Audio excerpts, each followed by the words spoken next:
Robert, Hello. Cy. Hello. All right.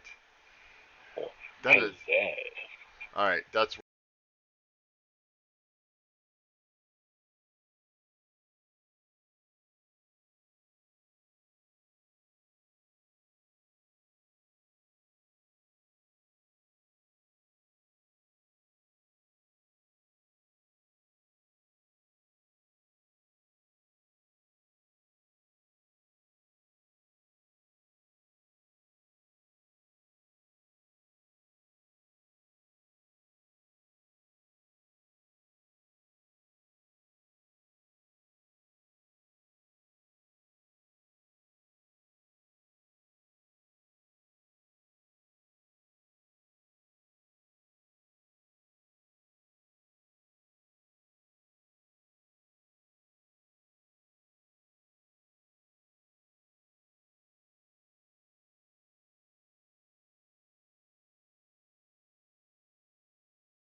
Greetings and salutations, everyone. Live from the Bushi's room here on the dark side of the moon.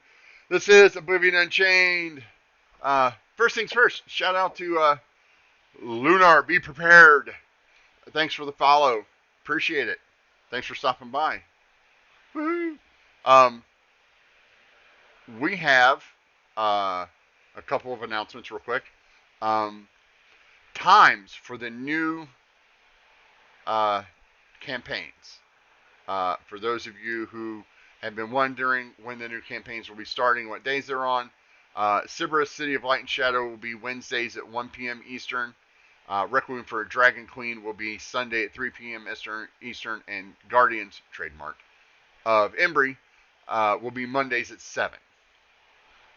So everybody who has been wondering when those games are going to be available, that's when those are going to be available. So if you're looking, head over to the Discord. You can find all the links to all of our good stuff at our links page, which is right below the stream there. Also, it is September. Woo! 25% off, I believe, of all subs for the month of September. So if you have a Amazon Prime subscription, you have a free Twitch Prime subscription or Twitch Gaming subscription, or however they want to call it this week. You can use that, or you can go ahead and subscribe by using the regular subscription, which has a discount for the month of September. We are trying to get to 25 subs. We're not quite there yet. At 25 subs, we're going to have a huge giveaway. Our huge giveaway at 25 subs is the Player's Handbook, the Monster Manual, the Dungeon Master's Guide, and Tasha's Cauldron, all in hardback, which will be sent to one of the 25 subscribers as a thank you for helping support the stream. Also, don't forget, when we hit the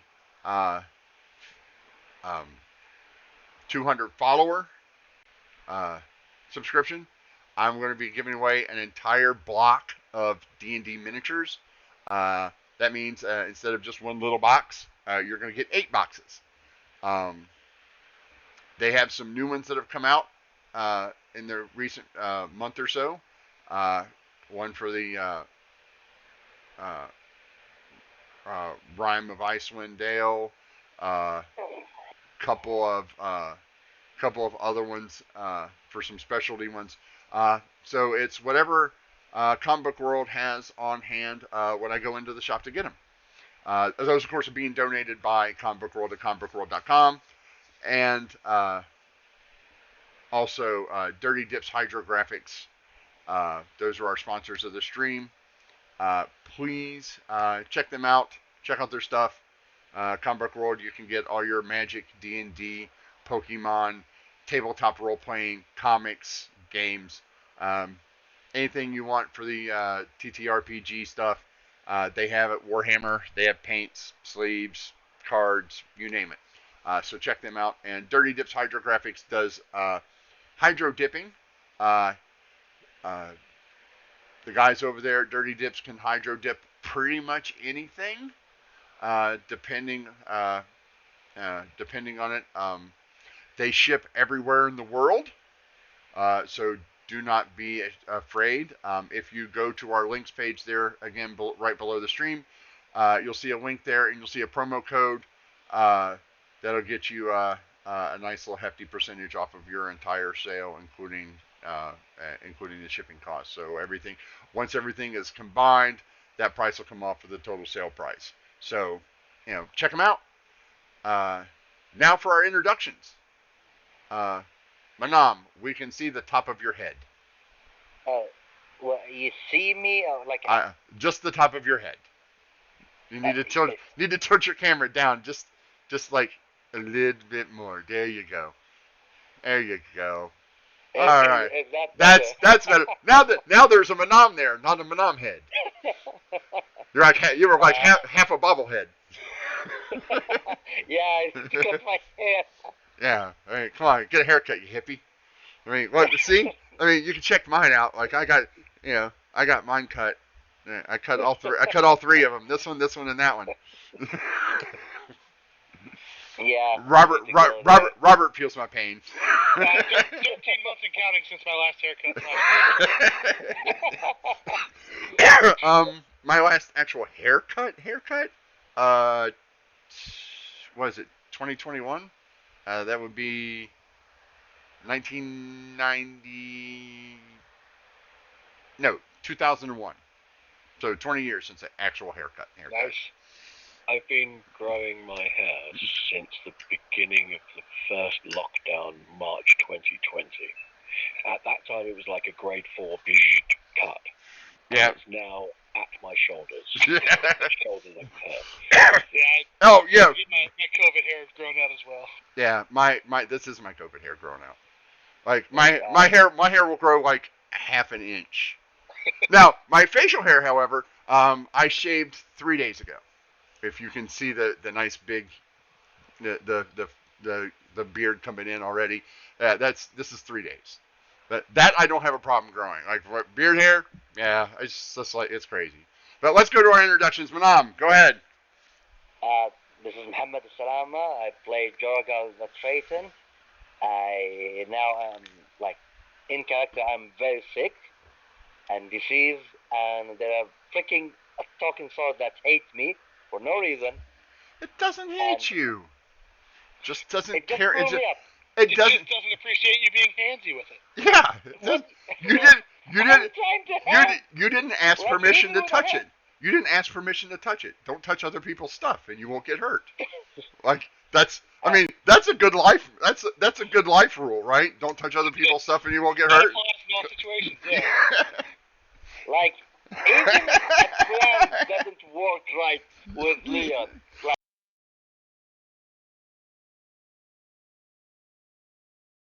freaking like, this time I was just trying to prank him and did not go very well. Yeah. Oh, it was great. You got Leon wet. Yeah, you got Leon It was wet. a good prank. Yeah, it was a good prank. And I get disease and damage. And now my great sword has reach. Yes. Great sword have Thank you for that prank. Yes. Robert, go ahead.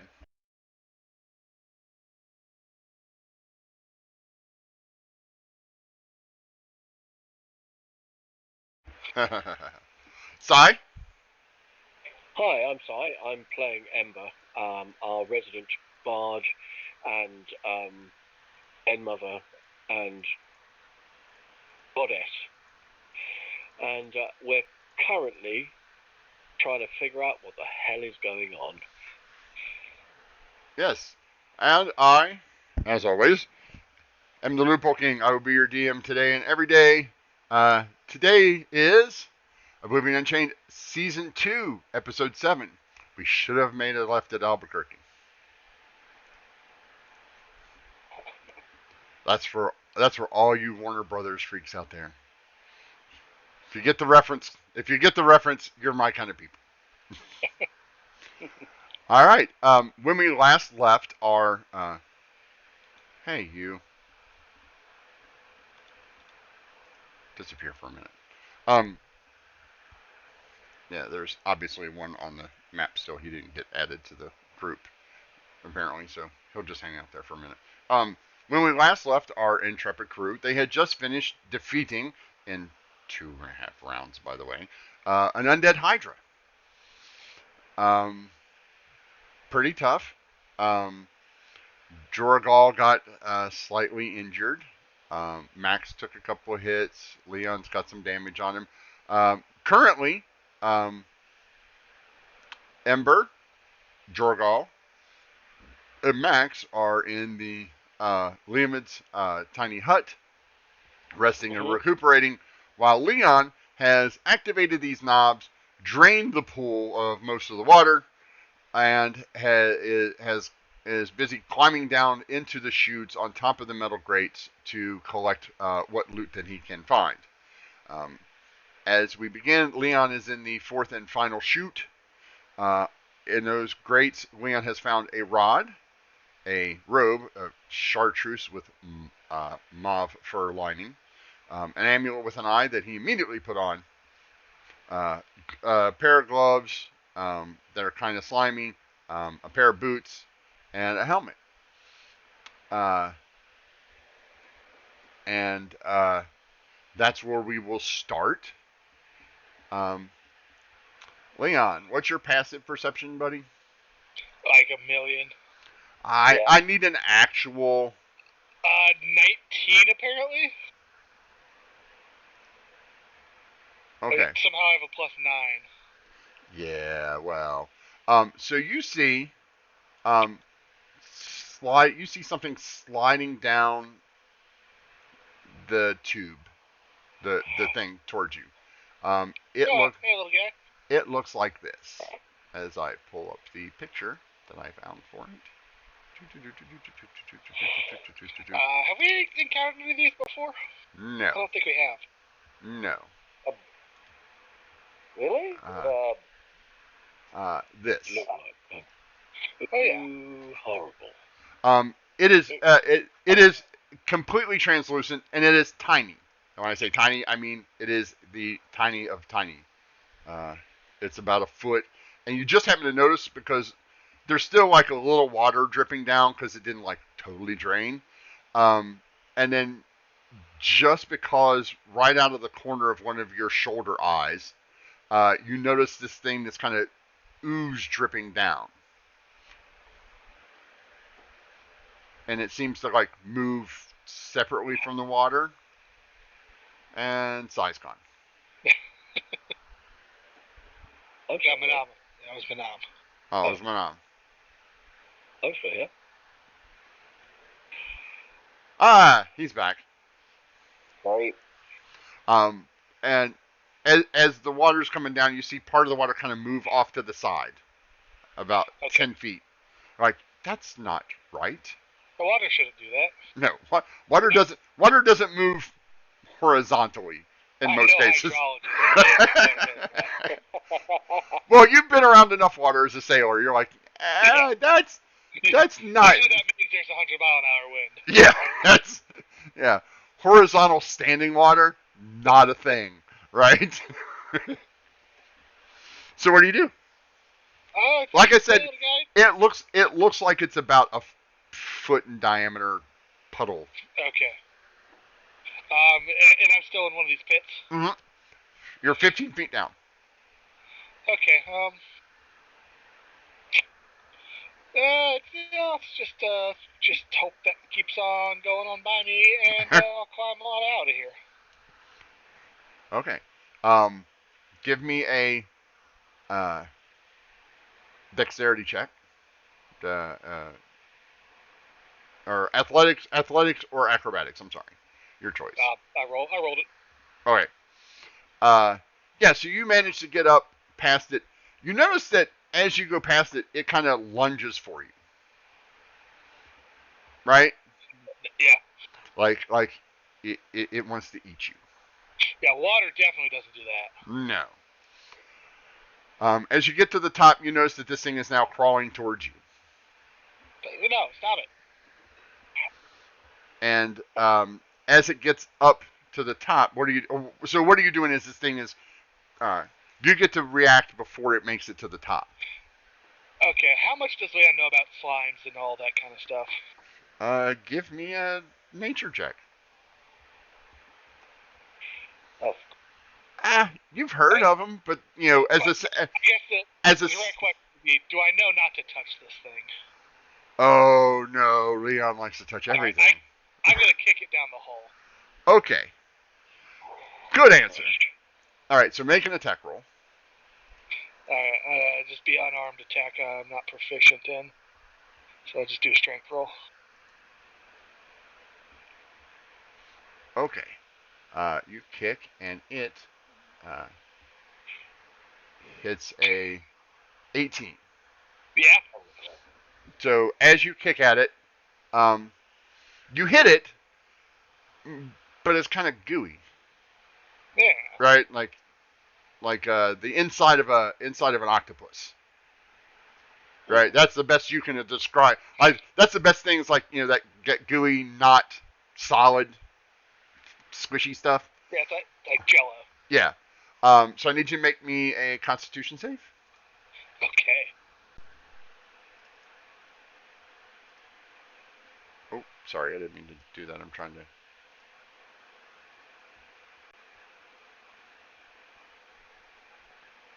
So you make it.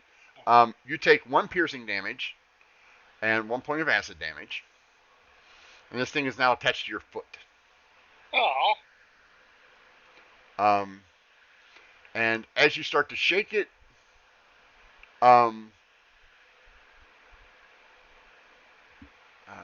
or low? High. Okay. You start to shake it. It just doesn't seem to come off, right? But again, it's only like a foot in diameter, right? It's like kind of swallowed the bottom of your sole and part of your shoe. Okay. And Leon doesn't wear shoes. Oh, okay. Then yeah, it's on your foot. Yeah. And it will take you deal 1 point of damage to it, right? 1 plus strength, isn't it, for unarmed? Yes. So it'll be 5 total. 5 total. Okay.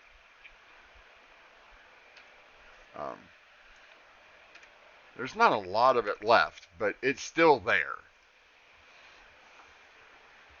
Alright, I'll just try and like stomp and slide my foot, trying to rub it off. All right, go ahead. Make an attack roll. Strength check. No, just well, yeah. If we're unarmed, I'm not proficient. That's why I'm just rolling a strength check. Oh, okay. Yeah, just make me a strength check. Aren't you proficient with your claws? Yeah, but I'm using my feet. Yeah, I guess my feet have claws too, wouldn't they? Yeah. Well, technically they would, but proficient. that is not. I'm not making a claw attack. I'm making a stomp attack. Yeah. Stomp attack. So an 11 is probably not going to do it. You manage to scrape it off. Okay. It lands in the water. It doesn't seem to be that hurt. You don't seem to do a lot of damage to it because it was like really around your foot, and you kind of stomp and kind of shake your foot in the water. As you do that, it disappears. All right. Guess I'm moving away from it, I guess. Yeah. Even with your high perception, you don't notice where it is. Is this a set of stairs that goes all the way down, or do I need to climb out of here? You're gonna have to climb. You'll need an athletics check to jump up to get it. Like I said, this thing's about 40. What did I say? Okay. 30 feet deep. Well, I'll start making my way up the side if I can with an athletics. All right. Yeah, you managed to get up there. As you get up there, give me a perception check, please. It is yeah. Give me a perception check. Right. All right. You notice that the tiny hut is a little shinier than usual. Yeah. Like it glimmers. Well, Amber, you went all out with the hut this time. But I can't get inside of it because I wasn't there when it was cast. So, I'm outside the hut. Well, can't she name? No, I can let you in and out. I name who comes. Okay. Yeah. I had to be there when it was cast. No.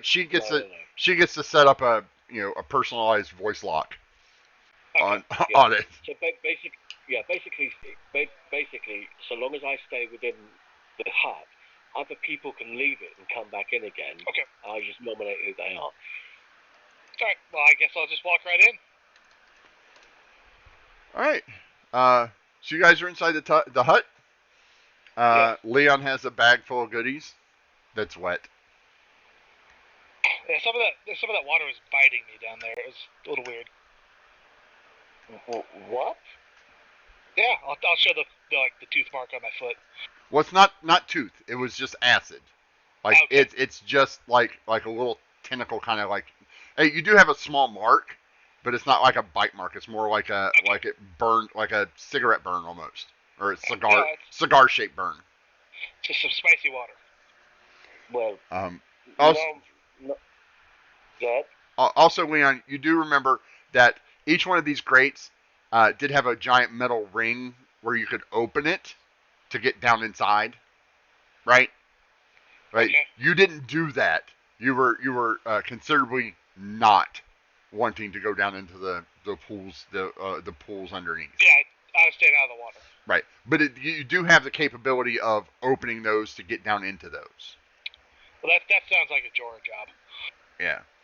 Because remember, those grates are about the holes in the grates are about 1 foot they're 1 foot square. So lots of stuff, including cash, could have fallen down inside there. Gems. Just the big items got stuck. Yeah. All right. Well, I will inform the others. Like, hey, I got everything else in the grates, but a lot of stuff could go through. It looked like we could get down there if we wanted to, but it's a lot of water down there. Well, I can do it, but most importantly, there's nothing gonna blow me up. And I'm giving a stare look to Leon's sword. So, Leon, you I can do that. Leon, you hear in your head. Do you want me to let him pick me up next time? I don't advise it, but. Yeah, I think he learned his lessons. He probably won't try again. Okay. So, you said there are a lot of things there we can find, right? Well, I assume I didn't see anything, but I'll pile the 6 items I have on the ground. These were caught up by the grates, and anything smaller than these probably made it through the grates. Okay. Yeah. The amulet probably should have fallen through the grate, but it was hung up on something. Yeah, it got snagged. Okay. I think I'll turn to Ember. I think it will take time to understand what this item. Leon, both of us will go there. I will write a rope in my waist and we'll jump there. If I tag the rope twice, you pull me hard as you can. Okay. Okay, let's go. Watch out for the biting water. Biting water. Yeah, it was the water that was crawling towards me and it ended up biting my foot. Do I understand anything he's saying? That's up to you. That's his description of what happened. I can't help you. No, baby, I don't think when someone have I have a question. Yeah. Does the clone have the memory of the old one?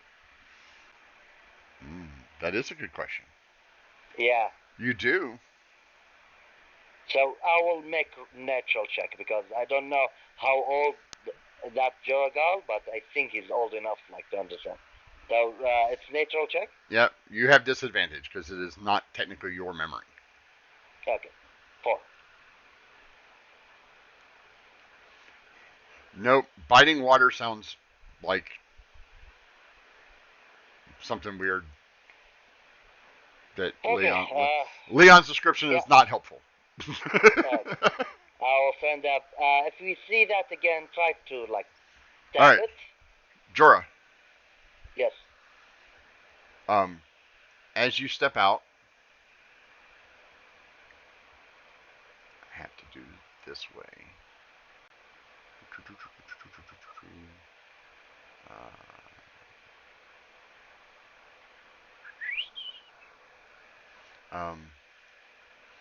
As you step out,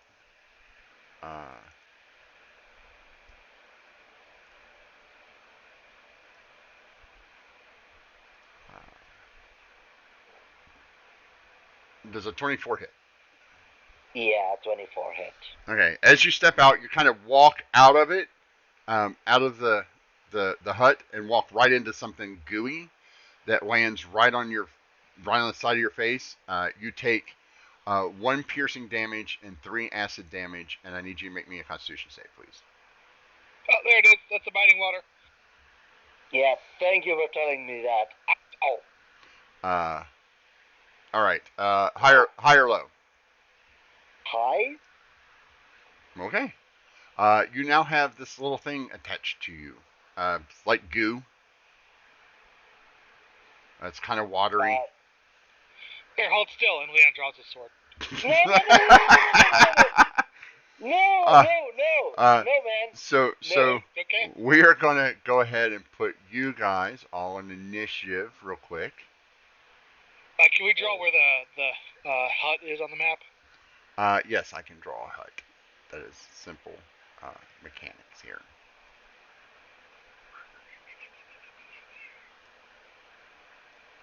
Technically, the HUD is about this big. Like that big. There you go. Okay. Oh, that is way too big. Nope, that's right. Never mind. Okay. So, roll for Max and roll for Tiny Horror Cube number 9. Sounds like an awesome 80s movie. Yeah, it does, doesn't it? The return of. Return of. Yeah. Did you know that the return of Attack of the Killer Tomatoes was the first film in which George Clooney appeared? Yes. Yes, I did. Little known fact. I did not know that. Wait. The original. The Return of Tomato.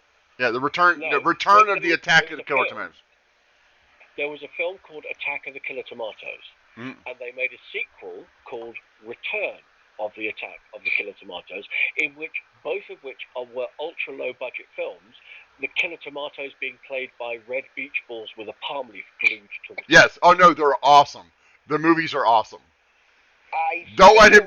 The movie. Don't let him disparage those. Just like Leprechaun was the first Jennifer Aniston movie. Yeah. No, seriously. The original Leprechaun movie is the first movie with Jennifer Aniston's first movie. Yes. Always. My favorite actual old school horror movie is Night of the Creeps. If you haven't seen it, it's awesome. They made a remake of it in the early to mid 2000s with Nathan Fillion, called Swarm or something like that. Oh, I do remember that one. Yeah, that's a remake of Night of the Creeps. Watch the original Night of the Creeps. It's got a lot of the old B-movie horror icons in it that people you see in like Phantasm and Night of the Living Dead and all those good B movies. Yeah, it's my favorite. If you have a chance to watch it, please watch it. It is awesome. One of the reasons why I married my wife is we have two of our favorite movies are Night of the Creeps and Bone Smasher, a love story. Almost nobody knows that movie. It's Andrew Dice Clay's first movie, and it also has Terry Hatchett in it. She plays the female lead. Lead. Yes, it has ninjas. It has a love story in it. Oh, it's awesome. If you get a chance to watch it, please watch it. I highly recommend it to blow an extra. Speaking of movies, real quick question: what's your favorite movie that, if it comes on TV or just when you happen to, like, you're channel surfing or going through and you're like, oh, I have to watch. Like, it doesn't matter if you're like super tired in the middle of the night and you're like, click, oh, I gotta watch that movie. For me, probably Shawshank Redemption. I think I've seen that a million times because it's always on TBS, or at least it was when I was growing up. Yeah. Manam? If anyone remembers this horror movie that I forget the name, but I don't remember the name, but it's three characters: a husband, a wife, and a son that go to the like a big house, and the husband starts getting crazy, and with the biggest scene. Yeah, The Shining. Yeah. Jack Nicholson. Yes. That's a classic movie. That's a great movie. Like, every time I like change the channel and I see this movie, like even if in half. Yeah, you gotta finish watching it. What about you, Si? There are three.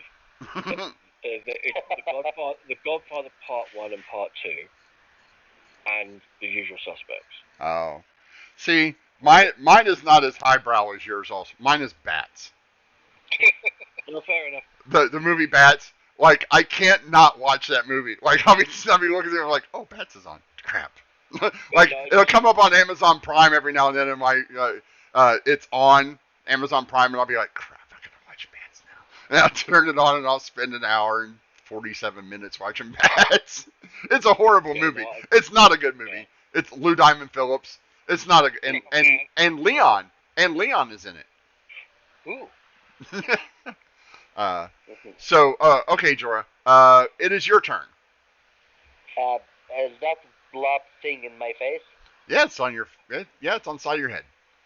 I'm like looking at Leon, like trying like, don't dare to draw your sword, and I will grab the blob and throw it like here. It's inside the cube. You can't throw it in there. Really? I'm outside the. He's outside the You cube. can't throw anything that I don't want inside the cube. It won't go in. It'll just literally bounce off the the sphere and slide. Hey, then bounce out. It is in my face. Okay. So I'm make. not saying you shouldn't throw it away. Make I'm it. just suggesting throwing it at the cube might not help.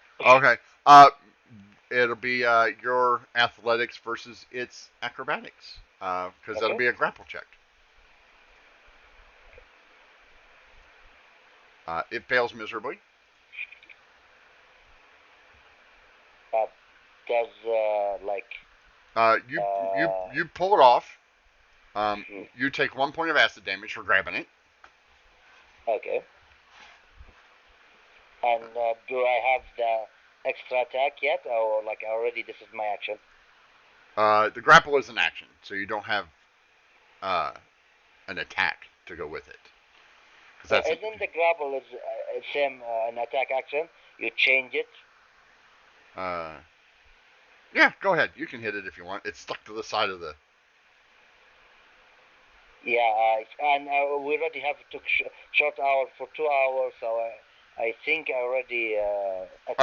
For an hour. For an hour. You guys have had an hour. Remember? Okay, so I will attack, but. You were here now. Okay, so I will attack, but it will be no fire damage because I didn't have to. Actually, yeah, I will attune. I was attuning this way. Actually, nothing happened. Why not? Oh, yeah, you miss. Yeah, you miss. You miss. Ember, you see them step outside of the hut. Jorah grabs his face and goes, ah, jeez, and you hear Leon, see, biting water. Hold still, and he draws his sword real quick, and you see Jorah kind of grabs something gooey off the side of his face and throw it, and it kind of sticks against the side of your hut. Yeah, and still, I did not finish my turn. Sorry. I'm sorry. Go ahead. And I'll look to Leon like, kill it, and I will use cunning action to leave and enter as disengage. Okay. I enter the hut. Hold on 1 second, please. Okay. If you have something like Sentinel, I will be in the hut. Oh my god. Gelatinous cube. Whoa!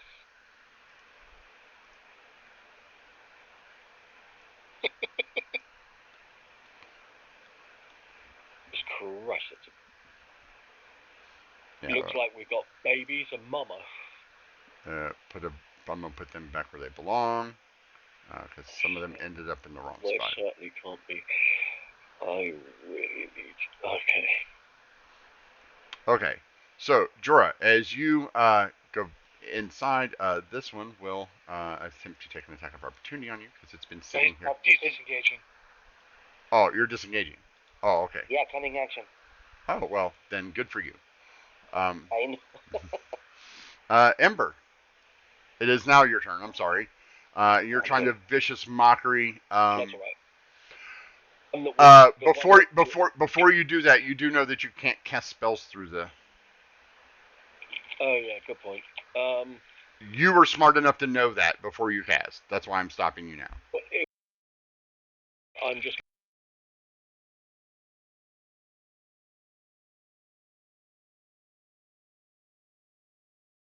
Okay, good call. Number 9, his turn. He will move 5 and then attack Leon. Oh, sorry, wrong button. In here. All these little things. Does a 13 hit you, Leon? Miss. Okay. Max. is still not quite sure what to do. He looks at Echo and goes, "Do they need help?" And he will hold his action until Echo gives him some sort of command. Leon. All right, let's start swinging at things. If he says that to me as a free action to reply, I'll just say, if they ask for help, help them. Otherwise, let them get on with it. Okay. All right, Leon. So you only see the number 9. Okay, which one's that? That would be the one directly beneath Jorah. Okay. Yeah, taking a swing at that guy. Okay. Oh. And miss. Oh, God. 16. That hits. Give me high or low. Hi. Oh. All right.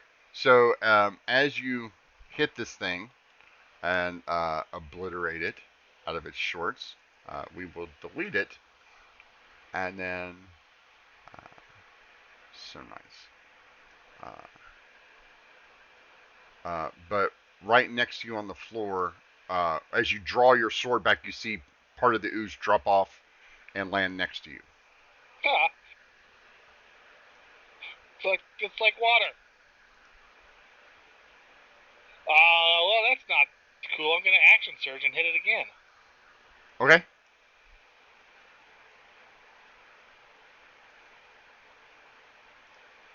I'm going back and forth here. That hits.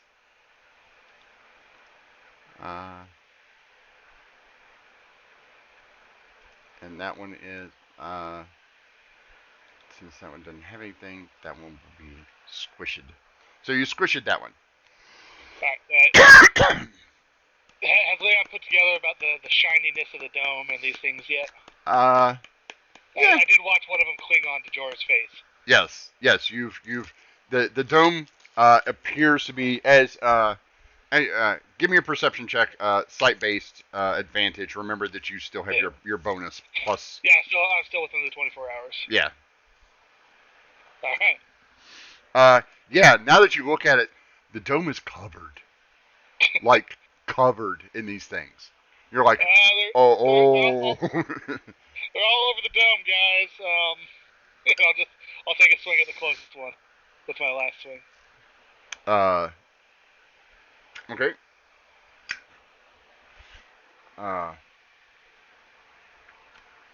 High or low?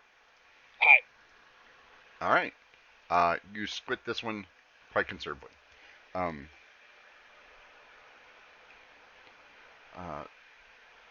As you do, you can see that it's just kind of oozing down the side. Like you're hitting them, you're just kind of like popping, like Jello Jello. Back into water. Yeah, Jello-filled balloons, right? Yeah. All right.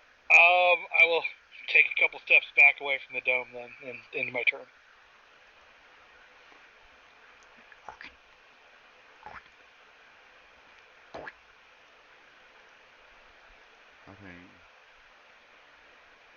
Now we're back at the top of the batting order. Jorah. As Leon, when Leon tells you that they're covered, you can make a perception check. Okay. Perception. Yeah, you noticed that had Leon not pointed it out, you wouldn't have noticed anything, because you walked out. Now you notice that there seems to be some sort of film coating the dome, but it's really it's super it's kind of like looking through a Sprite bottle, like a clear pop bottle, right? It's like, oh, okay. You can't pick out targets, right? So you can't go there's one. You're like, oh, this is probably not good. Like the moment I enter and look up, and look up Ember, there are a lot of them, and they're shiny. I think we need you, Max, and I will go ahead and get out of the dome. All right.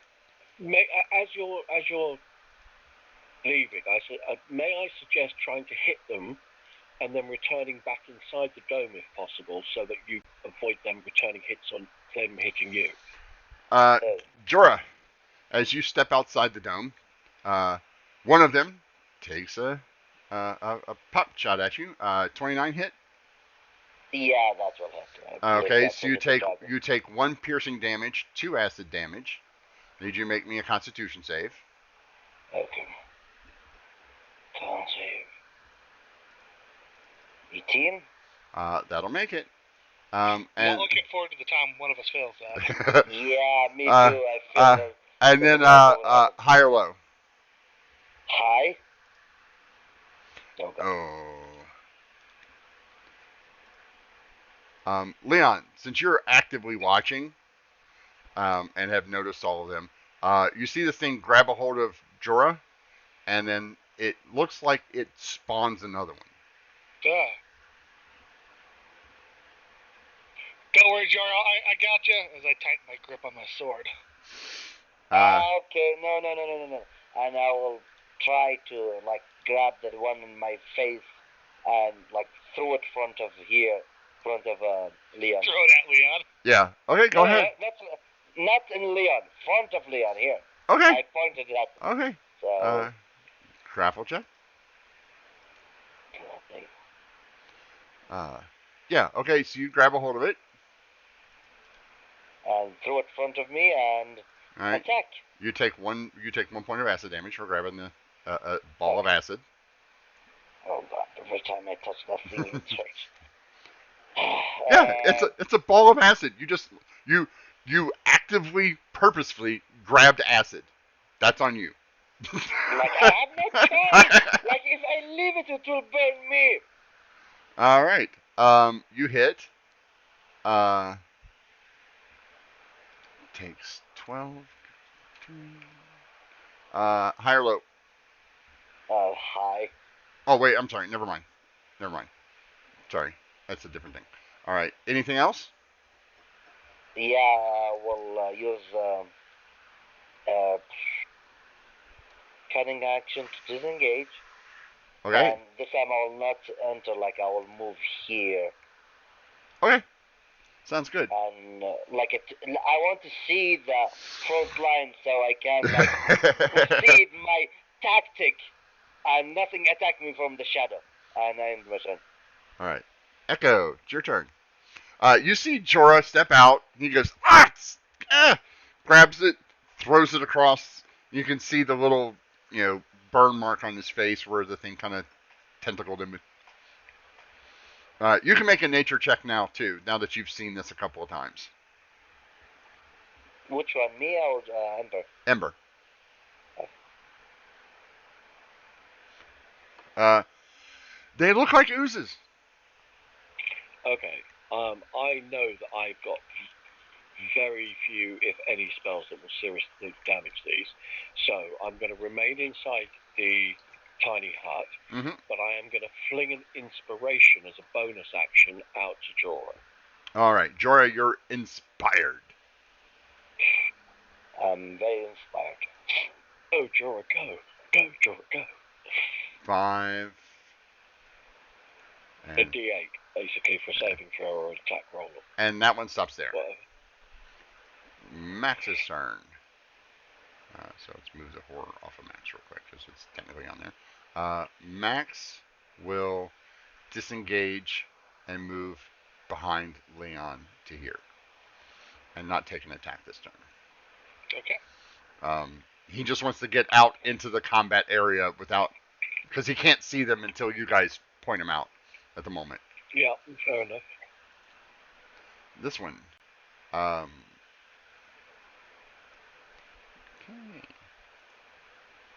This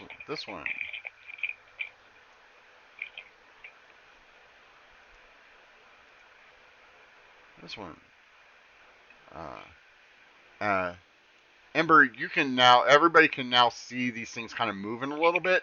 They're not easy to see, right? Sure. But it looks like 2 of them are still they're some of them are coming towards you, Leon, and some of them aren't. Like the shimmering kind of shifting and stuff on it, you can barely make these things out because of the translucent nature of them and the shimmering translucent nature of the dome itself. They kind of blend in a little bit. You're like that's freaking stupid. It's now your turn, Leon. All right, there's one right in front of me. Yep. To do my best golf swing. Does 12 get it? It does get it, and away he goes. All right, take a step forward and take another swing at that one. Okay. That will also hit it. High or low? High. Oh. So we will just move that one to here. You squit one as you cleave him in half. Part of him kind of just like off to the side. Right. You don't get a third attack yet, do you? No, not for a while. Yeah, end of turn. All right. Jorah. Okay. I don't. If they're not on you, Jorah, you have disadvantage to hit them because they are literally almost they are translucent, and since most of this place is covered in water and slime, it's really hard to see them.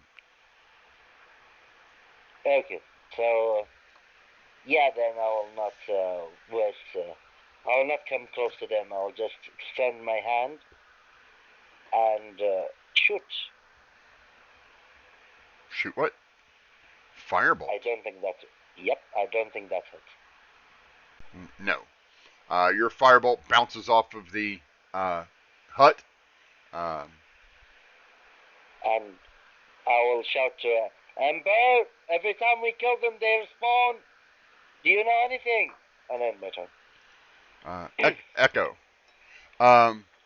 Ember, you do know that slimes have a tendency, when they're attacked with slashing weapons, to multiply.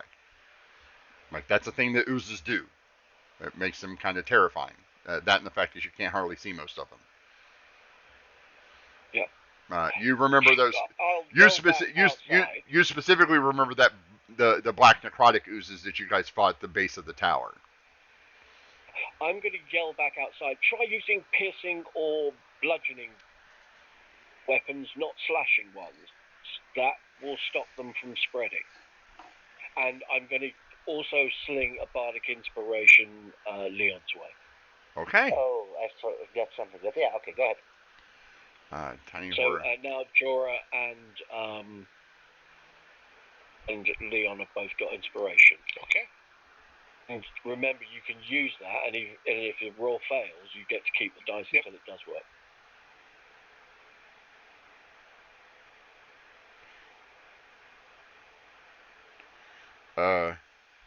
Sorry, 1 second. My wife is asking me if I want food, which I do. Yes, food. That remind me, I am also need food. when the wife asks if you want food, you get food. Okay, so that was that one. Max's turn. Max. Why does Max have a dead symbol over? Why Max is dead? I don't know why Max is dead. Max is not dead. No, Max. Max will run up to move to here, and he will target this and attempt. He does magical bludgeoning damage, which should be all right. Well, we'll find out now, won't we? He's got a staff and he's using his fists and so. Well, he's going to try to use. Yeah, see that it doesn't give him his proper attack rolls. 13 will hit.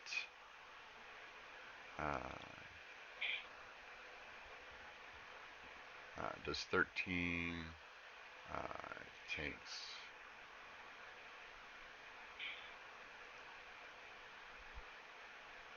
Gets one more attack, doesn't he? Yeah, he does.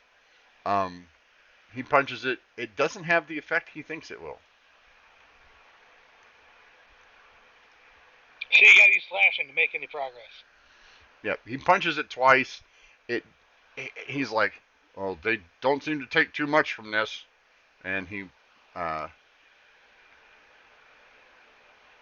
moves back. This thing will take its attack of opportunity on him.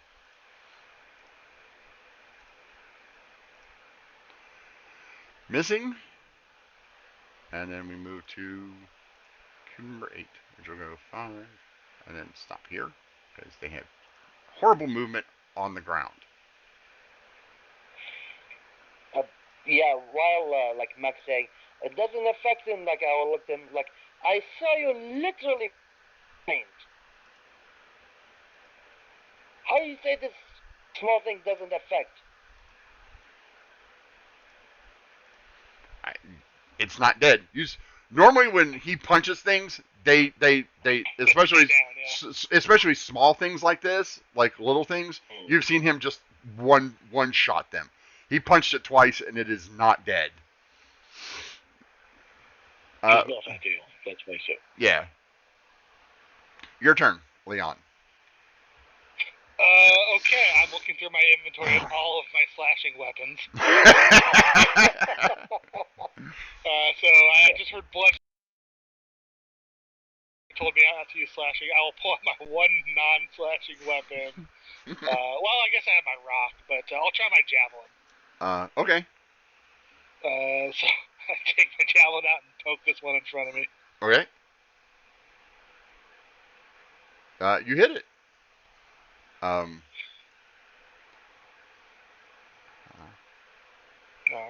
Alright. Again, it doesn't seem to be very effective. You're like, this slashing weapon did a lot of damage, but it made more. So there's like you're like, and it kind of just like pierces through it and comes back out, and you're like, well, that didn't do as much as I hoped it would. Try so to make sure, if you're like 5 feet from it, you take normal attack. If you're far, you take a disadvantage attack, right? No. Leon can see it because Leon's passive perception Leon is sees everything. Leon has a +5. His passive perception's like a 20 +5 right now, right? Right now it's at 19. Well, my base passive is 19 +5 is 24. Yeah, Leon can see. I didn't check the math on that. Yeah, Leon can see those. Leon can actually see them. All right, Leon, what you doing, buddy? That was the second javelin attack at that one in front of me. Oh, yeah. 17 hit. Okay. It dies. Oh. Well, and it didn't split. Slashing works a lot better on him. Jorah? It's a piercing weapon. You're being corrected. Yeah. Yeah, it's your turn, Jorah. Yeah, I'll look to this and like send my hand again and shoot. And this time I'm gonna use the spark spray, whatever it's called. And what is it, D8? Yep, it's a D8. Okay. 12? Which one are you targeting? The one in front of me. Okay. All right. So it takes. It takes only the 17.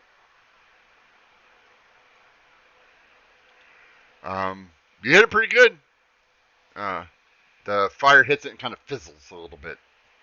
Doesn't appear fire is effective-ish.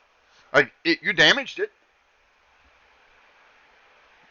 And look, these creatures are very resilient.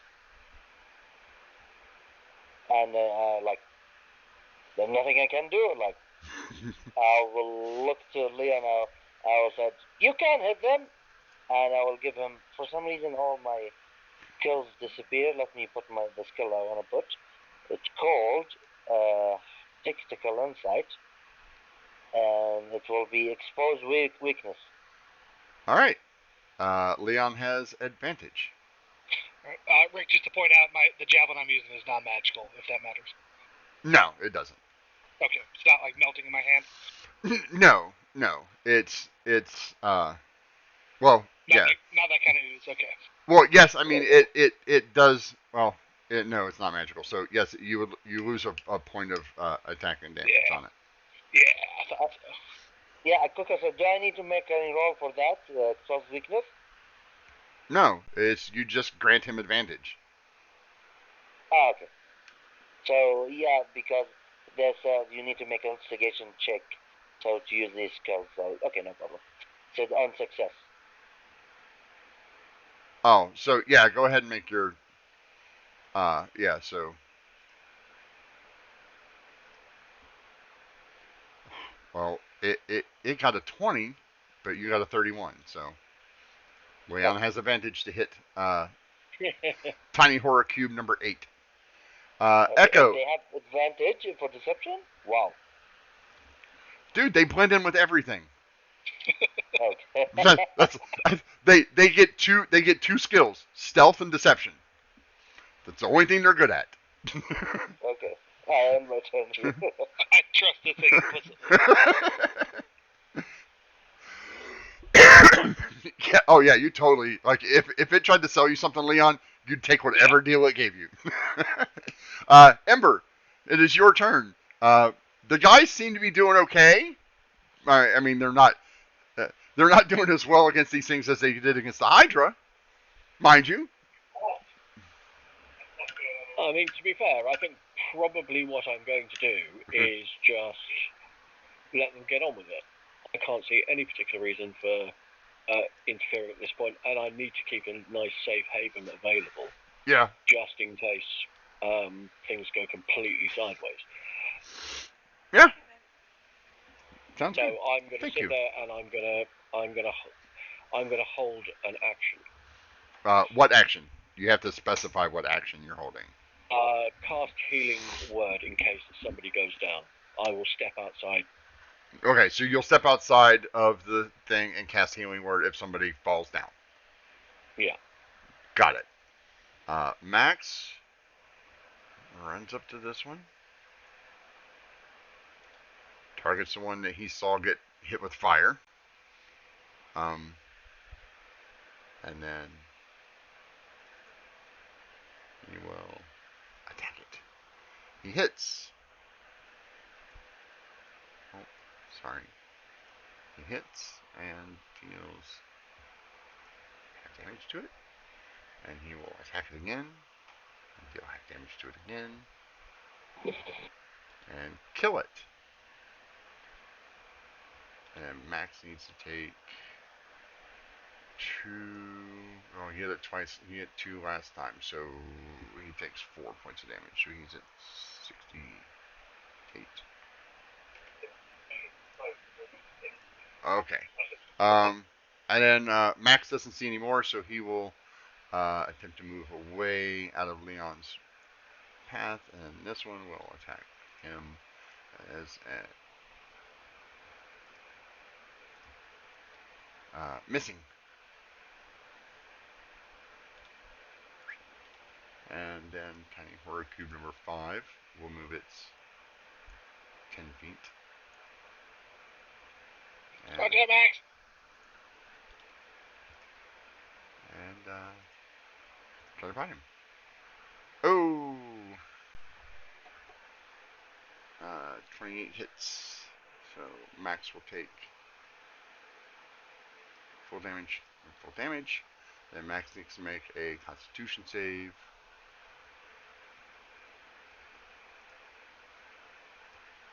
Which he passes considerably. And then, Psy, high or low? High. Okay.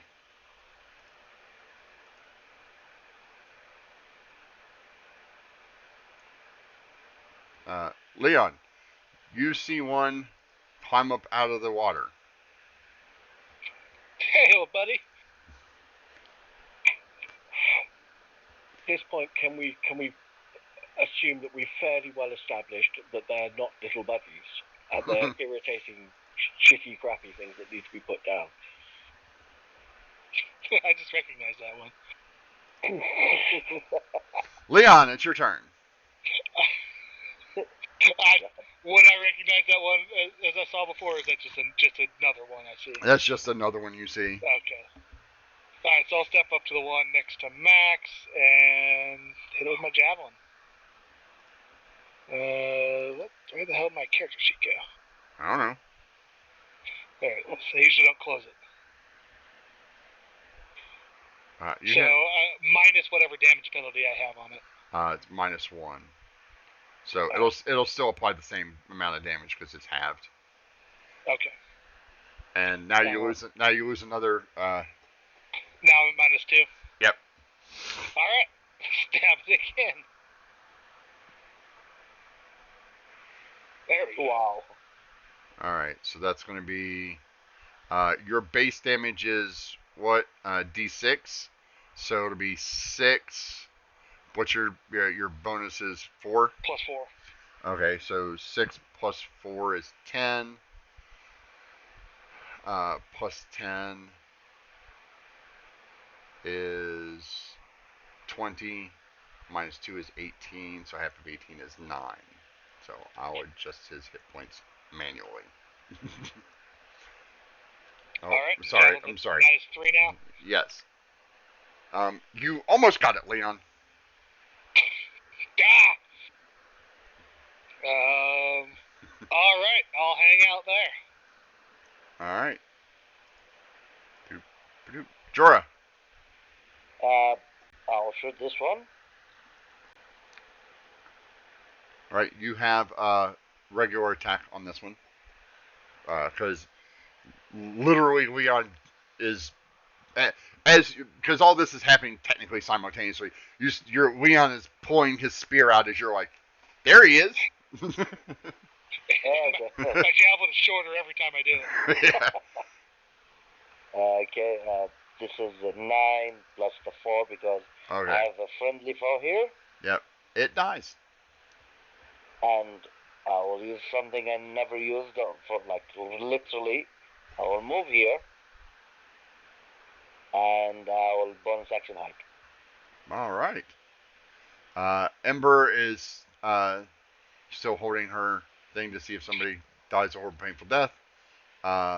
Max moves up to here and will attempt to take an attack on this one, but he has disadvantage because he's like just wildly punching into goo at this point. He hits. Shouldn't Max have high perception? He does, but he didn't even see the thing come out of the water. He's been standing here watching Leon kill this thing. Okay. And then he will move back and Leon, where are the others? And wait. So we skip that one. Skip that one. Yep, skip that one. Leon, it's your turn. Alright, this is rubbish. I drop my javelin, I pull out my damn sword. Come on, we've been doing even slow. No, after poking the last one twice and didn't kill it, Leon's done with that noise. Yeah. I can imagine that. Alright, so step up, I got 10-foot range, swing it. It's right here, Max. Yep. Oh, God. You hit it. It will take half damage and full damage. Leon, you know the drill. Hi. Oh. Low. It's a 5. Yeah. We get a new one. Yeah. Get a new target. Yeah. Go ahead and swing before I put it out. Just okay. Just target the dead one. So 4 plus half of 17 is 9. It's got one. 17 halved is 8 plus 4 is 12. Yeah, it's still alive. Damn it, I could put it out there. I was hoping you'd do better, Leon. I did too. I look at the necrotic dice. Yeah. Yeah, so it took 12. So it's still alive. And high or low? High. High. Leon's always going high. Can I just assume that Leon will always choose high? Yeah, I always go high. Okay. This one doesn't split. I just will remove that. Okay. Jorah.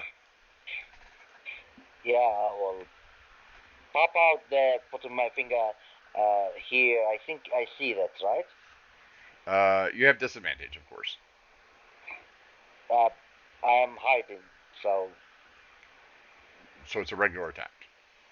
okay, good. You hit it. And that'll be enough to kill it, regardless of whether it takes half or not. And return here in my bag and hide again. Okay. Until ask Leon, point him to me, and hide. Like, where'd you go? You see me? I see you. Max is also asking the same thing. These two guys are going to stay where they're at. Leon, you can't quite make out the other two because they're on the far side. They're on the far side of the dome, waiting for Ember to step out. Basically, like they're just like. Hey, Ember, can you move to this side of the dome? And I'll hold an attack. If there, I'll step up and Okay, and hold my action to attack if I see an ooze within range. Okay. Jorah. Yep. It's your turn.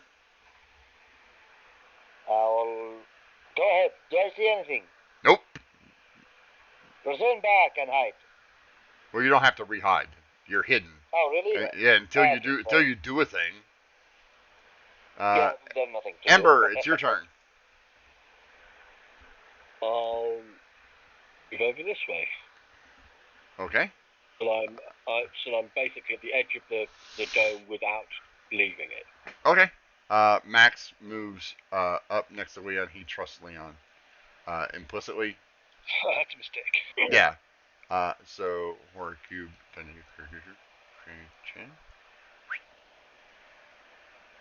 There's 10. That moves into range for me. Yes, it does. Duck.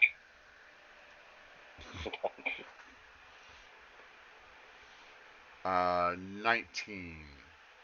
So that's 18 halves to 9 plus 4 is 13. 13. All right. So.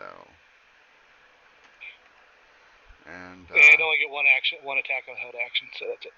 Okay, it doesn't split. This one will move down to. I'll put it here. It will try to hit Leon. Okay.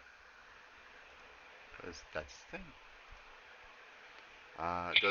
Does the 17 hit you? I think 17 just hits me. All right. You take 1 piercing and 6 acid. Here, I'll do that for you. Okay. And then I need you to make me a Constitution save. You make it, and it is now attached to you, Leon. So I'll move it next to you. This is technically attached to you. Okay. Same as space. Gotcha. Yep. And there's another one.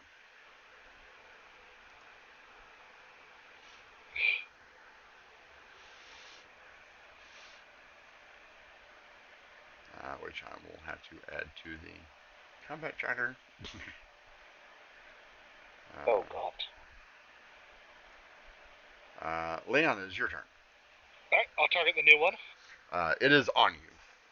Well, both of them are on me? Oh, you're going to target the new one. Yeah, the new one. Yeah, yes, they're both in your space. Okay, Yeah. Because it attacked you, moved onto you, and then replicated. Gotcha. Let me think on that for a second. I mean, Jorah had really. Do I see the other one that's still on the dome? No, not yet. When it moves down the next square, you will. Alright, I'll try and claw one of these off me. Okie dokie. Go ahead. Claw. I don't have that on my hotbar, damn it. Well, that's your fault, not mine. That's under features, not attacks. Or not a. Well, Try again. Get it off, get it off, get it off. Max, it's right here. Get it off, get it off. You hit it. Oh, that hits. Yeah, 10 hits. They don't have a high armor class. Yeah. It's just that you have most people have disadvantage. Most people have disadvantage against it. So now that one's the only way I can miss. Yeah. So you kill it. However. Yeah. Oh, it doesn't split. But you do take 1 point of acid damage for hitting it itself. Okay, I'll take that off. And then the other one, which is in your space, also on you. Yeah, I'll turn it and matter so that one's like right next to Max. Okay. And that's my turn. Okay. Jorah. You hear Leon screaming, "Get it off! Get it off! Get it off!" Ah! Well, go ahead and look. Do I see it? Yes. You can see it. Not well, but you can see it. It's right on Leon's left arm. It's on his what would be his sword arm if he weren't using two hands at this point. Okay, so Leon, do you want me to shoot you? Shoot it! Okay. Oh. You don't trust you. Okay, so here's what's going to happen. We are going to apply. So that's going to kill it. Okay. But Leon, you were going to take half damage from this. Okay. Not the sneak attack. Oh, he takes the sneak attack. Oh, he takes the sneak attack damage. You have multiple Okay. people. You shot a creature. Well, no, you wouldn't take. He wouldn't take sneak attack. So you take 2d10. So that's 20 plus 12 is 32. I don't know why I added 9. Oh, Why did I add 9? I don't know why I added 9. That seems weird. Yeah, so you take half of 32. 16. 16. So All you right. take 16 fire. As you're like, get it up, shoot it. And he's like, okay. He's like, okay. And just, unfortunately, because you were like waving your arm, you like put your arm right up in your front of your face as the firebolt hit, and then the fire just across. He just nuked me. Yeah. It's dead. Thanks, I guess, Jorah. Ember, you see this? And you're like, I'm so glad I'm behind this wall.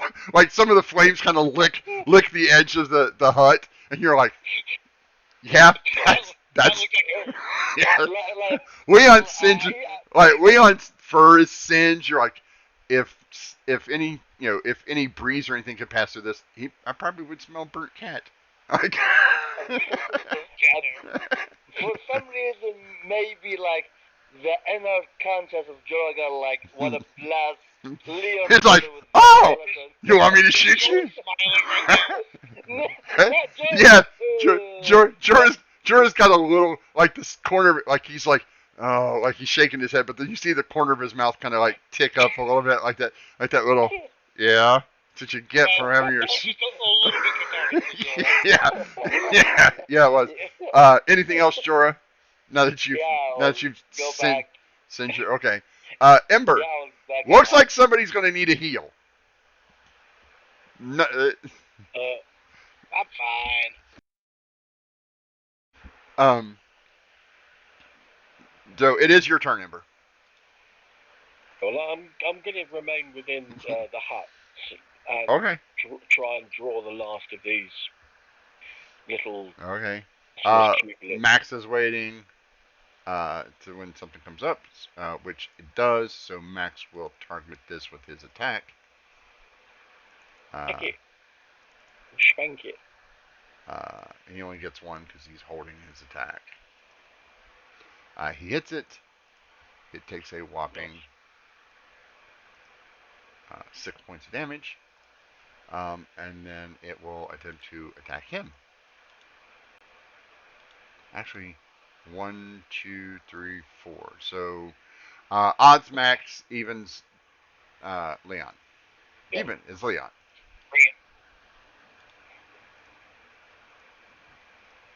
It will be broughted.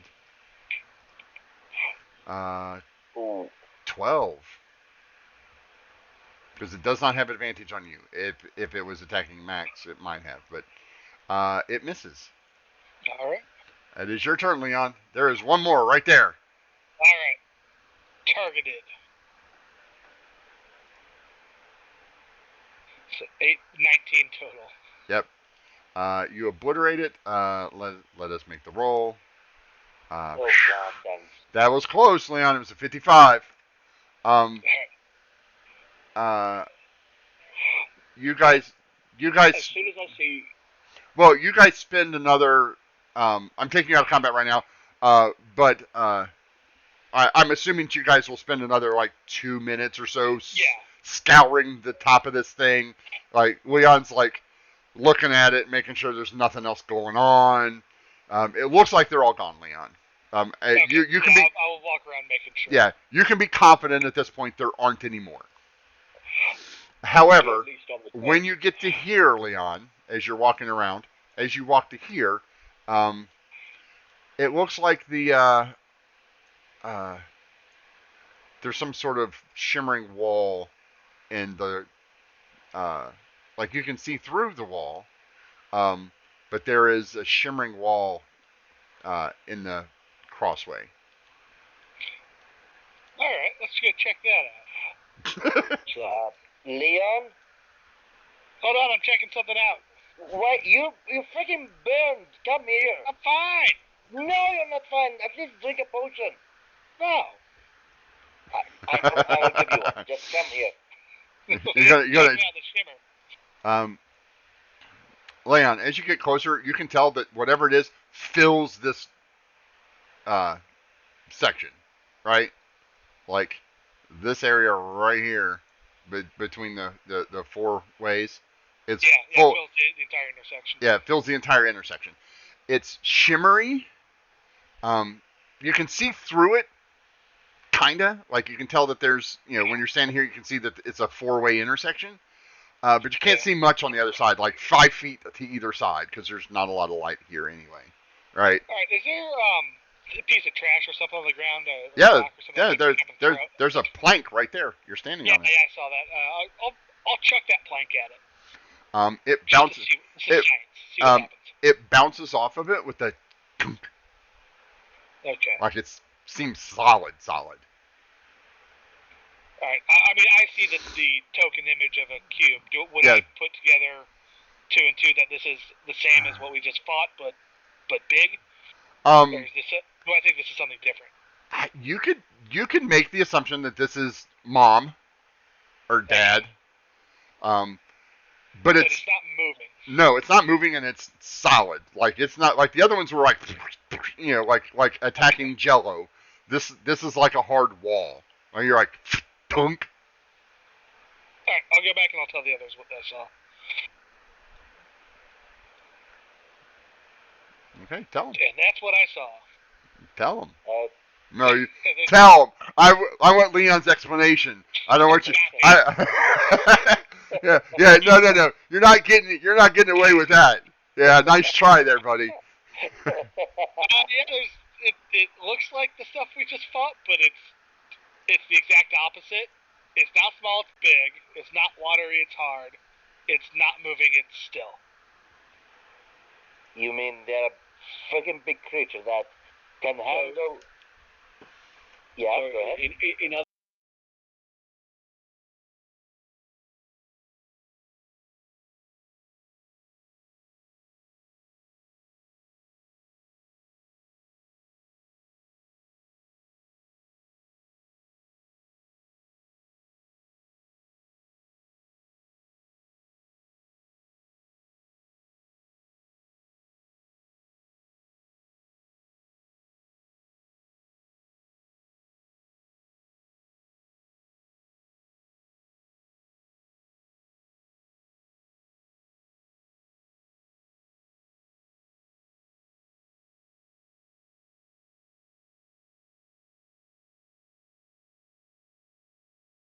You're gonna have to get within 15 feet of it for you to target it.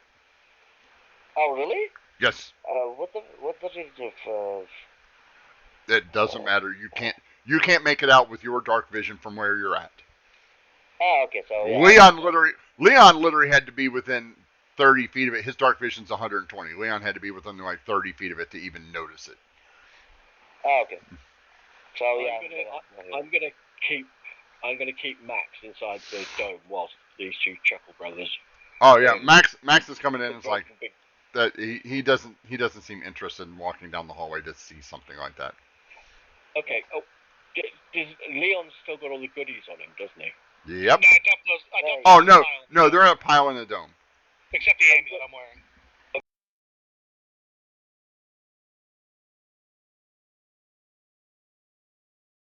The rope. Okay. We'll shoot 5 bullets. You will do what? I will shoot the 5 bullets. Okay. The firebolt? Yep. Okay. Go ahead. Target it. I rolled 15. Okay. It hits. It hits. Let me as the fire hits it, you can see Leon from where you're at, and George kind of Leon, you can see it kind of crack a little bit. Okay. Leon's plan coming up here was to grab that plank of wood and try with the plank of wood. Go ahead. A javelin.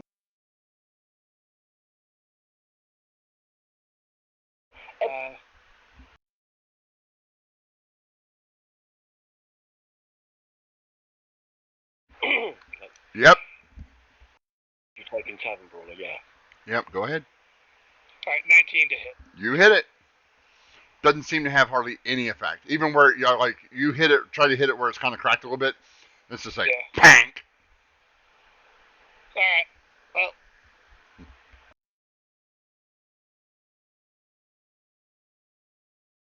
Do anything. Yeah, did it cracked it? Yeah, it did something. Oh, really? Okay. And I think I'm gonna go back and I will take 1 hour to reattune with my dagger because I feel shit with the flaming pan.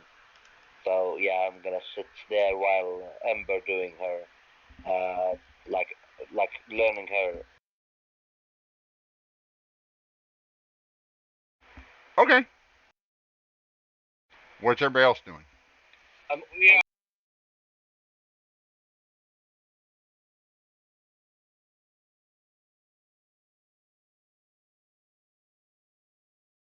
Well, he's not gonna put them on.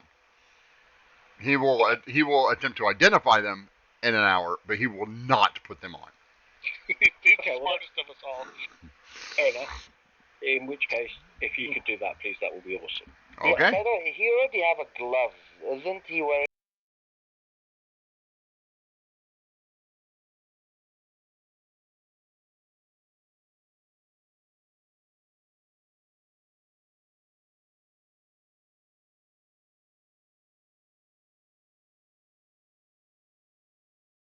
Oh yeah, that robe is hideous.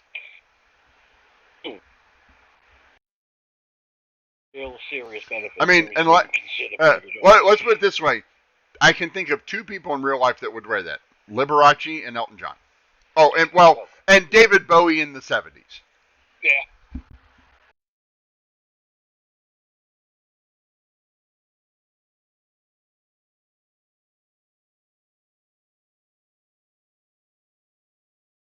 There's a name for a blast from the past. Yes, there is. Leon, are you going to attempt to identify something while you're taking a short rest? If I can do both, then yes. But, yes, you can. My priority is the short rest. Yeah. I guess I'll do the amulet since I'm wearing that. Okay. Yeah, makes sense. Jorah, do you want to pick something up and try and figure out what it is, please? Maybe the boots or the. You have a rod. You still have a rod, boots, and a helm. Well.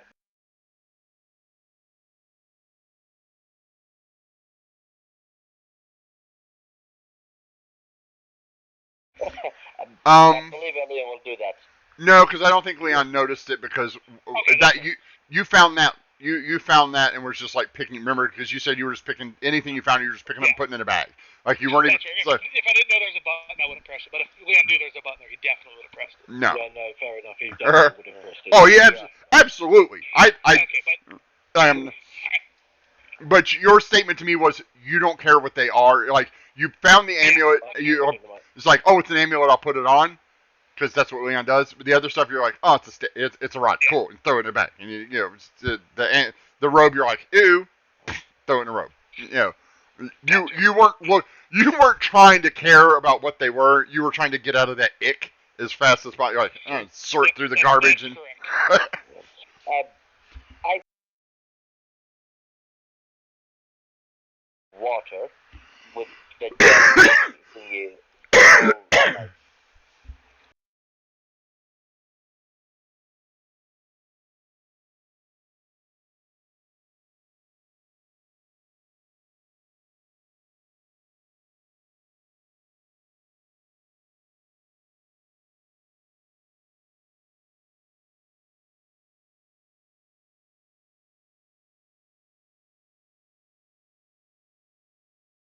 Possible.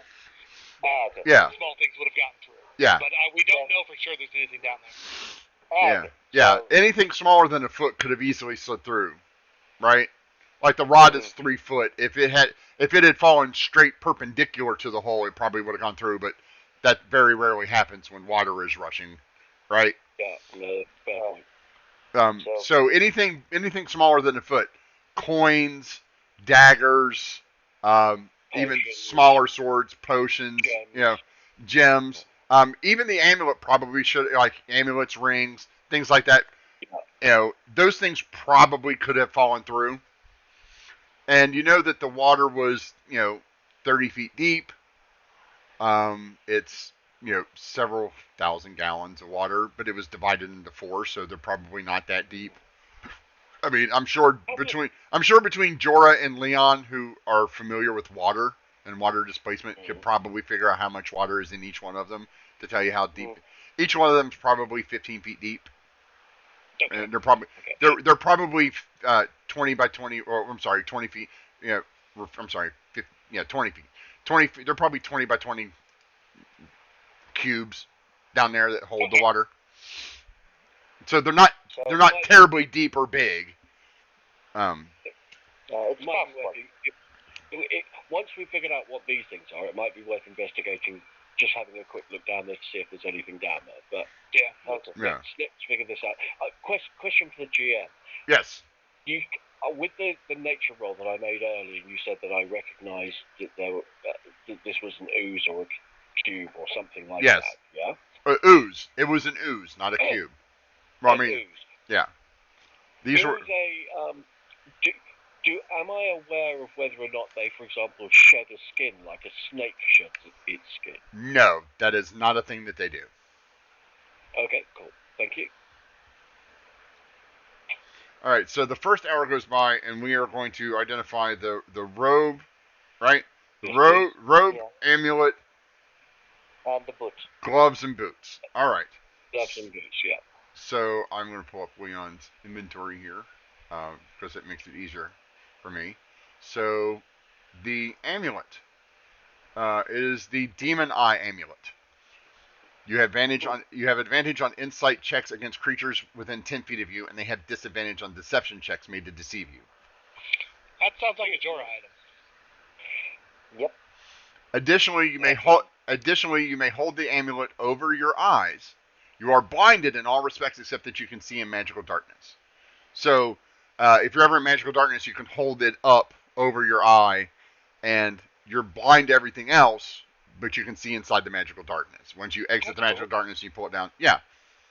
I thought it was a cool item. Yeah, that's pretty cool. So, like, if there's a small circle, like the darkness spell, you have to choose if you want to see in there or if you want to see out of there. Right. Yeah. The gloves. They're the morphing ooze. The amulet does not require attunement. Oh, no, it does.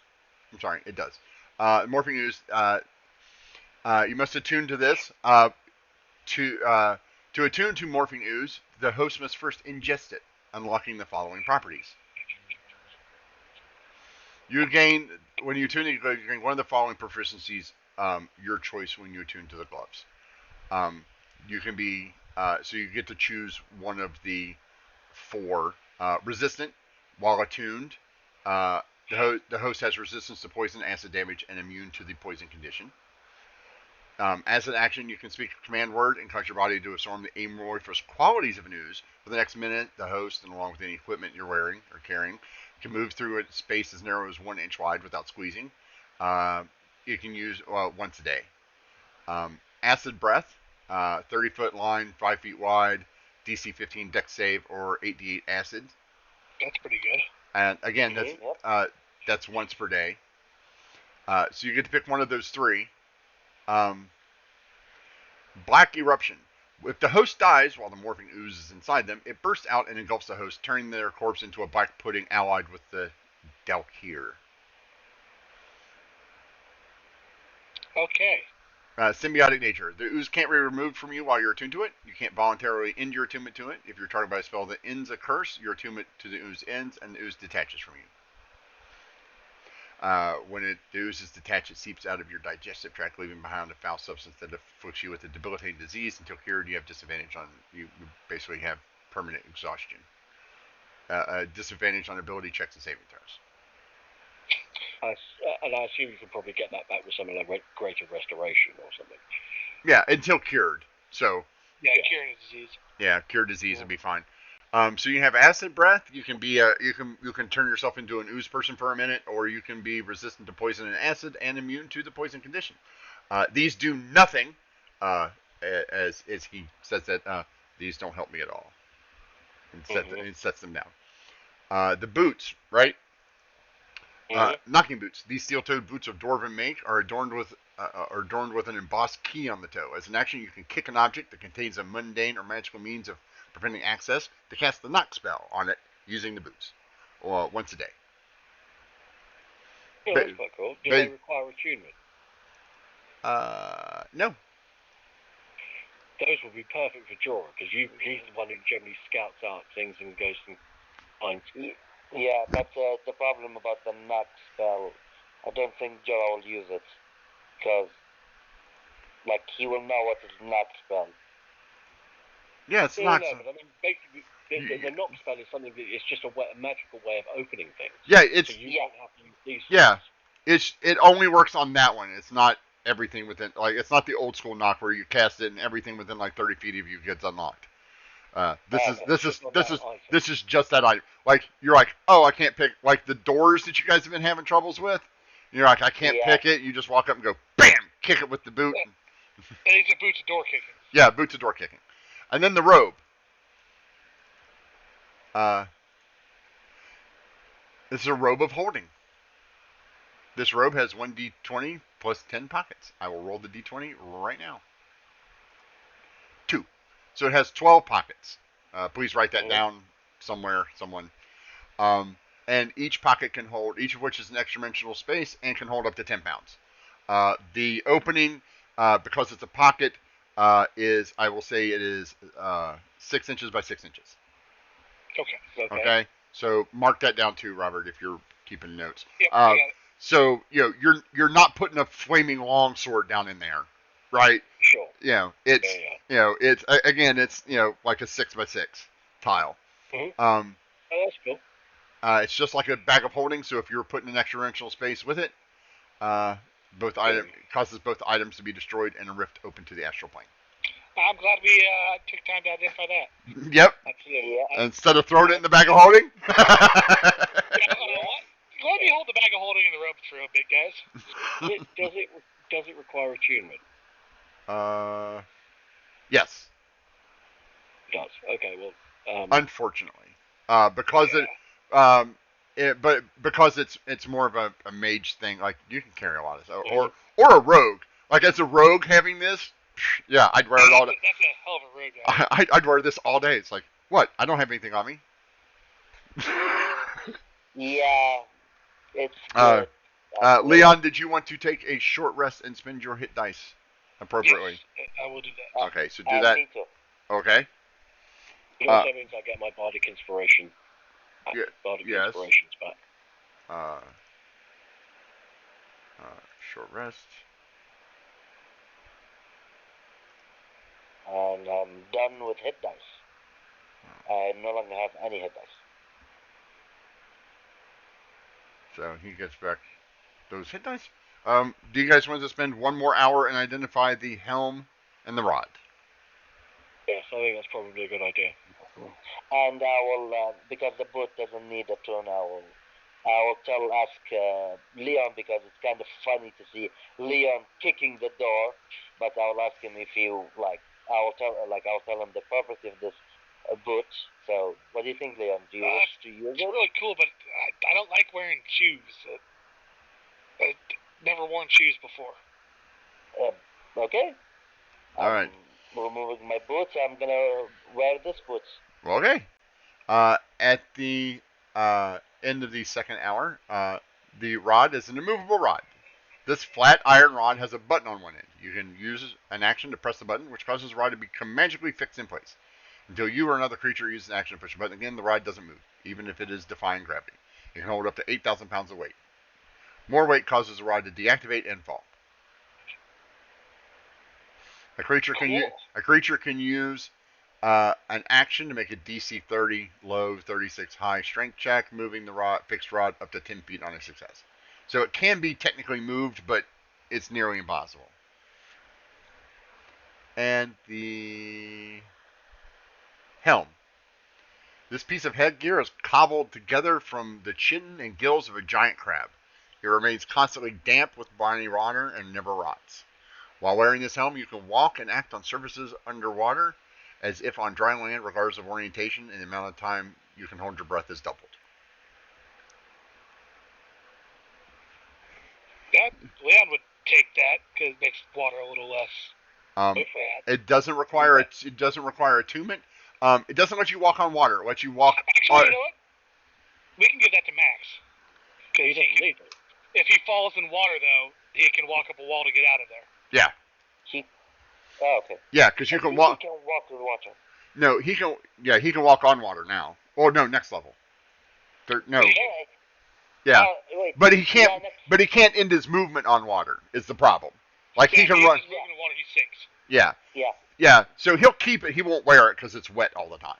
So like if Max went down into that 15-foot hole, we'd have to pull him out because he can't swim up because he's too heavy.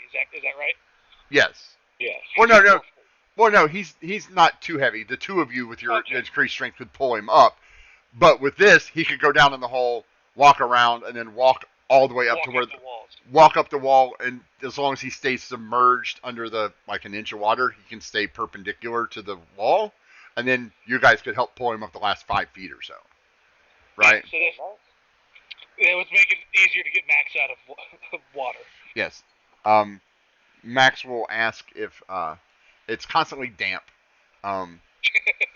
So Max is currently wondering if before he takes it, if you guys can find a way to, a bag that's. Let's give Max an intelligence check here. Was he worried about rust? No, he wants to know. No, Max is not smart enough to think of that. I am, but Max isn't. So. Oh no, I rolled that for Leon. Why did I roll that for Leon? Sorry, Leon. Leon's super smart. Leon's definitely not smart enough for that. Sorry. Leon's definitely very smart. He just sometimes has bad luck when it comes to decision making. Yeah. So Max says, if we have a spare wineskin, we could cut the top off and I could put it down in there. And then that would keep it from seeping everywhere. Okay. Go for it. Does anyone have an extra wineskin? Because he doesn't have wineskins. That's what he's telling the group. Like, if we had a spare one, because I don't own one because I don't drink. Let me see. I got a booze large brown bottle. That's probably not going to work. What do you want? A wineskin. Here, canvas. I have a canvas sail. Ah, yes, you can cut a piece of the canvas sail off and loop a little string around it, and he will carry that. He won't wear it unless he absolutely has to. If he's underwater, he's wet already, so it doesn't matter. But, right? Yeah, so he's just going to constantly empty this out once it fills up. Yeah. Okay. Well, I'll cut a patch of my canvas. Well, it's damp. It doesn't leak. Like it won't collect a lot of water. It's not accumulating water. It's No. just always damp. It's just always damp of briny water of sea Okay. like water you would pull up with crabs. When you're crab Gotcha. fishing. So all right, there's all the items. What would you like to do with them? Then Well, after so I so asked, so we'll move. Let's open Max's character sheet. Let's open Leon's character sheet and move the uh, Seawalker's helm to Max. Well, I don't think I have anything that I'd give up attunement on for any of the attunement items. Yeah. Unless we're not having a problem with carry weight for the robes. Not at the moment, not yet, but Yeah, Leon can carry like 1,000 pounds or something. yeah. Did Jorah want the? Jorah has the boots, so we will move the boots over to Jorah. Max has got the helmet. Leon, do you want to keep the amulet, Leon? I think it looks nice, but I'm not going to attune to it. It's really good. It's stupid good for Jorah. Yeah. Do you want the amulet, Jorah?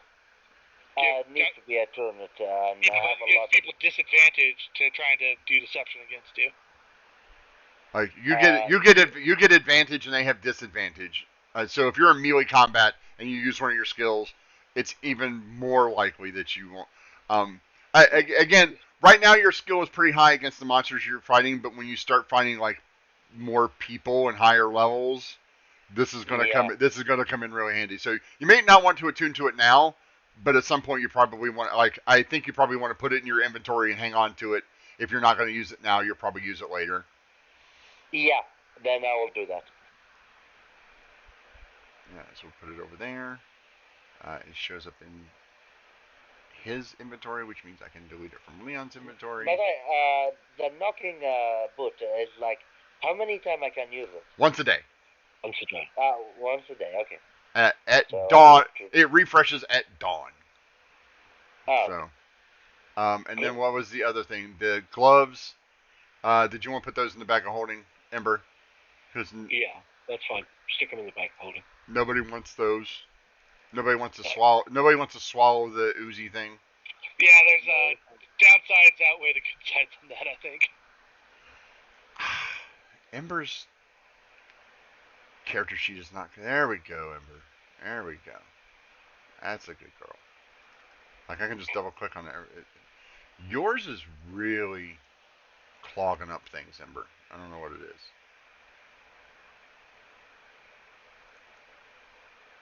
Okay, there's Leon. Alright. The morphing ooze goes to Ember, which... Yeah, I tried to open it, like, yours is really slowing things down. I don't know what it is. Okay, the morphing ooze is in Ember's pocket. Let's close her character sheet. Close Leon's, which happens almost instantaneously. I am going to remove this hut to kind of clear things up. And that's everything. Who's getting the robe? Where are we putting the robe? Is Leon keeping the robe with him? I guess, yeah, I'll hold on to it so there's no danger of it getting into Ember's bag. Yeah, Ember doesn't accidentally pack it in her bag for some reason. Yeah. Because, well, no, I like honestly, that's the kind of thing that would happen innocently enough, where you're picking stuff. Yeah, you're picking stuff up and you're just like, oh yeah, put this thing into my bag. Oh, okay. Yeah, but I won't be attuning to it, but I'll hold on to it. Okay, and that should be everything, right? We got the rod. And then the rod. I'll hang on to the movable rod. Yeah, I know Leon's keeping the rod. I didn't. Yeah, there's plenty of shenanigans with that. Yes, there's multiple shenanigans with the rod. All right. That's all good. And then we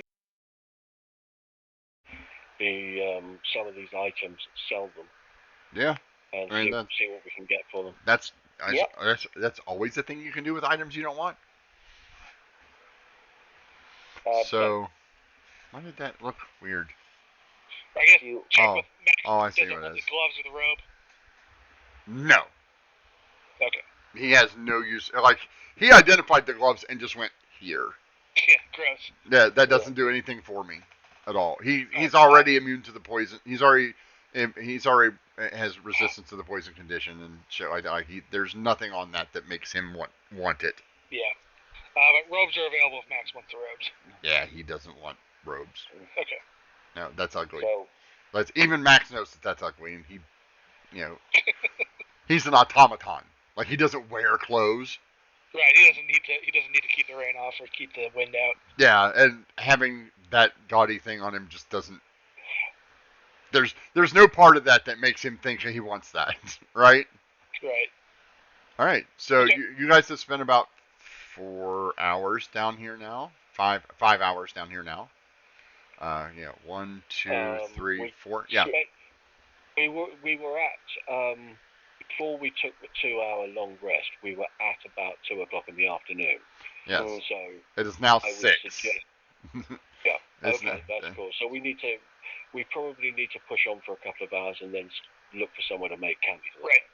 yeah, but before that, do we look to that place that Leon said, or we leave it? And we I'll have leave it up to you, Jorah. It's your call. You're the one going down. I think it's worth giving it a look. It's worth, right? Yeah, it could be. I I definitely mean, think it's worth Max does agree with Leon that it's probably a good idea to take a look because, you know, the amount of coin and gems and stuff that could have fallen through, considering that these magic items have been down here for a while, you know, it's probably a good idea. And who knows, you might find the book that we're looking for down there. Like we don't know how big it is. Yeah, then I'll stand to the top of the hole. Yeah, I will wrap myself with the rope, and as I said, Leon. Well, I thought you guys were going to send Max because, well, either or. So Leon and Max will stand at the top of the hole. You'll have to, so you'll need 2 ropes. One to loop through the big metal circle. We should have enough rope To pull it up and tie it off. As you look to the ceiling, you do notice that there are chains up there, but they all look snapped off. You're probably thinking that most of those are down inside these things anyway. Yeah, no, Leon and Max do what movie it was, Arnold Schwarzenegger, the hand shake with the muscles. Yeah.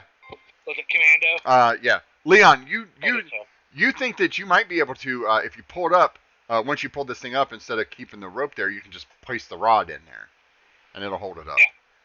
Yeah, that's what we'll do. So there is a 1 foot space around the outside, 3 edges, right? So you could stand on the. There's room enough for all 3 of us to get down there. Yeah, on the grate, and then you could pull it up if you wanted to try to do it by hand, and then plant the rod. Yeah, that's what we'll do. Lift the grate, put the rod, then we'll stand on the ledge. Yeah. Because that way Jorah can help you, and with your all strength, you guys can easily lift this grate by hand. Yeah. It is rusted and stuff, so you guys have to tug on it a couple of times, and you're like, okay. You guys get that up there. Jorah, you tie the rope around yourself. They drop you down in here to the first one. Again, it's the murky, nasty, ugly water. There are bits and pieces of dead Hydra and stuff just floating around in here. Yeah, it's not like you're like, this is not healthy. This is not healthy at all. You probably should have sent Max down. Next time you're going to send Max down because this is not healthy breathing this, right? Because you're breathing this stuff in too, right? Like you're like, yeah, this is nothing like the nice fresh open water of the ocean, right? Like or even a nice big lake you could probably tolerate pretty well. Rivers are awesome because it just keeps moving, right? Fresh water all the time. Stagnant water. Yeah, this is just stagnant, nasty. And I'm breathing it. Yeah, and you're breathing it at the same time.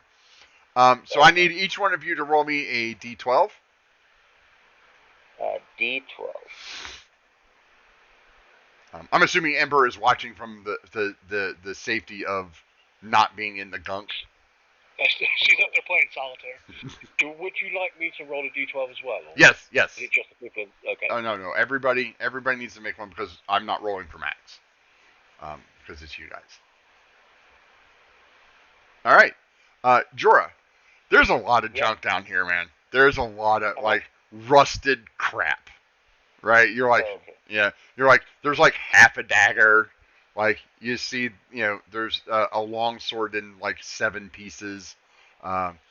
There's a suit of armor that looks like it probably would fit a halfling, but there's like only about a third of it there. You're like, you try to pick it up and like part of it falls off. You're like, yeah.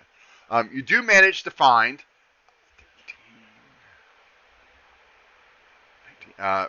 You do manage to find about 190 coins, various denominations. It adds up to about 75 gold pieces worth of copper, silver, and gold. 195. 195, right? No. Yeah, 75 gold total. 75 gold. Okay. Yeah, it's like 75. Yeah, it's like, it's like, 190 pieces of coin you're just like scooping up into this bag. You're like, when you get it out, you guys will count it. It's about 75 gold pieces worth of stuff. I'm not going to nickel and dime you guys with, you get 1,300 copper pieces and 65,000. All Electrum. Yeah, it's all Electrum all the time. Yeah. Yeah. Yeah, it's various coins that, add up. You also find 5 gems, that are each worth approximately 22 gold pieces.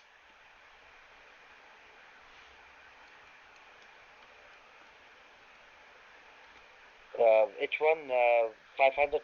500? No, 22. You find 5. 22. You find 5 pieces that are worth 22 apiece. I think Robert's writing this down, right? Yeah, I'm right. Okay. All right. Robert. You don't find much else down here. A couple of bodies that look like there's a dwarf, there's a gnome, there's one that kind of resembles a lizardish kind of creature. I mean, it's got a tail. But other than that, there's nothing else down here. Yeah, if I did like all that, I'll bring it all up. I think I find. I'll give it to Leon or like Max. Yep. Then yeah, let's Max do the searching for the other places. Max is like, okay. Thank you, Max. So you guys move on to the next one. Max puts the helmet on, and just you guys tie the rope off on him. He jumps down inside. Everybody, roll me another d12. Another d12. Yep. Wow. All right. So Max is down there for a while. Max comes up and he's got 2 bags full of stuff. He's like, I didn't know what you all wanted and what you didn't want to keep. I just made a reasonable guess. And he kind of sets them. He sets them down. Inside the one bag is coins and gems. Approximately 460 gold piece worth of coins and gems combined. And then there's 3 small ivory statuettes that are each worth 43 gold apiece. The statuettes are all identical, and they're all of a wizard, a female wizard folk in royal regalia. Like, she's got a nice robe and a crown on her head. She's holding a scepter, and she's got a dagger on her hip. And it looks like she's wearing like a chainmail shirt. Okay. A lizard queen. The other bag has a dagger and a small metal chain. It looks to be, you guys have appraising, right? From the very beginning. Yeah. Oh, we've got this for on non-magical stuff. Yeah, so this is not magical. This looks like it was it's missing a clasp on one end, like it has a clasp on one and not the other. Looks like a necklace. It is made out of adamantine. Ooh. Quite rare. You can average the value of just the metal itself at roughly 400 to 500 gold. If you got it fit, like if you had it repaired, it would probably go for more because it would become an actual, right. Jewelry piece. Sell more as jewelry, but the metal value. Yeah, the metal value itself is, it's very nice. Like it's very intricate chain weave. So it's very gorgeous. When Echo sees it, she'll want to fix it and wear it. But well, we'll see if she gets it. Yeah. What if Leon wants to wear it? Yeah. There's also What about the dagger? The dagger. It looks like a nondescript dagger. It's just not rusted or broken.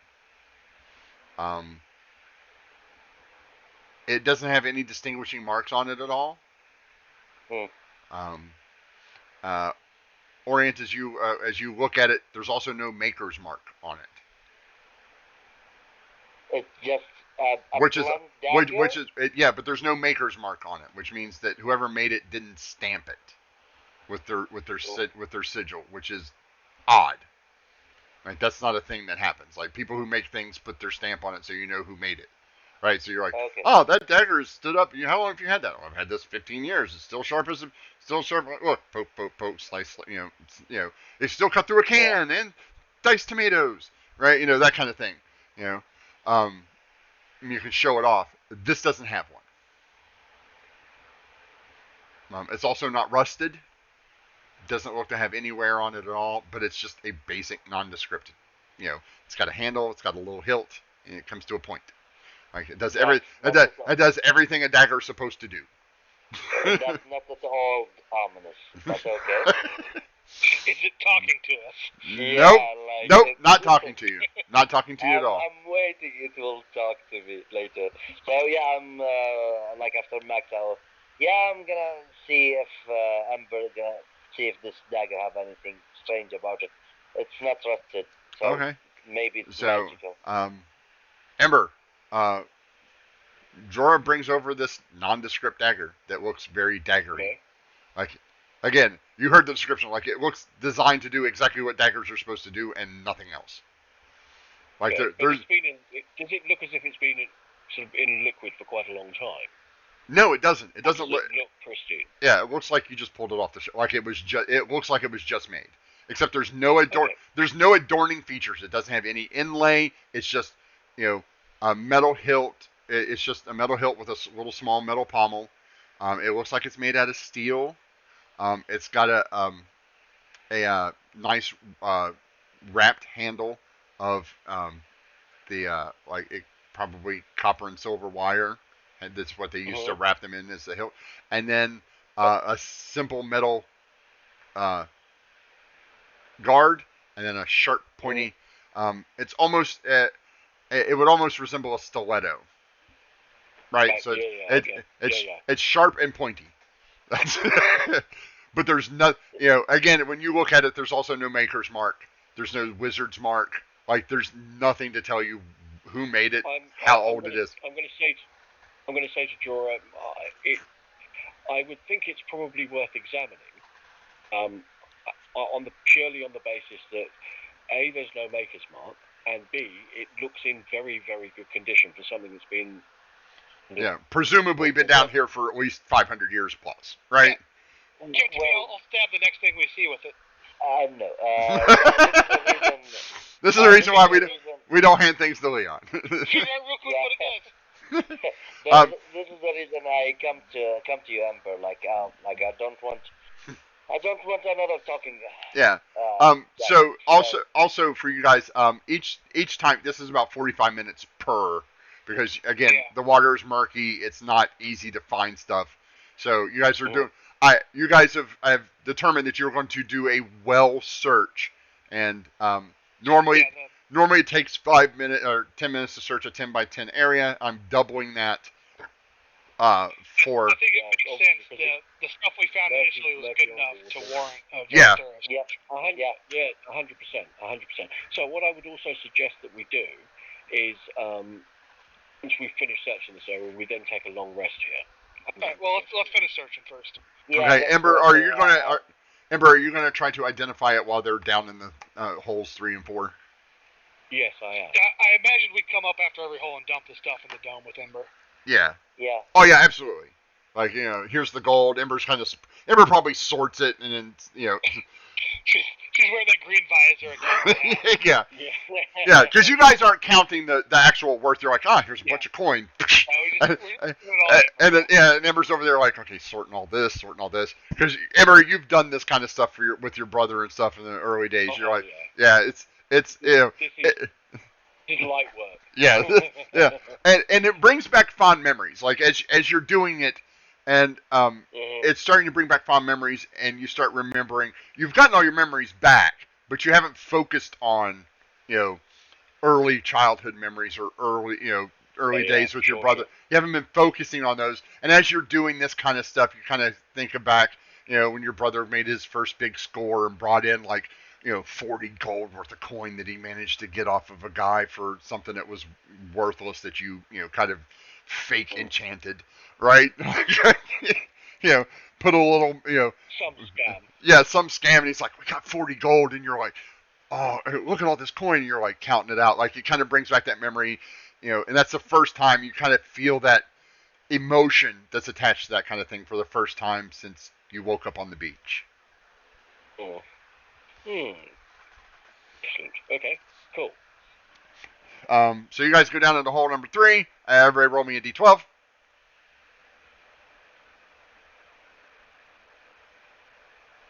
Uh, 9, 6, and 2, so 15, 16, 17. Yeah, this one is not as profitable. He's down there for about a half an hour, and he comes back up and pulls on the thing. He's like, the only thing down there was bodies. Lots of them. Ew. He goes, he pulls out a bag. It's full of trinkets, right? Like a ring, you know, some sort of promise necklace, you know, that kind of thing. Like just little baubles. You guys look at it, and the average value, because he doesn't have a price, the average value of all this stuff together might be 20 gold. Yeah, we'll put it up with Ember anyways, but Yeah, there's there's nothing nothing. of real value. Yeah, there's nothing real value. He's like, there's a lot of bodies down there. Like there's Fair enough. probably 25 to 30 bodies down there. What a lot of were there lizard folk there? Yeah. I mean, probably 10 of them. Most of them were dwarves and halflings and gnomes. I mean. Yeah, it seems to be not a lot of humans or elves or other No. type of the more populous races. Nope. Okay. Just the same, this is the first place. It's the same, like gnome and lizard and. George is seething at all the short people. The wizard people aren't short. They're bigger than you are. Yeah. They're Leons. The wizard folk. I'm not saying anything. Wizard folk and Dragonborn are bigger than you. Much bigger than you. I'm not saying anything. Like, I'm just saying, they are lizard and gnome. Yeah. All right. Another set of D12s for me, everyone. All right. Last hole. 12, 8, 8. 6. All right, so 20, 26. All right. He's down there a long time.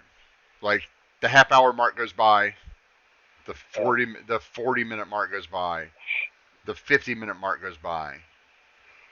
You're coming up on an hour, Leon.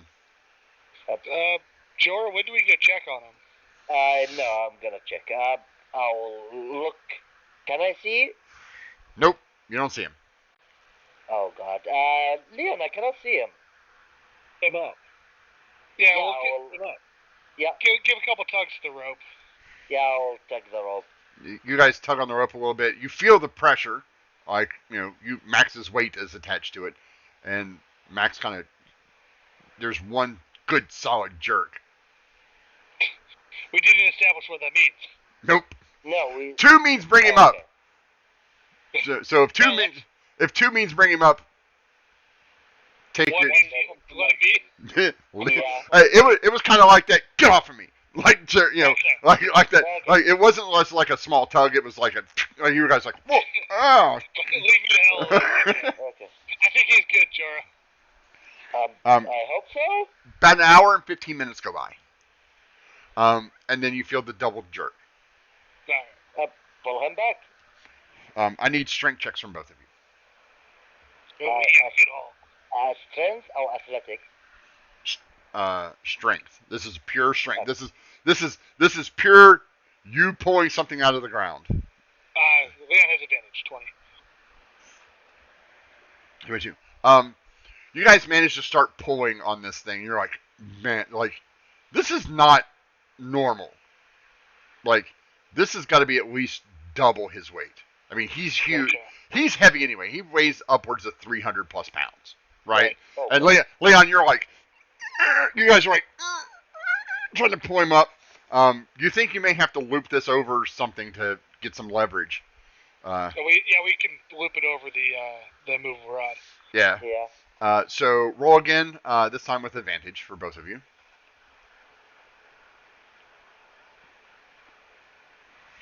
Oh.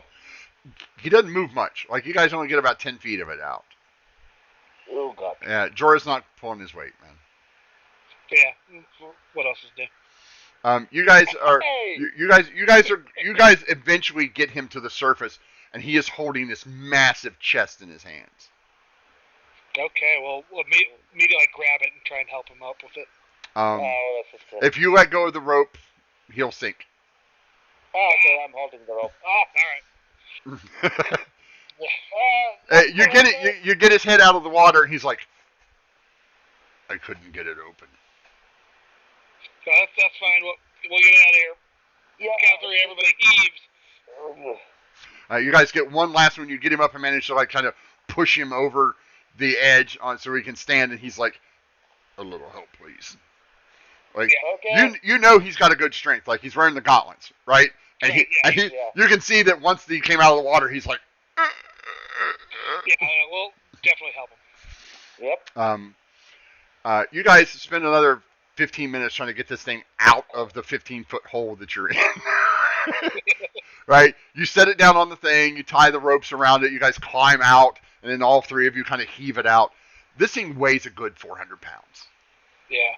It is. Oh, God. It is a solid metal chest. It's got 3 sets of huge chains wrapped around it, right, crisscrossed, and then one across the wing, 2 from front to back, right, crisscrossed over the center, and then there's one that goes lengthways, long ways around it, and they're all there's 3 giant padlocks. None of it is rusted. May I point out that this is the ideal sort of thing those boots were designed for? Yeah, but it'll only get one lock. That's the thing. Yeah. It only unlocks one of the locks. The chest itself has a lock on it, like it's got clamped. So like we need 4 locks to get through to get in there. You guys look at this. This is adamantium, all of it. Oh. That's why it's so Oh, heavy. wow. That's why it's so heavy. Like whatever's in here, they didn't want getting out, or Oh. they Get out. didn't want it stolen, right? Like it was secured for a reason. This was not supposed to be opened. Mm-mm. Okay. So. At least not by random people, right? Yeah. So we're gonna pull the books out. I think Amber already identified the dagger. Okay, so Ember. Yep. After an hour, you realize what you have in your hand. This dagger is it's a dagger plus 3, Whoa. and it crits on a 19 and 20, and does double damage to constructs.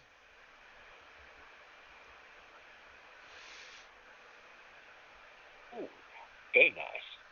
Does it require attunement? No, it does not. I will. Very nice. The name of it is Gollum's Bane. Blumsbane. I will take the dagger and pass it over towards Jorah and say, Jorah, this is a really good dagger. I think we might be able to make as you go to hand it and say that, you notice Max take a step back from you and go, destroy it now. He points at the dagger and says, destroy it now. What's going on, Ember? Why? It's a dagger that's particularly effective and brutal against Warforged. It was designed by the Dragonborn to use against the Warforged. If we've got it, it means that nobody can use it against you or your people. It should be destroyed. Okay, let's destroy it. You're kind of questioning why he didn't recognize it at the beginning, but you brought it up and it was in a bag. You know, like you kind of just dumped it with her, right? And just like you took it out of the bag and went here, because Jorah found it, and you're like, oh, now that he's gotten a look at it, he's like, no, but we need to destroy that. All right, cool. Hand it over. I'll take care of it. No, do you want me to destroy your sword? Well, my sword doesn't have a history of violence.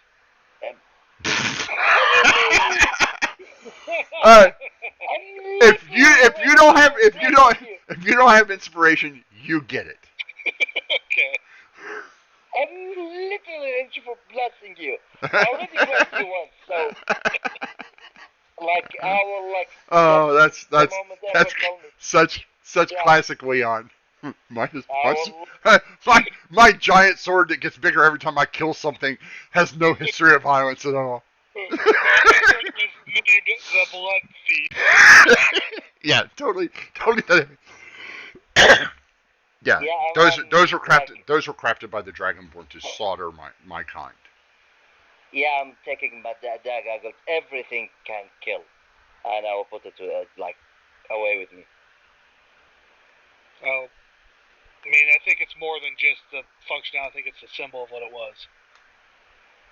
Everything kill, Leon. Why you care? Ember. I care because Max cares. Ember. Please give me a history check. Yep. Okay. 2 seconds. Okay. All right. It kind of dawns on you as this exchange is going on, why Max is so upset. You do remember, early in your childhood, like you were, like, in your mid-20s, right? That's why I'm saying, like, when I say in your early childhood, like, you weren't even allowed to, like, leave, the small area your mom was in charge of very much. Like, you were always at her side, you and your brother. But you do remember hearing stories of a war between Warforged and Dragonborn that is what resulted that war is what resulted in the small number of Dragonborn and Warforged surviving till today. Right. Okay. Right. They basically committed genocide on each other. Yes. If you remember correctly, it was the Dragonborn that started it. So there is a huge animosity between. It's not as prevalent today because there aren't as many older Warforged. But as you know, Max is an older Warforged, so he probably was there during that time. Yeah, and I think he saw the dagger on what we can or yeah, it was so you now like you have an understanding, like when you're starting to think about it, you're like, oh yeah, no, I totally get it now. Like these kind of weapons were fashioned with dragon magic, with what little dragon magic the Dragonborn retained from the dragons, to craft these weapons of destruction where they were just could slaughter them. You know, wholesale slaughter. These weapons were used for wholesale slaughter of Warforged. Mm.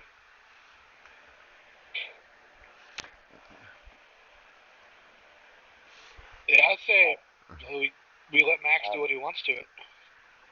He won't even touch it. Okay. Like he can't touch it. He tells you you're like, well, he's like, I can't hold it. Okay, well. Yeah. Like the magic. He said the magic that it was used to create it prevents us from using them. Yeah, I'm just like still and kind of like a safety feature, right? Like so the Warforged couldn't pick up these awesome weapons and use them, so very few of them have survived. This area being as old as it is, kind of lends itself to those kind of things still being around. Right. Hence the big ass box you guys have pushed up on the ledge next to. Yeah. I think like for me, I said when Ember told me that, I will take the dagger and still I believe I will ignore that and I will pocket it, put it in my. Okay. All right. Your faction with Warforged goes down 15. Max will remember this. Like literally. No, I know. I'm just saying, like for everybody who plays like WoW and stuff, when you do something for one do something against the faction rating. Exactly Yeah.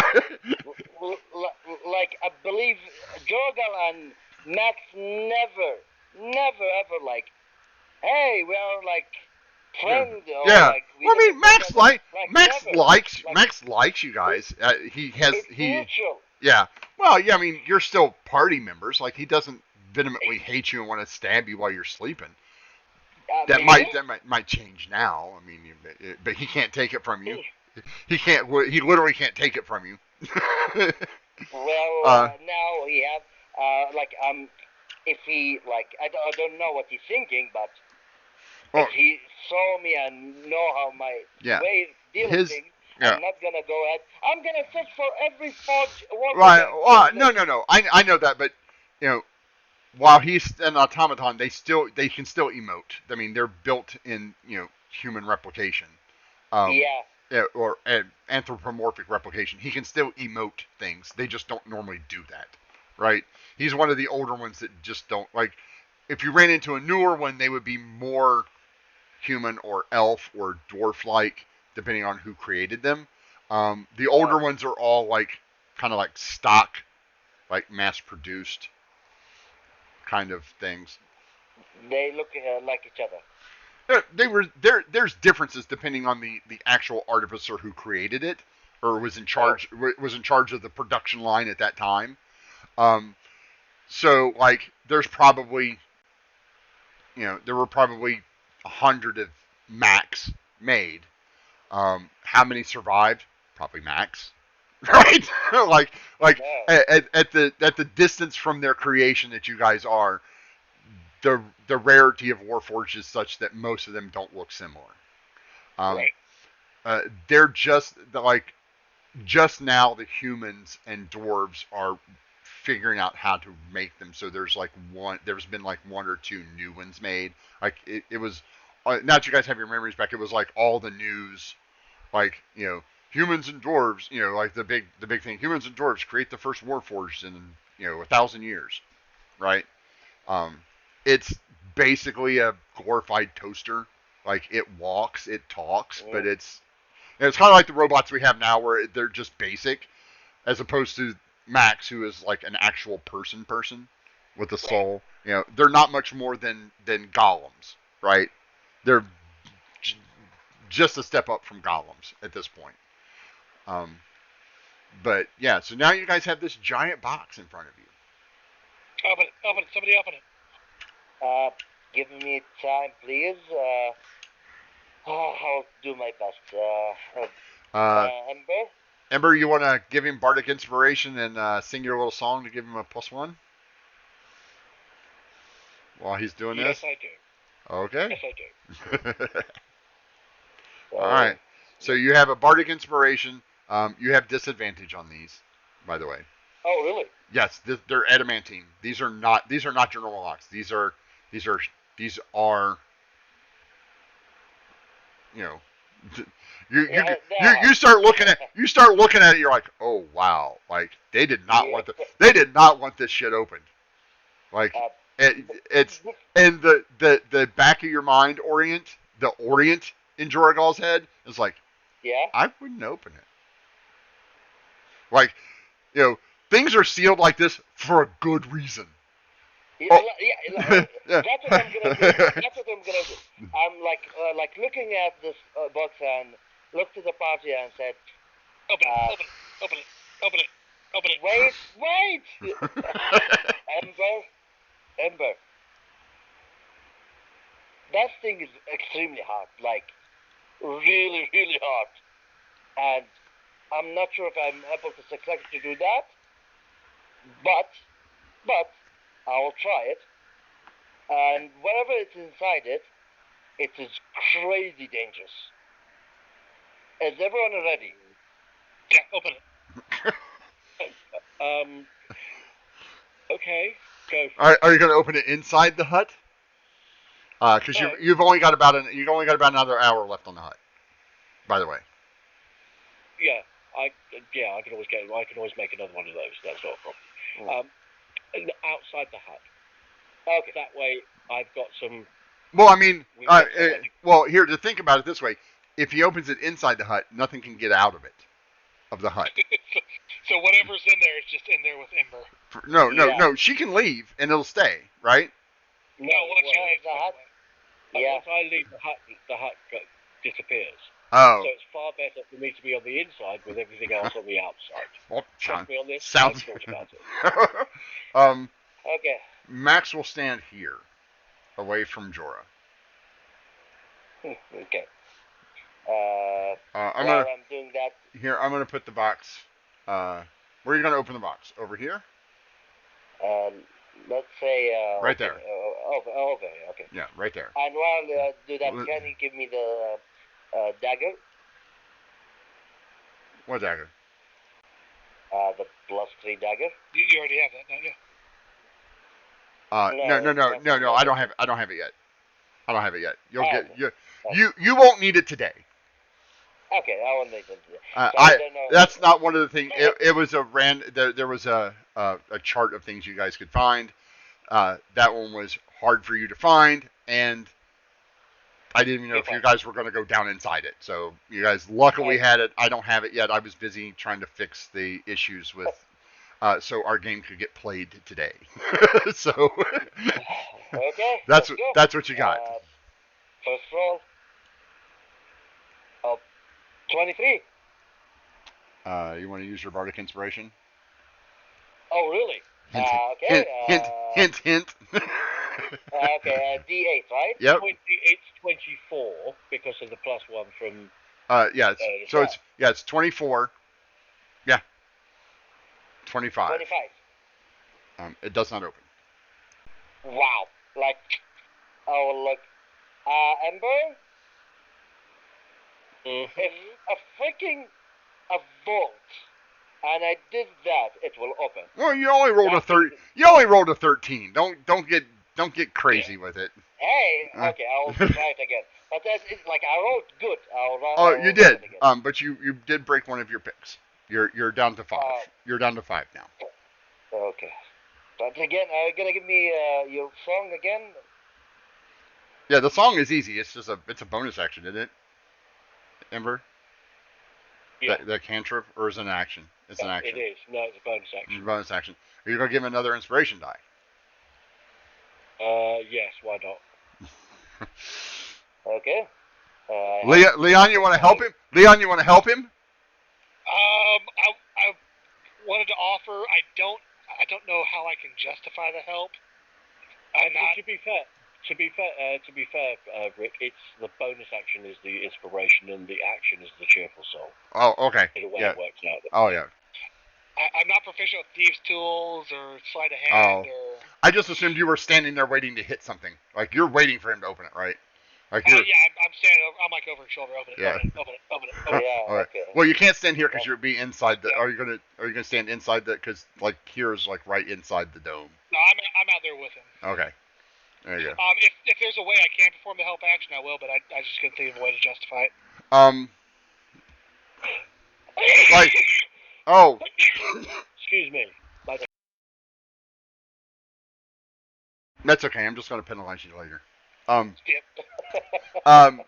No, like for helping, like you can like you know, Hold a torch close. yeah, hold the torch close, hold the thing up so he doesn't have to hold the chains too, and Yeah, do whatever I can to be of aid. yeah.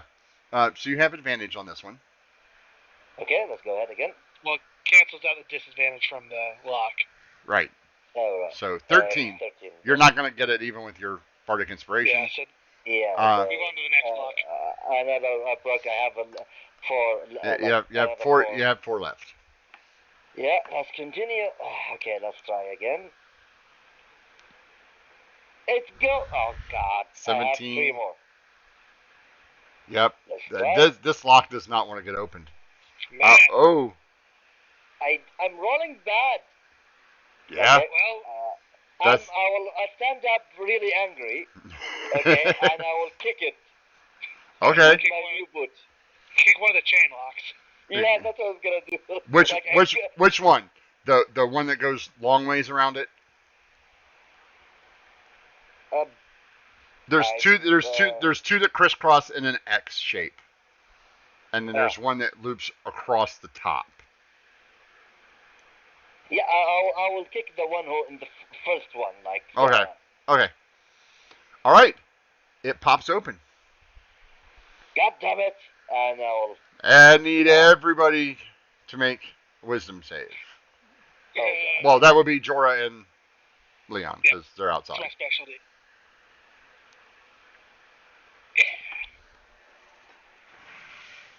You've still got your inspiration, though. I think 18 is good. Oh yeah, so Leon will use his +1 on that for an 8. And I have +1 already, like 19? 19 again. Okay. Leon, you are unconscious. Alright. What? There's a wave of energy that pops out, and you can see it. Like it's a palpable kind of thing. Is there an unconscious on here? Oh no. Unconscious. I will turn immediately like, Amber! Yeah. God, Liam fall unconscious for some reason! No, you know why. You know why. You kicked it, the lock popped off, you felt a wave of energy, and you kind of resist that. Like you get a little lightheaded. Leon just like, Oh, yeah, I can say it is. But I don't know the actual reason. Like, yeah, I resist that thing, but yeah, you felt a. Yes, you do. Yeah? You're a caster now. Oh, well. You have plenty of information to know that there was a curse or a safety spell on it that you set off when it unlocked. Okay. Amber, I think I set off a safety thing that made a wave of energy. I think Leon couldn't resist it, and he fell unconscious. Like, he is in the floor, face plant. Oh no, she saw him pass out. Like she was like, "Oh, that's not good." I will casually wander over with the toe of my boot, flip him over onto his back, and then lean over him and slap him on the face a bit to wake him up. He does not wake up. So I don't know if we've ever established it, but Leon is a snorer. Is Leon currently snoring? No, Leon, you're a NyQuil coma. Yeah. Unconscious. Yeah. Leon's homemade NyQuil coma. Yeah. Yeah. Okay. In which case, what I'm going to do is I'm literally going to grab him by the scruff of the neck, drag him to where. You don't need Jorah's help with that. He's kind of beefy.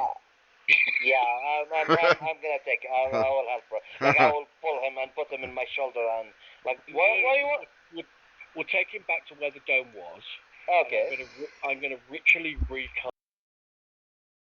Take a long rest, yeah. Okay. Because it's going to take about that long for Leon to wake up again, I would suspect. Are you sure can he wake up? Well, if he doesn't, then we've got a decision to make. Are we gonna check for a pulse? Yeah, I'm checking. By the way, I'm checking for him. Give me he's still alive. give me a medicine check. Like he just fell over. He's dead. Ember, you might want to take a look. Yeah, he's not. He's not dead, but his pulse. Ember, not. As you're with your medicine 24, like his pulse is like 1 every 10 seconds. Like there's not a lot going on there. Like this is some. I mean, to be fair, the hamster that usually operates the wheel inside Leon's head is probably collapsed. However. He is still technically alive. What I would suggest to do is allow the hamster his little rest, and see how long it takes him to wake up. Oh, get an inspiration for that side. Oh my god. Jory, you okay? Okay. Are you gonna try to unlock another one? Oh, that thing can kill. I'm not sure if Leon is like alive or not. She said he's alive. He's definitely alive. He's 100% alive. Yeah. The problem, look, Ember. The problem now is that thing. It's every time when I open it, not every time because I couldn't open it at all. When I kick it out and I open the first lock with my boot, it sent a wave of energy that. Like I felt it, but I a little bit better. Probably use a dispel magic on that. It'd probably come in handy, huh? Too bad you guys don't have a wizard or a scroll or something. Well, we have a wizard now. It is a ghost. Our wizard is a ghost. Not helpful. She can't use material components. Nope. And doesn't have any classes at this point. I don't believe dispel magic actually uses a material component. Well, no, she can't cast any spell. She doesn't have any classes at the moment. She's a ghost. Oh, that's true. She's You know what? If Leon were awake, he would say trigger magic is just as good as dispel magic. Yep. Look, I have an idea. It's better that let's leave it for later on when we leave this damn sewer. We're gonna take the box to this. Max looks at you. Well, while you're in here, Max is as far away in the thing as you can get. It's 10 feet, so I mean you can't go far. But Max, but he goes. You don't know that we're going to leave this way. We may get shut into whatever because this is just a sewer entrance. We still haven't made it to the main library. It may seal behind us. We may have to find an alternate route out, which means we may not come back this way. The problem is heavy, Max. And by the way, why are you far from me? I'm not.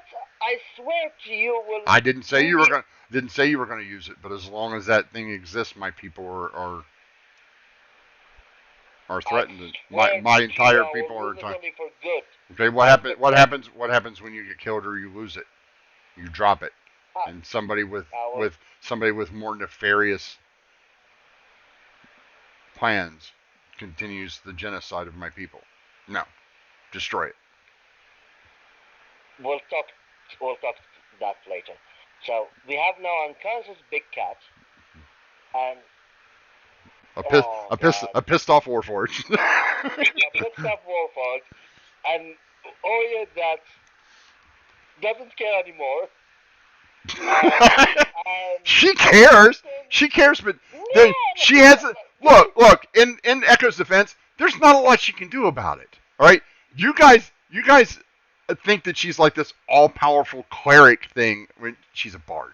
All right, she has a finite number of spells and she uses those for a specific reason. Okay. But she always tells us she's a goddess. She is. Yeah. And I will go ahead. But Leon doesn't worship her, so there's nothing she can do about it. Look, if I die, tell me, and I will start rummaging try to open. I have last three. Okay. I have last three try. Last three. Go ahead. So I'm gonna use product spray. I'll use my inspiration. Okay. But I'll use one of. Okay. First sleight of You have hand. You have advantage. You still got your advantage. No, you might still have your inspiration from He does. previously. He does. Yeah. 14 is not. He rolled a 3 and a 4. That is not gonna cut it. Yeah, you suck at lockpicking, man. Yeah, like I don't know why. Like, okay, I have last two try. Ooh. I have 26. 26. Yeah. Go ahead. D8. All right. 20, that one pops open. Okay. All right. Give me a Constitution save. Oh, this time is Constitution. Yay. Yeah, There's something. Oh God. Yep. Yeah. You take 26 points of necrotic damage. Oh, that hurts a lot. I will look to Amber. Amber, there's something not. I don't know. Ember, honey. Yes. You might want to tell him to look for magical glyphs or something on the inside of the lock or on the outside of the lock, or just like this second one goes off and you're like, ooh, necrotic energy. Seems to be like glyphs or something. Like there seems to be magical wards on this. He probably should want to disable those first before he goes trying to unlock something else. If you want to tell him that, that's up to you. Or if you want him to just. How badly hurt does he look? It did a number on him. Like you could see the life draining out of him. Like the armor's token, it says barely injured. He's fine. Yeah. I'm gonna say, Cora, I would suggest being a little careful with the last one. I think it might be a bit tricky. There's two more. Okay. Well, right. The last couple. Because there were 4. He opened one. No, there's 2. Yeah, there's 2. There's 2 more because he opened one. Yeah, he opened one with the knock spell. He unlocked this one. He has 2 more, and you have 2 more. You still have what? 2 picks. Yeah, there's one more chain and then the chest itself. Yep. Yeah. So, okay, I will search for traps. Search for traps. Yeah. Yeah. How? Okay. Give me an investigation check there, smarty pants. Okay. Yeah. Yes. As you're examining the chest, as the other 2 locks, you notice the 2 locks that are already opened, and then the third one, you notice that there are tiny glyphs etched on the inside of them. Can I remove it? You can attempt to. How? Most of the time. Have knowledge? Yes. So most of the time, they can be like scratched off, or if you ruin the rune in a precise way without setting it off. Like it's not easy to do, but it is doable. Magic wards are a pain in the ass for rogues because there's not a lot. Used to be you could just, in older editions, there's not a lot for those nowadays. So, I still stick to the old school method of if you're a rogue, you're smart enough to have a chance to deface the glyph. It'll be a thieves' tools check. Yeah. So, knock yourself out if you want to try to deface it. Okay, I will do it. There is a chance that you set it off while trying to do so. So, just be aware. Amber, do you still have something for your song? Yes. I will sing you a little song and I will ping you over another inspiration.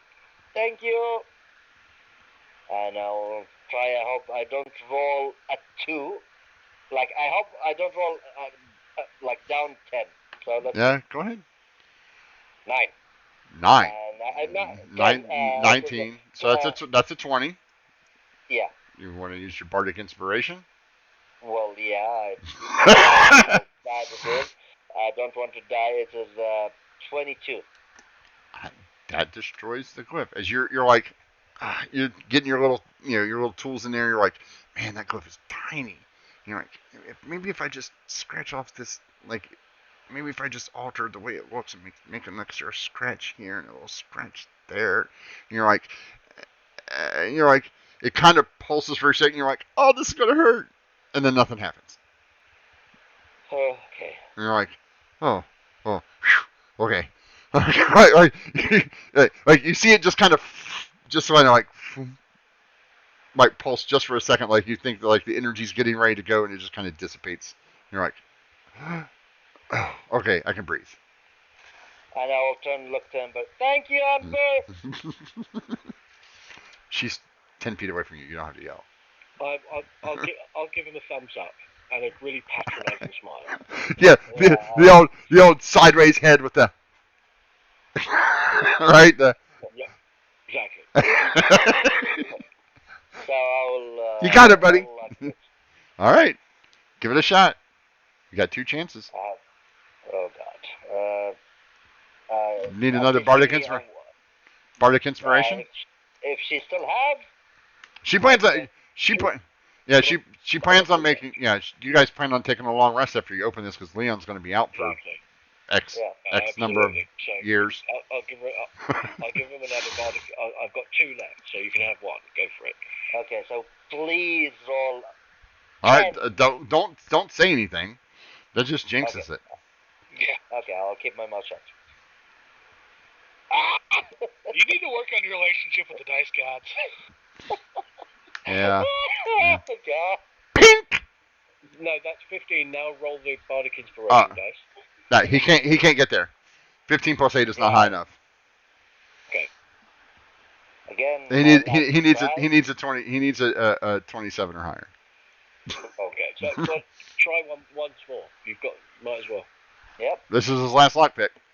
Yep. Pops open. The last chain comes off with no ill effect. Now all you have is the chest itself. I will check for the chest itself. Oh, go ahead. That is probably a good idea. Yes, it appears to be trapped. And how trapped it is? Very trapped. There are multiple glyphs, and it looks like there might be even a poison dart or spray or something in there. Like there's some sort of triggering mechanism on top of the glyph. Best of luck. There's like, good luck with that. Yeah, I'm there. Yeah. Whoever made that treasure box, like literally. Nobody said it was a treasure box. I said it was a huge locked chest made of adamantium. Yeah, adamantium. Whoever the adamantium box this, the one who made it from adamantium, wherever he made it, he made sure that it's extremely hard. Well, wait. It's extremely hard for people who don't have the key to open it. like if you have to try to steal it. Yeah. Oh, well, wouldn't you want your valuable possessions to not be stolen? Anybody who's gone to this much trouble to hide something away in that box, I want to know what it is. Yeah. So now everybody's like, you guys want to open it. You're going to be mad as hell. Okay. I'll try to disarm which one? The physical trap or the magical trap? You still have a bardic inspiration dice. So I will start with the magical trap because. No, he doesn't have a bardic inspiration. He used it. He needed to. No, I didn't use it for the 26. So it's already 27. Oh yeah. Okay. So yeah. Yeah. So I already have 1. Okay. So you want to do the physical trap, or the magical trap? I'll start with the magical because see if I can do it. Okay. Okay. Magical trap. 22. 23. Use your bardic inspiration dice. 23. You roll a d8. Okay. 27. Yes. This one closed for a little bit longer than the last one. Like it was still trying to go off while you're like, I just barely got this. This is bad. And now you're left with a physical trap. Okay. I can give you +1 this time. I am out of bardic inspiration, so I've given you 5. Okay. She's burned through them. You're screwed until Yep, she gets to go to sleep. Okay. If you have any ability to like heal me before I die, Yeah, don't worry. That wasn't patronizing at all. She treated Leon when So you're alive. You're not dead. You're not bleeding from any orifices. You're fine. Yeah, Go ahead, Joa. 28. You managed to extract this dart. You can smell the poison on it. Like that's how bad it is. Like you can smell the poison on it. Give me a nature check. Okay, nature.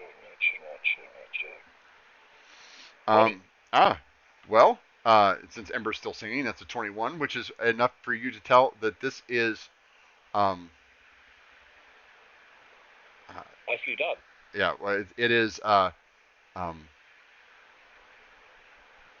potent wyvern poison. What is it again? Wyvern poison is Wyvern. Yeah, potent wyvern poison. To get this stuff, you have to harvest wyverns. The tail stinger of a wyvern, not easy to do. And most of the time, the wyvern poison you run into in the black market is, young, babies or young adults, the small ones. This is from a full-grown adult, which is not easy to get. Right. Okay. When I able to like remove this trap, like did I like remove it? I pull it out, or like yeah, you pulled you managed to unhook the mechanism and pull the dart out. It's maybe the size of a large sewing needle, and it is just coated in this. Like you can smell it. As you pull your little tweezers out, you're like, oh, jeez. And as you're looking at it and you smell it, you're like, oh, that is adult wyvern poison. That is not some that's the good shit. It'll the fact hit me, it will hurt a lot. Yeah. Oh yeah. It could have killed you. Oh god. So here's the question. You can see it. How many able to take out? There's only one dart. Okay. Can I keep it? You can keep the dart, but the poison's starting to fade with the exposure okay. with the exposure to air.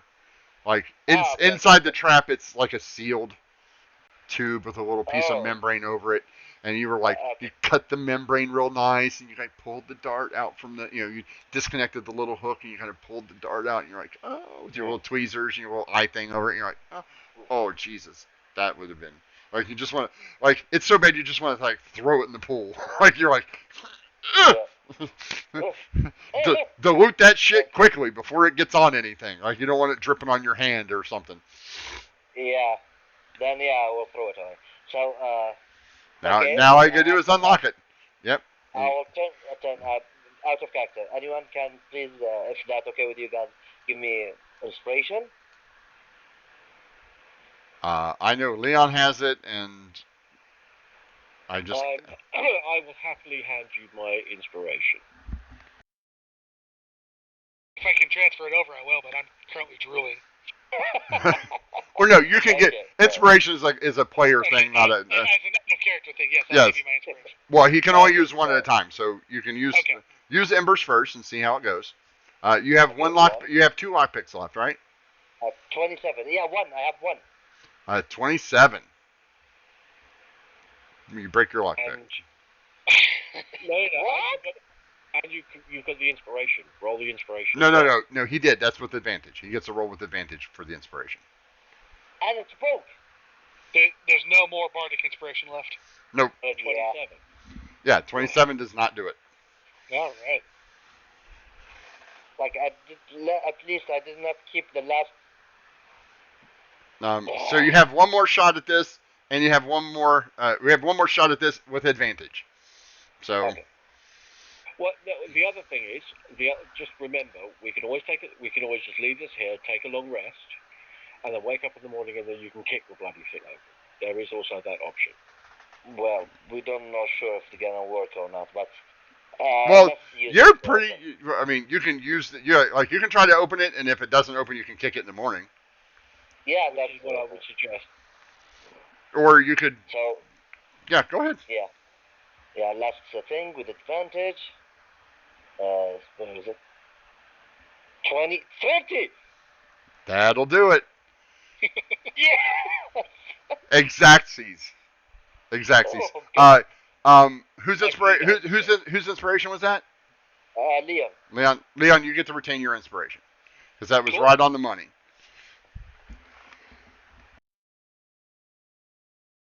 That moment, Jorga is sweating.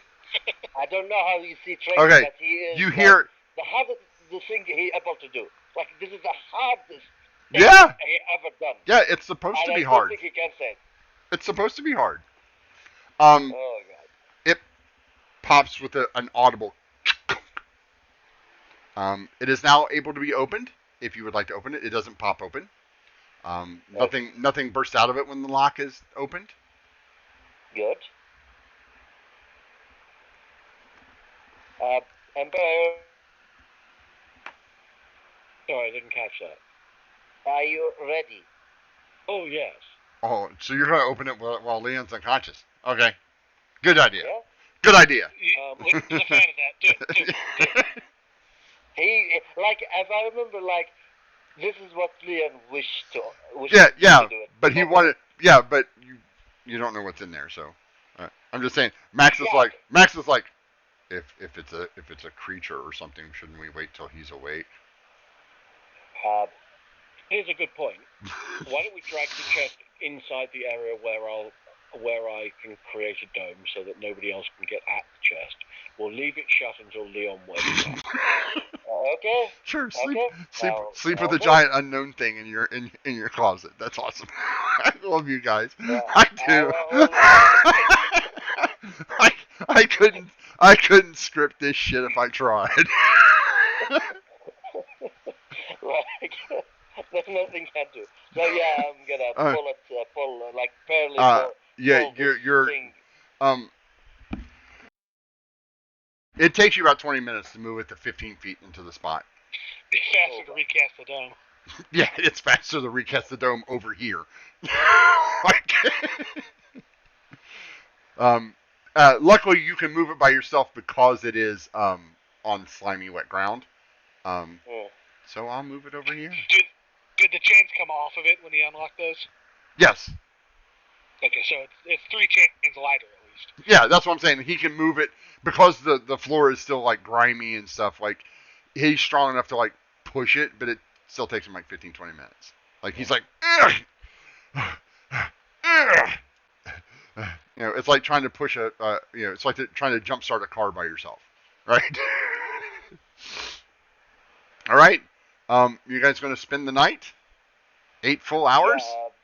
Yeah, wait. We're gonna take a watch. Well, Max is always awake. Oh, okay. He doesn't need to sleep, right? Well, he's got to be quote semi unconscious and he's still aware of his surroundings, but he still has the power down for 4 hours.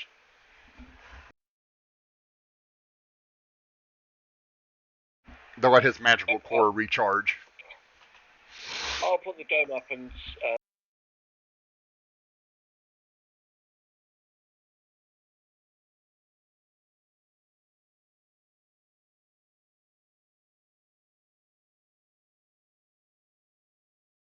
I mean, Max has got to be powered down, but he's aware of what's going on. Yeah, he's aware of what's around him.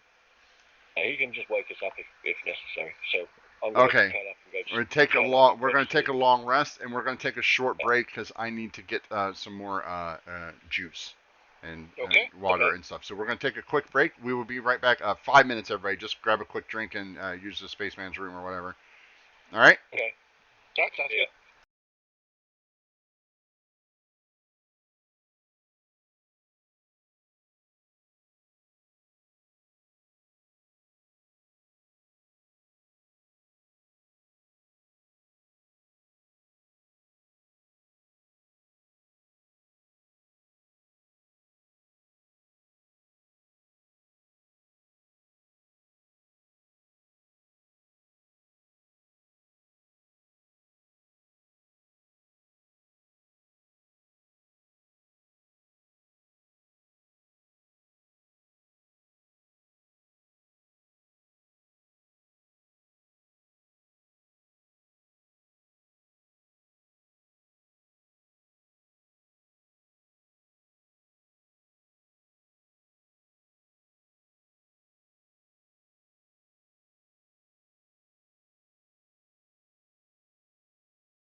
Hello, everybody. We're back.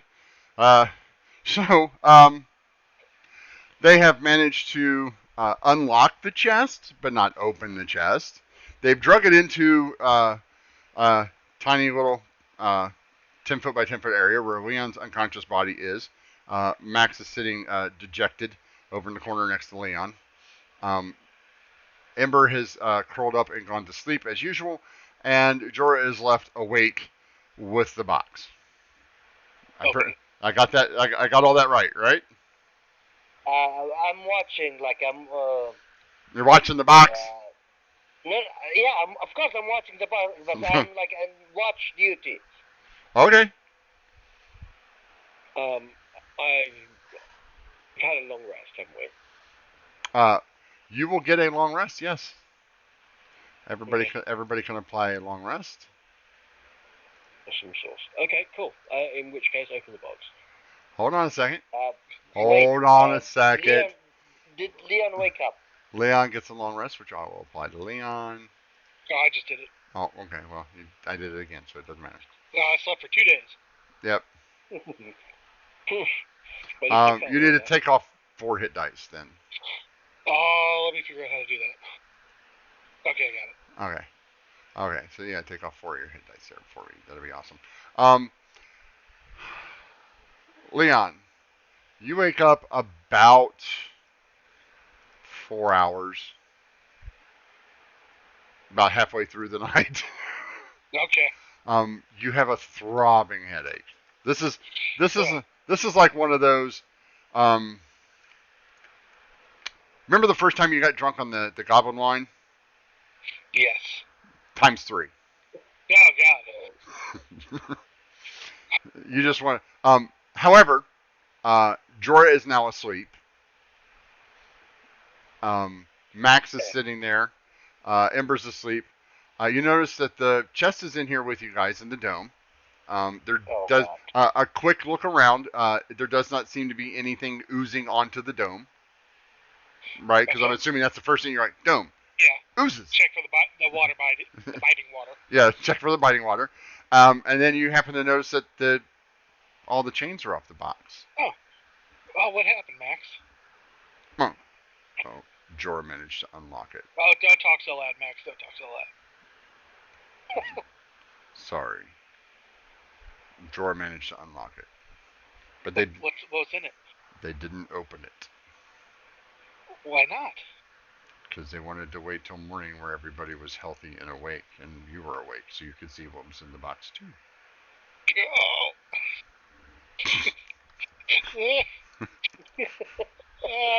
So tough for me as a player as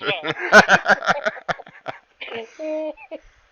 Just a little peek, Leon. It won't hurt, right? I will give Leon a wisdom save. Oh, no, please. Let's say above a 10, he'll wait. Oh. So just a little peek, right, Leon? Just a little peek. Yeah, just gonna do a little bit of a peek. Okay. Leon. Yes. It's a corpse. A fully preserved, nice corpse. What size? Medium. Like size? Is it like curled up in there, or is it? No. It's in the fetal position. Okay. It has horns. Horns. And a tail. And wings. And wings. Oh. Oh, God. Just gonna close this on back up. Yeah, Max, it's a body. A preserved body. Okay. That's out of open up, peek in it again. I'm gonna watch for like half a minute, checking for signs of breathing. No, it's a desiccated corpse, right? Okay. Sorry, I misunderstood. Yeah. It's not mummified, but you know if you unwrapped a mummy, what a mummy would look like, right? It's obvious to me that it's dead, but it has not decayed. Right. Okay. Yeah, there's no skin or anything on the tail. There's no skin on the wings. The rest of it has this. I understand now. Yeah. Do I recognize the race or the species? Give me an Arcana check. That's my specialty. Yes, it is. No. Okay. Like this is like you're like could be a tiefling. Sometimes they Yeah, have wings. Like if Leon knows about tieflings, he'll assume it's a tiefling. yeah, that's the closest. But to have horns, a tail, and wings, like that's like that'd be super rare. Like that'd be Right. like multiple generation tiefling, right? Like only tieflings only breeding with tieflings for a while, kind of thing, which is not heard of, right? Because there's not large populations of tieflings in like their own city, like they're intermingled. Right. They're sporadic. Can I tell? Are there any signs whether this person was put in here pre or post mortem? Is there like any ritual wrappings, or is there like claw marks trying to get out? Give me an investigation check, but you're gonna have to open it all the way. Yeah, I'll open it all the way. Okay. As the lid rests against so it rests at like a 45-degree angle away from the chest, away from the front. Yeah. There is an audible.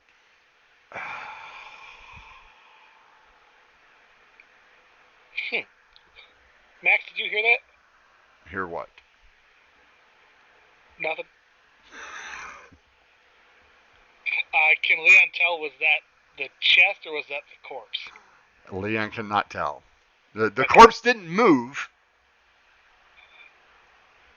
Yeah. I think that was creepy enough that Leon just slowly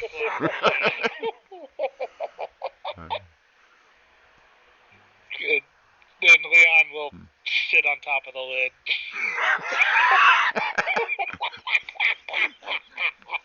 Are you going to stay awake for the next 4 hours there, Leon? If I need to rest, go back to sleep for my rest, I guess I'll try to curl up. Yeah, you still need to. You will get your long rest. It's not comfortable on top of this box. It is. So I'll curl up, but I'll end up just being like draped over it, limbs hanging off of it. Okay. You guys wake up in the morning to find Leon draped over this thing. He's now on his chest. His head is kind of dangled off of it. His tongue's hanging out. Drool. There's a big puddle of drool underneath. I will take my minute to wear my armor. And I will look to Leon like, while I'm putting my armor, like, hey, Poof, you still alive? No, yeah. How's my headache at this point? It's about half gone. Can you please don't yell? Why do you always yell? I don't know. It's something. It's me. So it doesn't matter. Why are you sleeping here? There's not a lot of room in here. Okay. Echo, you wake up to Jorah waking Leon up, and you see Leon kind of sitting up on, legs hanging over the edge of the crate, and they're arguing about why Jorah's got to be so loud every morning. And may I ask you something, Leon? Yeah. Well, normally I will not ask if you're the same freaking place unconscious there, but you're in the box. So, did you open the box? Yeah. Okay. I mean, you unlocked it. I unlocked it, and I did not open it because I want to make sure, everyone is awake and you're still alive. I thought you're dead. You know that? Okay. I was that far out? Wow. Yeah, literally, you face palm immediately in the ground, face in the ground. Well, that must have been bad. I have a killer headache this morning. Yeah, because, and by the way, let's remember something. Next time when we open in a chest, let's check for a trap. Like literally, like just I found out if we set for trap, we can deal with it. Really? Yeah, like we can open Okay. it without you falling and feeling this headache. That sounds preferable to what I'm feeling right now. Yeah, I have a question to the DM. Do I sense anything? Why would you ask that question? Do you sense anything? What? I'm asking the DM because Asking me what? Do you sense anything? You have 5 senses. Which one would you like to use? it's like there's something trying to hold my throat, my Nope, breath. nope. Everything's fine. Okay, You feel hunky dory. Okay, so what did you see inside it? There's a corpse in there. There are corpse. And how does corpse look like? It looks like the tiefling, I think. Tiefling. Ember? Yeah. Good morning. Good morning. So, I have a question for you. Do you want to have a breakfast? Leon, you're Then starving. open the Leon, door. you're starving. Yeah, let's have a breakfast. Yeah, then Okay. let's have breakfast. Okay. You heard Leon say there was a tiefling corpse in there. How do you know there's a tiefling corpse in there, Leon? Because I looked. While we're sleeping. Good job. Alright, Leon consumes 2 days worth of rations. Okay.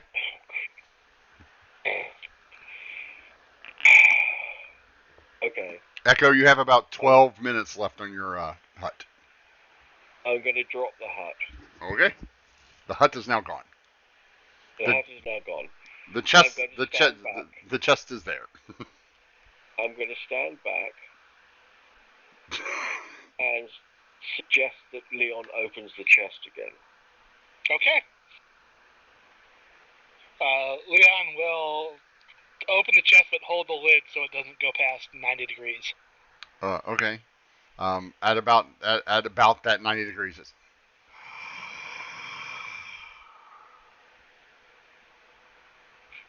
Did anyone else hear that? Did I hear that? Yes. Echo didn't. Leon? Echo is too far away. Leon, is that you? He's over here, so he didn't hear it either. Leon, is that you? Yeah? No, you made that sound. Wait, just do it every time. Leon closes the lid and opens it again. Nope. Huh. Must be just shifting pocket of air or something. Wherever. Let me see what's inside.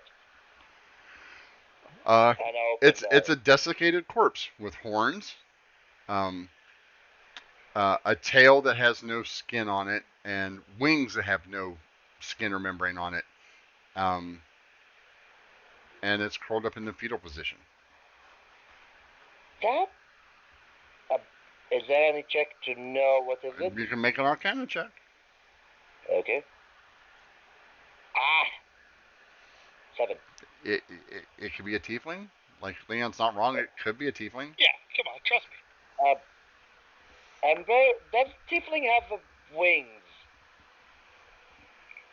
I'm not sure. Not possibly some of them. Yeah, not normally. As far as I'm aware, though. Not normally, but there are sometimes. Like I told Leon, several generations of tieflings breeding together can get full on big tails, and sometimes wings. Like it's a mutation. You've seen tieflings with wings, but it's like once every 200 years you run across one. Like it's not like every city's got one. It's like, oh, there's one with wings. So it's not super It's not unheard of, but and this it's rare. Extremely rare. Yeah. Okay.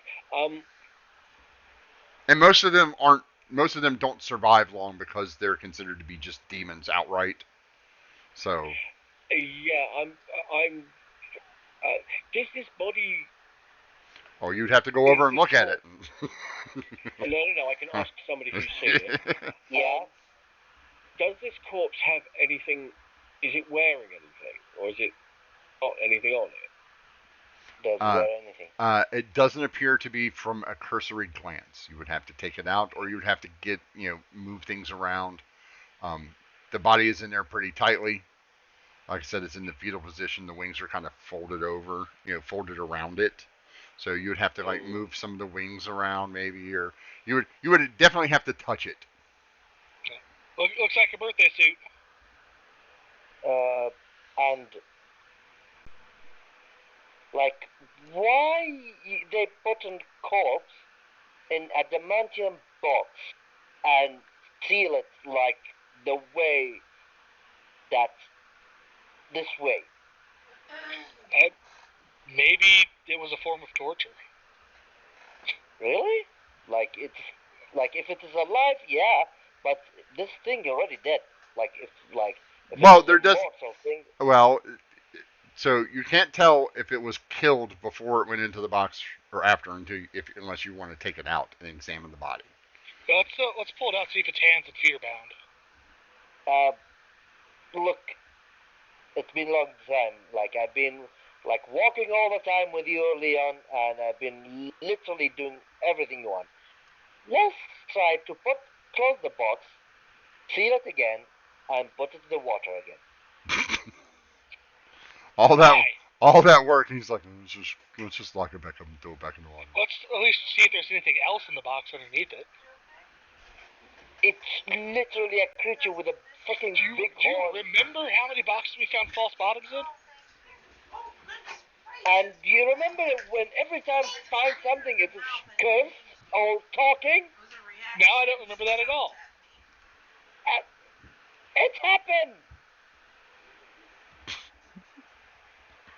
Look, I'm scared. It's scary. Yeah. So freaky. If we just put it back there, you'll remain scared of it for the rest of your life. I mean, if we can prove it's just a corpse now, it put it behind made a sound. You said it by yourself. It could have been the box. How the box made kind of the sound? I don't know. It was sealed airtight. Yeah, it was just a pocket of air coming out of the box. Yeah, but you opened it before. What do you mean? It means the air already been out. Well, the lid wasn't open this far. I don't know. Can I make an arcana check at this point? You would have to, you would have to see it for yourself.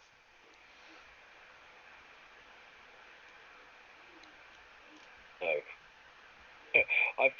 This is just not a good idea.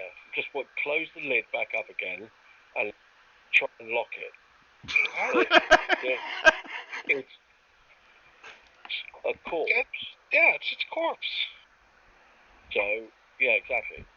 Maybe there's a note or book, a tome or something in there we can find out what's going on.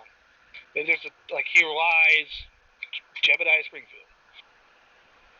You said it by yourself. It's like it kind of maybe torture. Yeah, we don't know. We don't know. That's the most scary word I had to hear. Right. So let's stop not knowing and start finding things out. For the love of sake, every time we find something weird. Oh God. Max says he's not wrong. Examining the corpse would give us more information. And if there's still nothing there, we put it back, we close it back up, and throw it back in the water. Everybody gets what they want. Please feel free to investigate. What about you? You're freaking 50 feet from me. Yeah, because I'm not stupid enough to touch the dead body. Leon, go ahead and touch it. Leon just puts a finger on the corpse. Nothing happens. It feels dry and leathery to the touch. Do I feel like I would be able to just lift it out of the box as it is now? Would I be able to grab a shoulder and a leg and kind of gingerly take it out without You're sure that you could possibly do it. It might break off a wing piece or two because like the wings are wrapped around it. You're big enough to literally physically pick this up. Whether you can do it without breaking it, that's an entirely different story. Right.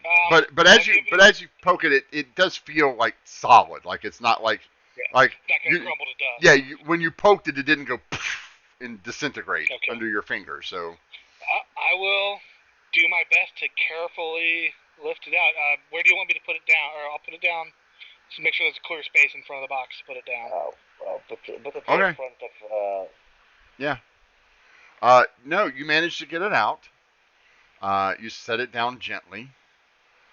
Then, once it's out, investigate the rest of the box. Yeah, a question: how big is this creature? Like, is it medium sized? Like, yep, medium sized. 5 to 10. Medium sized. I will look. Like I at said, the box. The, Like I said, the box is like 4 foot by 3 feet by it's by a very 3 big feet. box. Like it's big enough to put a body in. Like it's a It's a big old trunk. Yeah, it's a big yeah. It's like a trunk. It's just made out of metal instead of wood and leather. Dimension. I will check the box, see if anything on it. Okay, Because give me an investigation check. Okay. Anything on it or in it? Are you looking on the inside or the outside? Okay, inside. Inside. Investigation check. So I will ask Leon, can use the help action. Can you hold this for me, please? Yeah, I'll hold the lid open. Well, the lid will rest open if you leave it, Leon. You had to open it all the way. You had to open it past that 45 to that 45. So it's all the way open. Yeah, it's open. It rests open. Okay. Leon is comparing the depth of the inside to the depth of the outside to see if there's a false bottom. Okay, give me an investigation check, Leon. Okay. And Jorah, an investigation. Jorah, Leon, you're certain that these dimensions don't match. There's got to be a false bottom, Jorah. Well, not just a false bottom, like the width and the depth. Like there's like a false back, there's a false front. There's so many hidden pockets. Well, no, it looks like there might be this box might be inside the box, like the box that the body was in. You might be able to pull that out, and it fits inside the box. Oh, it's a folding box. Yeah. Give me a second. Just let me check. Jorah, as you look at the bottom, you notice that in the dust, you can kind of make out a lot of symbols and stuff on the bottom of this thing. Okay. They're hard to make out because it's full of, dust. No, more appropriate, decayed flesh dust. Mm-hmm. But are you going to clear it out? Yeah, You're gonna bend. One of the things I want to make sure that, because Leon pointed that out, that it might alive when they locked it inside. So I want to see if, with my roll, that if that thing inside it try to crawl No, out. there are no claw marks on the inside of the box. There are, however, symbols and things etched into the bottom of the box, but you can tell that they're there, but you can't read any of them because of the layer of detritus there. Leon? Yeah? Can you, just for your safety, if anything happens, at least one person take the awful thing. So can you move a little bit back? Sure. Thank you. Okay, and I will remove the... Okay, so, again, this box is about 3 feet high, and you're only about 5'6". So, yep. Yeah, it's you're not going to be able to clean the entirety of the bottom, unless you're inside it or have something to reach inside it with. If only we knew somebody that had prestidigitation. Yeah. Wait, we have actually. She's gonna know we're near the box, I bet. Well, the corpse is already out. The corpse is already 10 feet away from you, Echo. At this point, if you'd like to make up the Arcana check, you can. because you can see. Okay. Yeah, I will do. Ooh, wow. Ember, Hmm. this is most decidedly not a tiefling. This is a creature from one of the lower planes. Oh, that's not good.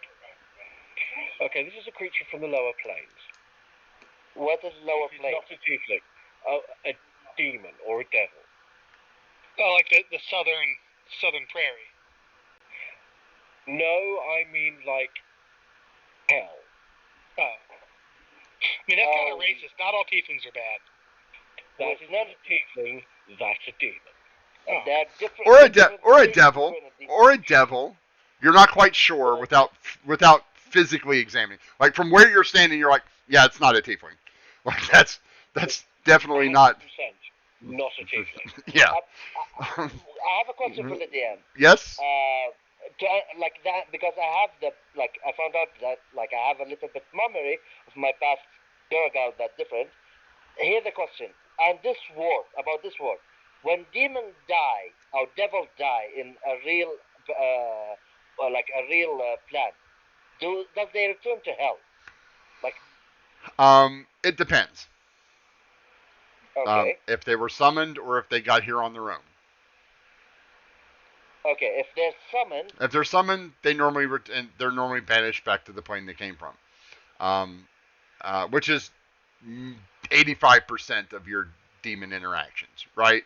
Like the one you guys ran into was in a summoning circle, right? The big Harazu, that was in a summoning circle. That was there because somebody summoned it, and when it died, it gone, right? Yeah. If they manage to find their way here on their own, not so much. Okay.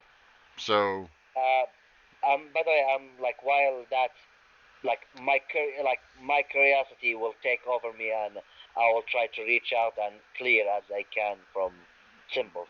Okay. Awesome. I'm taking a closer look at the corpse when we get around to that. Okay.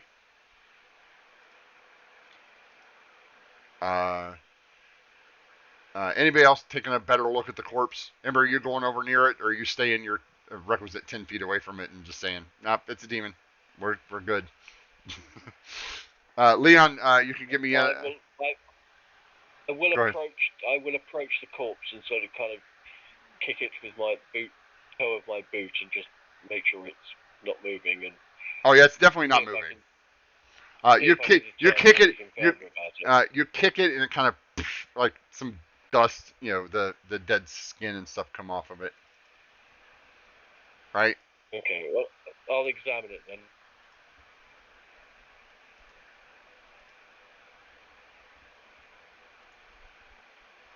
All right, give me an investigation check. Jesus. Leon's checking as well. Specifically, I'm looking to see if their hands are bound, or if there's a gag on the mouth, or if it was bound. As you check the hands are elongated. They're across their chest, crossways. Like they put the vampires with their arms crossed in the ground. Yeah. But it has these. It's got 6 fingers. And each one of them is,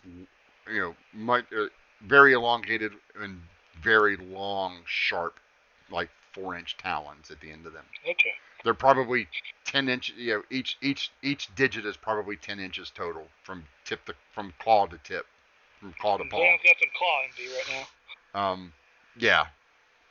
And the mouth has rows and rows of like 3 or 4 rows of very pointy, sharp teeth with multiple sets of canines coming on upper and lower. Like there's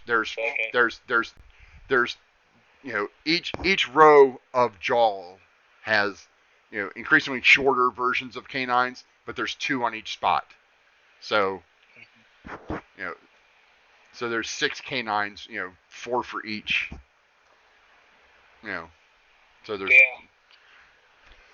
Now that we're looking closer, can we tell any sort of clothing or No, it is. It is Something not. like No, it is definitely in his birthday suit. Okay. Not that demons Good are. day. Not that demons are known for their fashion Yeah, sense. yeah. Jorah, buddy. Yeah. You start, you know, clearing off these markings, and they. Um. Let's see here. I will check your character sheet instead of asking you personally.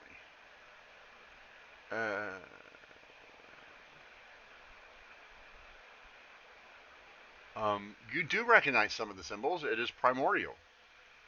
Okay. Some of them aren't primordial. Most of them aren't.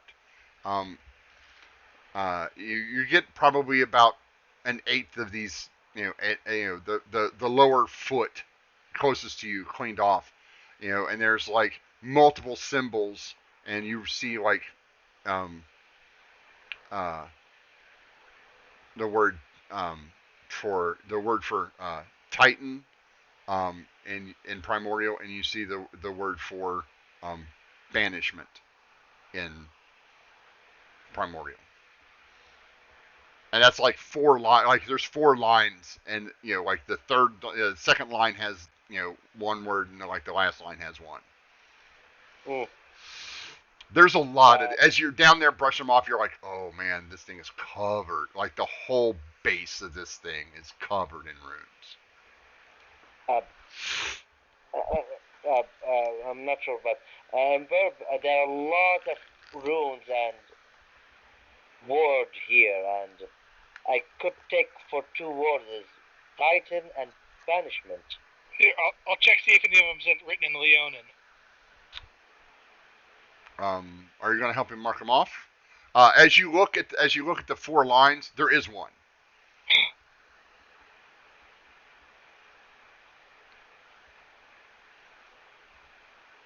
So it's something written in Leonin there? The Yes. only language I speak? Yes, actually. Wow. Well, the Leonins go back to the beginning of Oregon. Like your tribe goes all the way back. So it is in Leonin, but it's in ancient Leonin. So you start looking at it, you're like, it could be apple, or it could be curse. You're not sure. Like it's that similar. Like how the language morphology. You're like, yeah. It could be apple, or it could be curse. It may even mean family. Like they're really close. Like depending on which tribe of Leonin, right? Which dialect. You're like, I mean, your best bet is probably family or apple.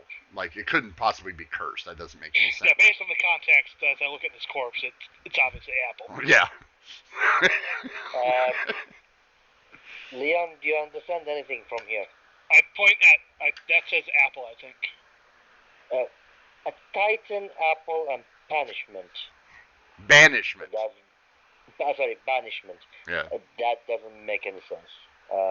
Ember? I know you don't want to, Ember, but there's a lot of languages in there. Can you take a look? I'll certainly have a look. Is there? I speak Sylvan. Oh yeah. Anything? Just Sylvan? I thought you spoke more than. Let me just check. No, comments. Don't you have comprehend languages? Didn't you take that finally? No, you did not. We've never picked up a helm, have we? Nope, you don't have one of those helms. That was not the one I rolled. I thought you. Yeah, I know, but I thought after Dan left, I thought you were going to pick it up because you guys. No, because what happened was I've got an ability.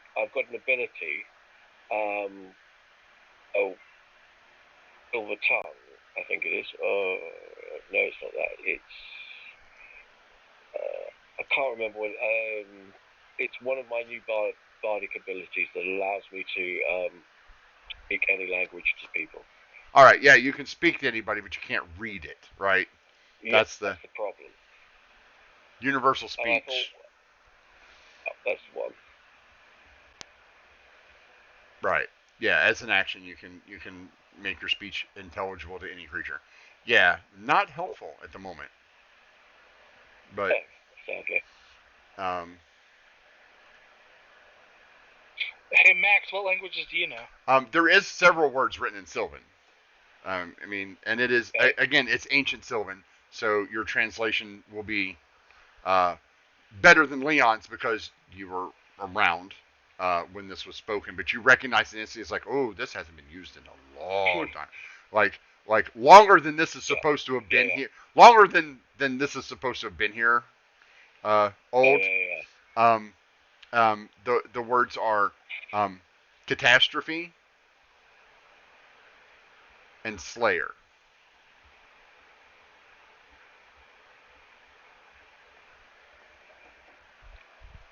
Oh, this is not good.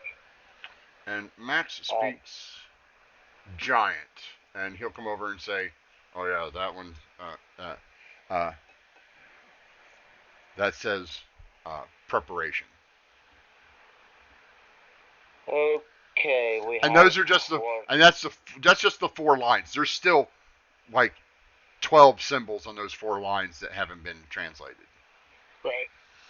Okay, that's quite not good. And Max kind of rubs. Max kind of reaches down and rubs his hand from the side here, and you see, like I said, this thing is the entirety. As he wipes his hand clean down one side, you can see that this runs the entirety of the box on the base of this on the bottom of this box. How is it, like, etched into the adamantine, or is it painted on? No, it's etched. It's etched. Yes. Does anybody have paper? Can we take a rubbing? Leon doesn't have any paper. I don't think. If I remember the one who has paper, it will be Dad. No, I thought Ember had some because you guys found some and you didn't get rid of it yet. Didn't you? Ember? Possibly. Yeah, I'm just sorry. Yeah, no, I can't find anything on my character sheet. But I thought I had to. I thought I had. Oh, you had the sealing wax. That's what it is. You have the sealing wax. Right. You have it's basically like the size of a bar of soap of wax, which if melted, you could probably get some of it, but there's no way you have enough to cover this entire thing, right? Okay. Well. Leon, you're still convinced that this will come out. Yeah, we'll just kind of take the inside box out of the outside box. What? No inside box. Leon, give me a.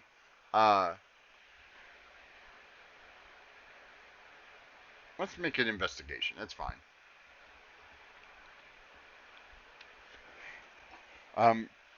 You do notice that you're gonna have to try to pull it out. It looks like it's form fitted inside. Okay.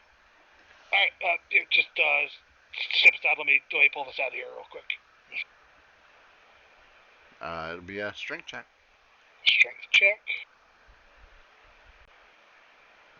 Oh my god. Yeah, you can't get a grip on it by yourself. It's too wide. Here, Jory, you grab that corner. Max, grab that corner. Okay. We're trying to slide the inside box out of the outside box. All right. Well, by the way, like, do I know will be like slide box? You're not sure, but according to Leon, it is. So. Come on, George. Come on. He's found he has found several hidden compartments in boxes you didn't think had. There's always a hidden compartment, Jorah. Can I make a check that see if they are? Sure. Sure. Go ahead. What? Investigation. Okay. Yep. Okay, Leon. Go ahead. Leon, you have advantage with what is +4 because Max has a strength bonus of +4. All right, I'm just gonna roll my athletics because we got a +4 on. No, that's proficiency. Yeah, we got a +4 proficiency. Yeah. Strength. Yep. So 25. Yeah, you guys managed to lift this out. It is. Had you not noticed that, Leon, it is literally like it scrapes as it comes out. Like this thing was form fitted. And you pull it out. I give Jorah a smug look. And I need everybody. I need everybody to make me a wisdom save and a constitution save. We'll start with, since I don't want you guys to roll these just yet, we're going to start with Leon. Leon, give me your wisdom save first and then your constitution save. 10. Okay. And Constitution. All right. Jorah. Wisdom. Constitution. Okay. And then Max.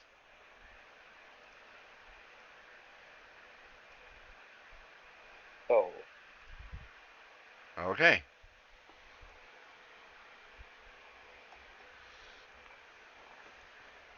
All right. You managed to get it out. All right. Then set it down in an open space.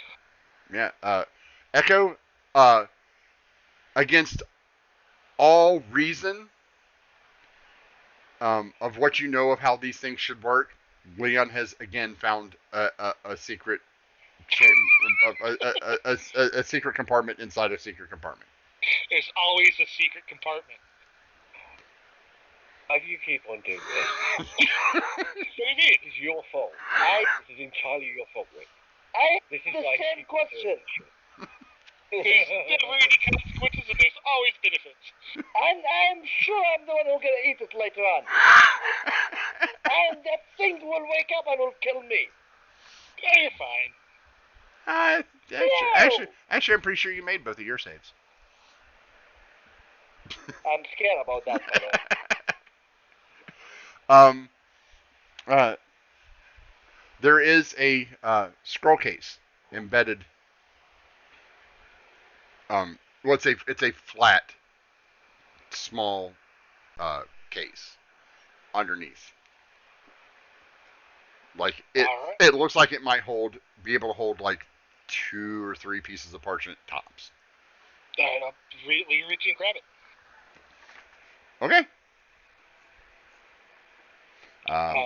There are runes etched on the outside of it. It is made out of ivory, and there's runes etched out on the outside of it in a language you do not speak. No one here does. Okay. No one here does. Leanne doesn't know anything about magical traps. Would these runes anything hint to me that it might be trapped before I pick it up? Always. Yeah. Well, but you you guys pick want to that. step away before I grab this? I can, I can see if this trap and maybe disable it. Well, I can do it quicker. No. If you do it quicker, you might get hurt. Okay. All right, sure. Go ahead. Go ahead. Which check that? It'll be an investigation check to see if it's an actual magical trap. Oh, okay. It's not a magical trap. They're just words. You can't read it. You can't read any of them, but it's obviously like a sentence of some sort. Like there's punctuation, right? Magical traps don't normally have punctuation. Yep. Small trap, Leon. Don't worry. Okay, I'll pick it up. Can it be opened? Yeah, it's like a board game box. Okay, yeah, I'll pick it up, see what's inside. Looks like gibberish to you. It's some weird language. There's sketches and drawings and stuff on it. Does Leon think this would be what Renata was looking for? He might. That's up to Leon. None of these look like a ship. None of these look like a ship. But none of it looks like anything to Leon. No, it's like it's formulas and writing. Yeah, Leon thinks this is what Renata was looking for. Do you want me to look what is it? If you want to take a look. I will look. Jordan, give me an Arcana check. Okay.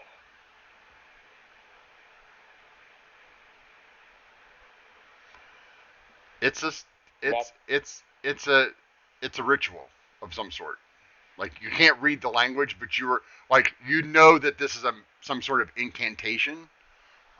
It's about 3 pages, which is kind of epic for a ritual. Like most rituals are like, scratch the dirt, draw this, say this, Most of them are like 2 paragraphs. Like, don't do this near wood or something. Like if you're gonna cast this ritual, don't do it in the middle of town or some like little caveats, things like that, or list of ingredients. There's no discernible. You can't read the language. You're like, oh no, this is a ritual or something. Like, this is a. Yeah, but it is like very long ritual for 3 pages. Oh yeah, it's it's hefty. Yeah, I will look to our full caster and it's normal there a ritual for a 3 page of ritual casting. It's possible. It depends on how complex and how long it takes for the spell to be cast. Ember, you know that rituals that are like multiple pages are the ones that are like big, like the they're like the one that would put your mom in a stone of some sort, or take the top off a mountain, rearrange geography a little bit, world changing. Yeah, well, they don't have to be world changing, but locally world changing, right? Anything of that nature starts at like large area effects are very large kind of things. Like that magically speaking, anything over a page is like okay, we're doing something that might require a lot of power. At 3 pages, it's like, yeah, that's probably something epic, right? You probably don't want to use it or try to use it until you get it translated. We better to meet with our friend the turtle. What's his name again? Torval. Torval, yeah. So I believe Torval, he might help us with these stuff. Yeah, we better. Is there anything else in that secret? Nope, just that. Thing? Okay. Checking out the inside of the box. How is it? Is it like welded? Can the box be like disassembled? What, the inside? Yeah. The box. Is there a way to take pieces of adamantine with us? Can I disassemble the box? Well, it's brute force. Like you're inspecting this. I mean, this construction is not heard. Yeah. This kind of stuff is unheard of. Okay. And if I know, I wouldn't be able to break this box apart. Well, you could. I mean, the 3 of you have high enough strength that you could probably break the welds, not easily. Like you.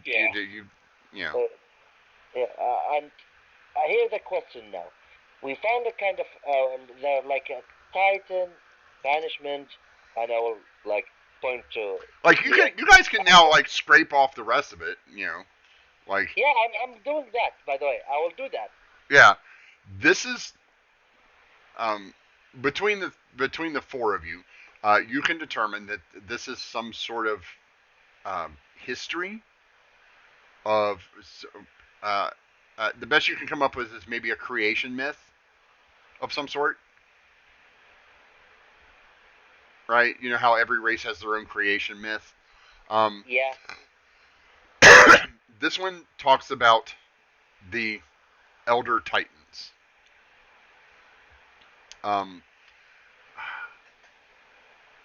Echo. Your mother is not an Elder Titan. Your grandfather's an Elder Titan. Yeah. That's him, and that's him, his brothers and sisters, and their father. That line and up, right? Yeah. So you can piece together some sort of creation myth. You're not sure for who. Like it's like again, Leonin is not ancient. Leonin is not great. He's like, yeah, that could be curse or apple. That one could be like farm or destruction. Your Sylvan is good enough to piece together, like between the 4 of you can piece together this is some sort of creation myth about the Elder Titans,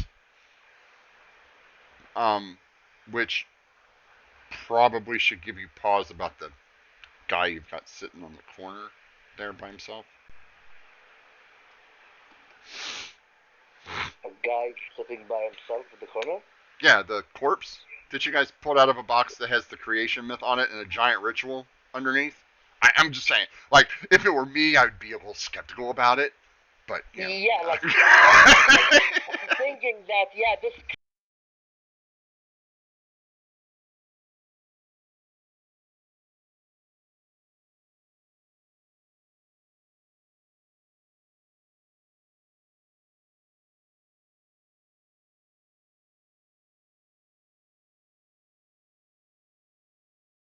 oh, Echo, We just Echo, don't know. Echo can tell you that Echo, you can tell them that as far as you know, from what you've gleaned from what your mother has said and your uncles have said, um, your grandfather and it's kind of like the Roman myth, or is it the Romans? Yeah, it's the Romans or the Greeks. Where Zeus, Hades, Poseidon fought Kronos.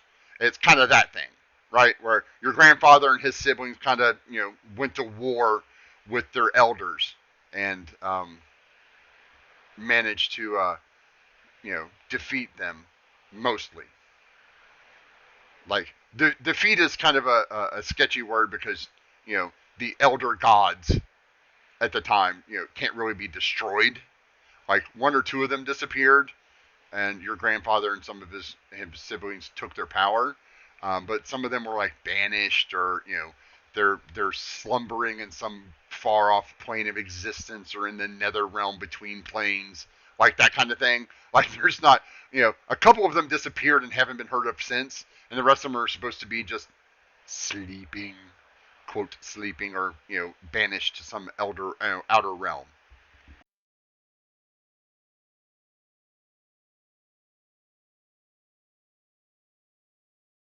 But as far as you know, there's no. This is the first time you've ever even remotely seen any of this in writing, right? Like if this, yeah, if this is the kind, if this spells out the actually what happened, and it looks like it may, if you could get it all translated, this would be a world shattering historic find, right? This is kind of like finding evidence that the pyramids were actually built by aliens, right? Like finding documents of, oh look, these guys showed up in these giant round things and landed out in our crop field and then helped us build these things with ray guns. Like a full blown explanation written in hieroglyphics of how the aliens built the pyramid, right? It's that kind of thing. This would be near confirmation of that. And if there's a ritual attached to it of some sort, that would probably be bad-ish, maybe. Or it could, do the ritual. or it could be or it could be the ritual to banish one of them. Like it could be, an ancient ritual that was used to banish one of your grandfather's siblings. Like there's no way to tell what this is until it's all all translated. It's over our heads right now. Oh yeah, this is definitely out of your pay grade. We need to figure out how to get that transcript out of here. Whether we break down the box and carry it out in pieces, or if we transcribe it onto something else. Well, just so you guys can know, the door is still open. Yeah, to go out of here. Yeah, we can go out. So yeah, let's carry this back to the library, and then surely we can find some parchment and ink in the library and copy this all down. Oh yeah, she had a ton of it sitting on the desk. Yeah. Like one of you could, like Max could be there and back before you guys finish discussing this. Okay. Then we'll ask Max if he can do that. Max's speed is like 45 at the moment or something stupid like that. Like I haven't updated it, but it's he gets Yeah, he's monk fast. Yeah, he's monk fast. Like you guys are busy talking about how important this is, and Max leaves and comes back in like 2 minutes with a stack of paper and ink. Oh, thank you, Max. By the way, I have a question now, like very important question. Sure. No, I'm talking about these two people, like Leon and Ember. Oh, okay. I have a good question for you now. What we gonna do about the red-winged horned-tailed creature that you said it's from hell? I'm lying here, and I think he's making hissing sound. It made it once. That was just air escaping. I would suggest putting the body back inside the... Yeah, so currently we have the outer box with the lid on it, and we have the inner box is separated from that. The inner box is the one with all the drawings on it, right? Yes, Okay. that is correct. So is there... Leon will check one more time on the outer box if there's anything else of interest in there before Nope. we put the corpse back into that. Nope. Alright, so yeah. Put the corpse back into that bit then. We'll put the corpse back into that larger outer box. Leon, Yes. you don't really want to put it back in that box. I think it's okay out here for now, guys. I really do think we should put it back into the box. Let's get the other ones copied down first. Leon? You do that. Max can put it back in the box. Jorah, Yeah? you don't want to put it back in the box either. Ember, I don't think it's a good idea to put it in the box again. I don't think you understand. We're putting it back in the box. No, you don't understand. We have to write now everything inside it before we put it in the box. Because if we put it in the box, we cannot see what's inside. You've got the inner box already out, which is the bit with all the writing on it. Mm-hmm. We're putting the body back into the other box, which doesn't have the writing on it. Oh, but I don't want. I got a bit of a headache. I don't feel like lifting anything right now. That's Yeah. fine. Neither of you have to. Can everybody take? Let's see. I'm sorry. Jorah and Leon, can you both please take 12 necrotic for me? Ow. You don't feel well. Like you're This is what happens when you don't do as you're told. You're like you got a little cough. Like Okay. No idea what the source of that's from? nope.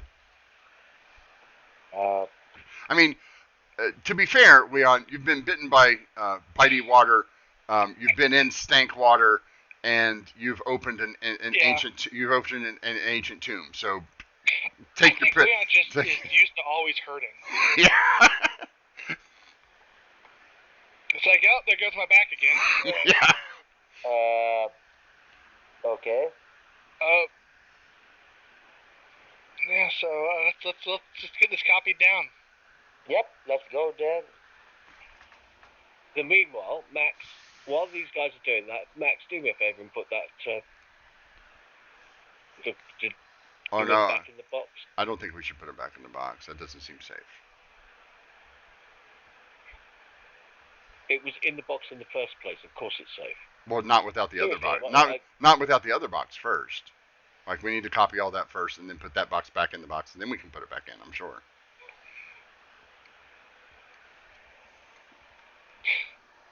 Yeah, we're just help us copy this all down.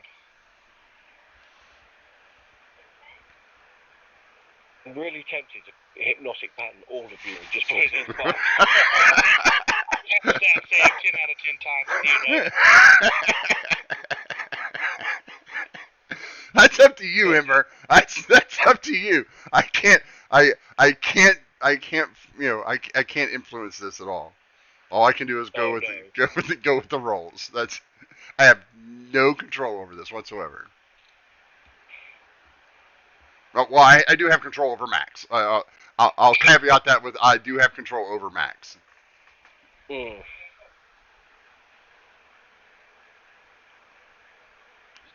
Why all three of you so adamant about not putting away the dead body? Because we need to copy this down. Yeah, I'm not saying you shouldn't copy it down. We have two boxes now. We have an inner box and an outer box. Yeah, Let's put the body in the outer box whilst you're doing whatever it is you're doing in the inner box. But it makes. To what purpose? I mean, they made that inner box to help secure it. It doesn't seem like it'd be safe if we don't put the other box back inside first. Good call, man. yeah. He's got a pretty high wisdom.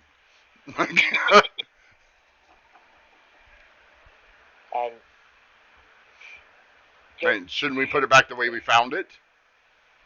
Yeah, actually, remember, it's all... Sorry. It is your fault that you told me to open it. are we going to put it back how we found it, considering we found it chained, locked, boxed, glyphs? Well, I don't know about the glyphs, but we still have the locks. He just unlocked them. He didn't break them. Yep. We still have the chains laying over there. That doesn't seem too difficult. We But just step one, we copied the story down. That's the important part. I've got chicken scratch handwriting, so I can do it. But it's probably better if somebody else does. Yeah. By the way, well, I no, do, it's every time, Leon. Max says, "Oh no, Renata said that the smartest way to do it was to pour the ink in to the etching and then lay the paper on top, so it made a stamp. That's what Yeah, she let's called do it. that. Yeah, he's got like a couple brushes, and he's like, "Yeah, she told me to do it like this." Okay. And he starts Let's like, start. he's like, Ember, can you press to digitate that so we don't have any dark on it, so we don't want to mistranslate this and have an extra Good idea. squiggly mark on it. Yes, I will happily clean the entire area. Okay, Max goes to start putting the ink down, very lightly like he was told, not too much, and then you press a piece of parchment over the edge, over top of it, and kind of scroll it out. And it takes you guys about 15 minutes to get the whole thing done because you're trying to be really careful. The three of you are trying to be really careful with it. Yeah, I'll help Max however I can, like holding supplies and whatnot. Yeah. Jory, you have delicate hands, so Max is like, can you press it down real gently? Of course. Yeah. Echo, are you helping them at all? Or are you watching from? No, you're. I will wander over there and I will help clean off surfaces, but I am not in any way getting involved in it. Okay. Just DM, I want to point something. Yeah. If any, like, out of character, if anything like a spell cast on me or anything, I have advantage. Just yes, I know. Okay. I took that into consideration. Okay. I do not. But sorry to be a pain, but how much longer are you planning on going, mate? Probably another 10 minutes or so of this. Okay, yeah. Yeah. No. We're at the 4 hour mark. 4.5 hours. Yeah. 4.5 hours. Yeah. I probably about another 10 minutes to see how you guys resolve this, and then we'll call it for the week. Call it for the day. All right. Once the copying's done, I think Leon will go collect the chains. Those are valuable. Let's keep those. Yep. Okay. Wait. They're nice and heavy too. Leon, you could probably knock the living crap out of somebody with one of these chains. Yeah, 3. So can I mark down 3 adamantine chains? You sure can. They are 6 foot in length apiece. All right. They each weigh approximately 45 pounds. May I think because it's still if that's effective magic that I no longer want to put this corpse back, wait and think about it and nope. You have no desire to put this body back in the box and put it back underwater. It's fine right where it's at. Okay. You don't you don't. Yeah, it's totally normal to just want to leave the body. It's just a body. What's it gonna do? It's been laying there for at least an hour already. It hasn't done anything. It's a corpse. Just a corpse. Yeah, we've seen hundreds of corpses. Yeah. But this story and that ritual, that shit you're gonna hold on to. Right. Putting it back in the box. Like you can put the little box back in the big box, but you don't want to put the body back in on top of it. That would be just wrong. And you're not going to be violent about it either. You're not going to pick a fight over. You're not going to come to physical blows to stop somebody from doing it, but you will vehemently oppose it verbally. Emotionally, you don't want this to go back in. Yeah, I have a full emotion that, please don't put the body back to the box. Yeah, just don't. Just leave it. It's fine. Yeah. So you guys It takes about half an hour to do this properly, right? There's a lot, but you guys are working together. Once it's cleaned off, it's not hard. So you guys now have 20 pieces of parchment with this creation story on it. You have the 3 pieces of this ritual, which is written in a language that does not appear. You're looking at the symbol, like Jory. You're like, you're like helping to press it down, and you don't see any of the symbols that you saw on the ritual in this box. Like the languages in the story are not what this ritual is written in. Okay. And you can give that information to your party if you so fit. See fit. Of course. Yeah. I will point that there's something different between the ritual and what we found inside the box. They're not match at all. It's way over our heads. We need to talk to somebody smarter than us about this. Meanwhile, Echo's over there waving her hand, going, "I'm smarter than you. Fucking put it back in the box." I'm smarter than the 3 of you combined. Put that shit back in the box. All right, let's get going. So which way do the 3 of you want to go? Well, Leon believes he got what Renata needed, so Leon's ready to leave. Yeah, but you need the orb, too. Leon doesn't care about the orb.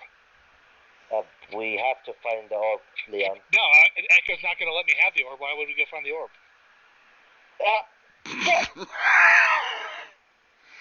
Now, you agreed to Renata. Okay, yeah, Renata needed. Yeah, we need to get the orb. Yeah. So, yeah, we'll press on further. So are you heading to this door now that it can be easily unlocked with a swift kick, or would you like to head over to the translucent wall that seems to need to be broken for a while? Let's try the door. Yeah, let's try the door. Okay. So Echo, the 3 of them head over to the door. What do you do? There is a big box. There is a little box, a slightly smaller box, and a corpse laying on the ground in front of you. I'm going to put smaller box into the larger box. Okay, what's your strength score? 14. You are not strong enough. This is solid adamantium. You are not big enough to you can scoot it a little bit, but it'll take you 20 minutes to get it even the 10 feet to the box. There's no way you can pick it up. Okay, can I lift? Do I think I would be able to lift the body and put it into the small box? Oh, absolutely. Like I'm gonna do that. I mean, it's a desiccated corpse. There's nothing else in it. Like, it's just bone. I'm literally just gonna pick it in there. You're gonna drop it in there. You're not placing it in gently. Oh, fuck that. Okay. Okay. You hear a couple of cracks, pops, and snaps as it lands unceremoniously into that box. Is there a lid for this box? Nope. Or do you want to put it in the little box or the big box? You can put it in the big box and close the big box. Like, if that's like, there's no way to put the little box. You're not big enough to put the little box back inside the big box. You can, however, put the corpse in the big box and close it. No. I'm putting the corpse in the little box, and then I'm going to use the loot to cast levitate on the small box. You have to target a creature. You can't target an item. I can target an object with levitate. Can you? So long as it doesn't weigh any more than 500 pounds. Yeah, that's. Let me do.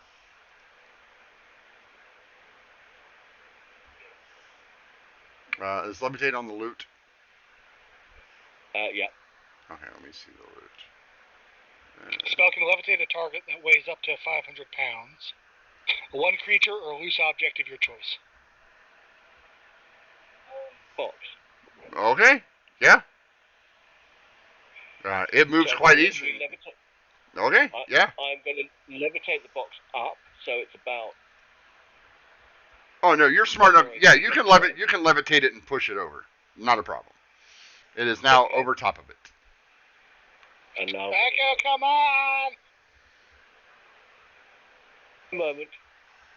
And then you're gonna cancel the levitate spell. Is it down inside the box? I'm going to lower it as the box. Oh, I don't have to just. Yeah, you can change the height of it. Okay. That's part of the spell. Yeah. Okay. So yeah, you lower it down. It's a tight squeeze. Like it takes you a little bit to like push it down. You know, get it lined up just properly because it is a very tight fit. But you get it in there. Cool. And as soon as it's in there, I'll drop the lid, raise it up, and follow the others. Okay. The body is back inside.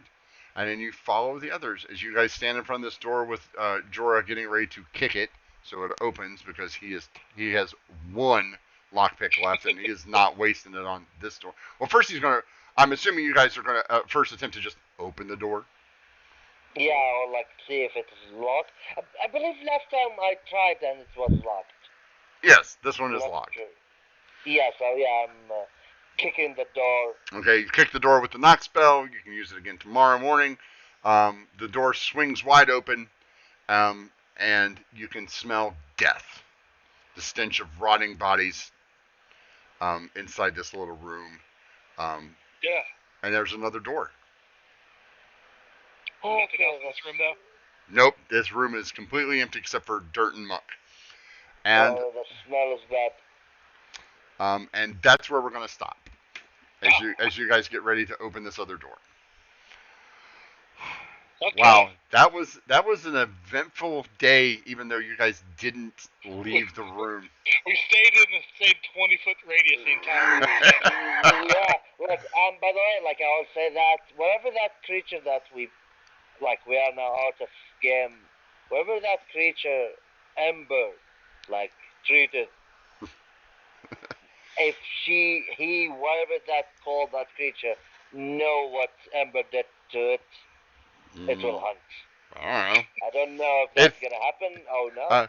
You know, to be honest, there's probably a good 80% probability that Ember's just right and it's just a fucking corpse that you just need to put back in the box. Yeah. But there's also a 20% chance that it could show back up later and eat your soul. I don't know. Yeah, there won't be any consequences that Jorah will suffer because of this.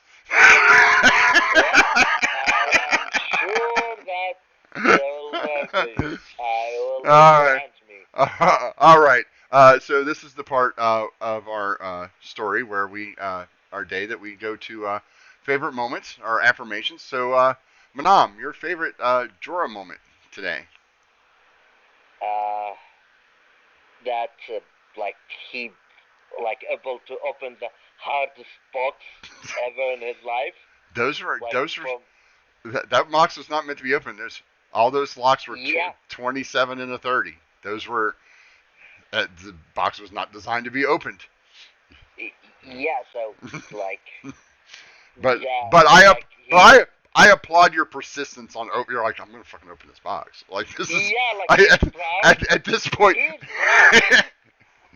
He's proud that I'm gonna freaking open this box, even if it kills me. But after I get hit by 2 traps, I think it's time to look to the trap. Yeah. So, I think Jorah now is going to be searching for traps before he opens things at this point. Yeah. It's like, oh, just open it. No. I'm going to look to see if it's trapped first. Then I'll open it. I'm not just going to randomly open shit. Right? Leon's method's faster. Yeah, Leon's method is faster. But Jorah's method comes with a lot less bruises. Right? Burns, acid marks, poison. Sai, your favorite Orient moment today? Probably the box opening and the entire series of shenanigans that followed on from these 2 cuckold brothers. You would have thought they were given up after the first and second lock, and at that point, it was like, okay, I'm just going to feed him information. If he really wants to do it, I'm going to help him out. But this is not a good idea. It was fun. I enjoyed it. Oh no, these are the kind of things that parties just have to open. Like every possible sign points to just leave this shit alone and put it back where you found it, right? No. But I have, I have seen very few parties that have just avoided this kind of thing. Like, no, that's just, when we gain 10 more levels, we'll come back and see what's in the box, right? If we remember. Like, I'll make a note on I'll put a note on the map room and then come back later. That never happens. No. Very. I've been in 2 parties where we've done that. Where I was actually a party member that we've actually done that kind of thing, where we were very cautious. But we were in the Underdark and needed to be cautious about everything anyway. So it was just like, nobody wanted to die just randomly opening a chest with 16 runes on it. It's like, nah, that'll kill us all. We'll just leave it. Whatever's in there's not worth dying for. Like it's not big enough to hold like a +5 Holy Avenger. So we'll just leave it, right? Robert. I think the box opening was great, but I think when Leon looked over at Jorah and said, pointed at the thing on the shoulder and said, "Shoot it," and Jorah responds with the biggest firebolt he has ever fired. I think that's the biggest firebolt I've ever seen. Like Yeah. that is monstrous attack for just something with like 2 HP. It's like And I wonder if that was on purpose. yeah, maybe not. Like you weren't just standing still with it on your arm, going, "Get it off, because I can just see Leon. And he shot it. Yeah, I just see you standing there holding the sword in one hand, like kind of resting on your shoulder a little bit. You waving your other arm in the air, going, "Get it off, get it off, get it off." It's biting me. The water's biting me. That was my favorite. Like Jorah's just like, I'm gonna do something I don't do. I'm gonna hide.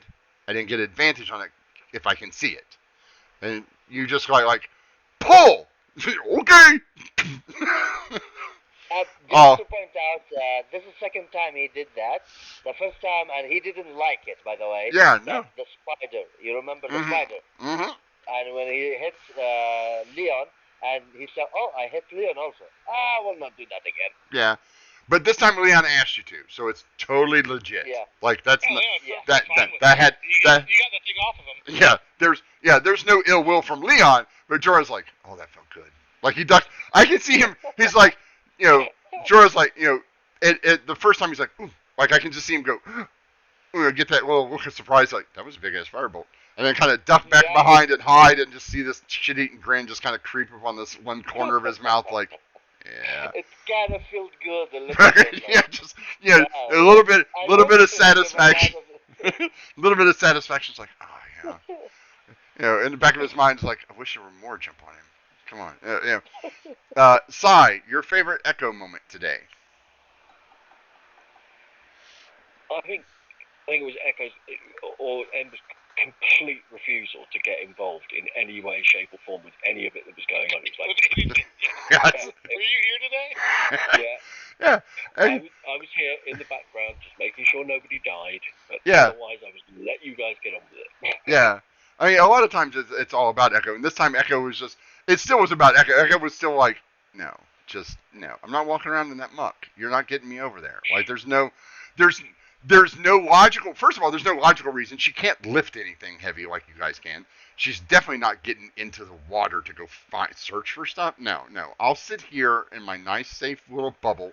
If you guys fall over, like the whole fight with the oozes is like they're just tiny little things. Just fucking kill them. Like, just you guys literally beat a Hydra in like 12 seconds, and these things are kicking your ass. I can just see her like, oh my god, this is why I don't go out in public with them. Like, if I don't have to. I can just see, like, I could probably have just ordered henchmen from Henchmen's R Us and got the same result, right? Like, call up her friend at Henchmen's R Us, like, yeah, can I get like 3 brutes. Like, Yeah, do 3 replacements. yeah, Yeah. that probably would have worked just as fine, right? I like to imagine it was just, a mom sitting on a park bench as the kids are just chaos all around, but she's just sitting there knitting a scarf. Yeah, reading her book, chewing on her celery sticks, right? Just There's like all sorts of screams. Like, no, that's not the bad scream. They're all right. yeah. Yeah, it was all fine. It was all fine. Robert. I was fairly sure. Robert. There wasn't much. He didn't do anything. I do like the one moment of contemplating dropping a hypnotic pattern on us. Like, Yeah. Should I flip the off switch on him or not? yeah. For about 5 seconds, I seriously considered it. Oh, I was waiting for it. Well, we don't put it back in the box. Nah, we shouldn't put it back in the box. Rick, I'm casting hypnotic pattern. I was waiting for it to just pop right out. Just even just like a slip of the tongue, right? Just like I'm gonna cast hypnotic pattern on him. Oh, okay. Make your saves. You all have disadvantage. Go. And I can see them waking up from it after you have put the shit back in the box. Like the box is like them waking up. The box is gone. like, what'd you do? What'd you do with the box? What box? Like just totally ignoring the fact that the box existed, right? Just I can just see Ember just going, "What box? There's no box. What are you guys babbling about? You guys triggered another trap in the hallway, and I had to fucking save you again." Like, and only Jorah could pass the deception check, the insight check, I think, right? Because Ember, don't you get like what, like +8 to that, plus advantage? I get plus 9. Yeah. Plus, and the minimum I can roll on a dice on that is 10. So Yeah. the minimum Yeah. score I can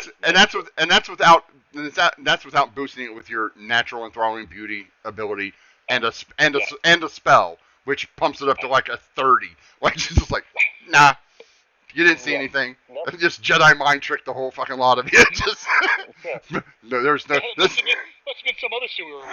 Yeah. As Leon would have believed, you're like, oh yeah, maybe there wasn't a box. Maybe I was dreaming it all. Oh, this sounds fine. Let's go. Where are we going? Orient, you're. I liked how she is like, yeah, you want another bardic? Take. You want another? Okay, take. Yeah, she's just gonna let you fail your way to success, right? Yeah, and I like that. And that I don't know if this is in character or out of character that she did not spell something wrong about Joragav that he decided like. Oh no, she knows there's something wrong. She absolutely knows there's something wrong. Oh, okay. Nothing she can do about it at the moment, and she's waiting for the other shoe to drop later. But at this point, she's put it back in the box, and that's about all she can hope for, right? Yeah, I like how she waits for us all to leave. Then okay, I'm gonna validate this box, put it inside, and I'm gonna unfamiliar through the corpse, like yeah, no one cares. Oh yeah, absolutely. Robert, your favorite Leon moment today? There was a few. Yeah, getting knocked unconscious was pretty fun. That was a pretty Leon moment. But I think the best part for me, the most fun I had was being right about a secret compartment in the box. Yep. So Leon's like, no, there's a secret compartment. Don't worry about it. there always is one. I like secret compartments. What can I say? No, I think Leon, the first time we saw one, Leon's like, I'm going to check every box ever. Yeah, you did. You did. And there hasn't been that many, to be fair. To be fair. Leon's always convinced there is a false bottom. Yeah. Just, it just seems to happen at the right time where Leon's like, look! See? And everybody's like, why do you do that? Like, Ember even said, why? How do you do that? Like, how do you... Sai, your favorite Leon moment? It was Leon's complete refusal to go. No, we've got to open the box. whatever we have to do. And it was just a single-minded pursuit of opening a box. That was really fun to watch. It was quite, and the two of them buggering about, and it was hilarious. Yeah. Because there's absolutely no way Leon can get this box open on his own. Yeah, like No. I refused. I didn't say, okay, I'm gonna open it. No. I asked, like, Ember, that, do you want me to open the box? She's like, Because sure, I'm go not- ahead. Good, sure, go ahead. I'm safe in this bubble. That's what she said. She said, sure, go ahead. And the last half of that statement she said in her head was, I'm safe in this bubble. Fuck, go ahead. I'll come out and get your corpse when you're done. Right? You'll fit in the bag of holding. You're fine. Oh, God. Right side? 100%.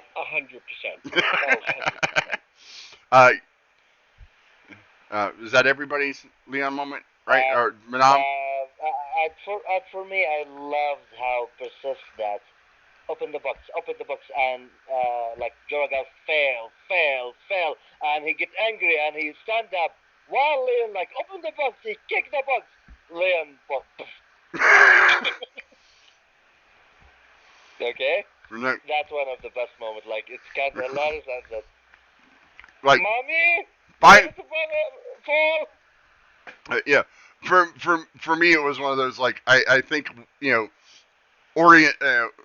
Jorgal's little click in his head like finally it happens to him, not me. Right? Like. Actually, now you're saying it out loud. Like, yeah, I feel like, well, I did not get knocked unconscious for some reason.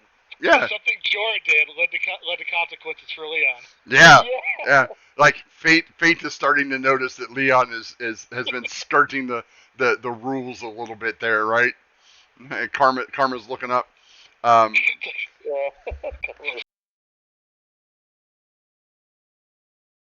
Yeah, there's something sketchy's going on here. So your guys' favorite NPC story plot moment going on? Opening that box. If you had asked me what was in that box, not in a million years would I have guessed a dead devil or a demon corpse. Yeah, what made me sad actually, like the first NPC moment, is Max. That I feel bad about him, but at the same time, I'm like, this is a freaking weapon. Like,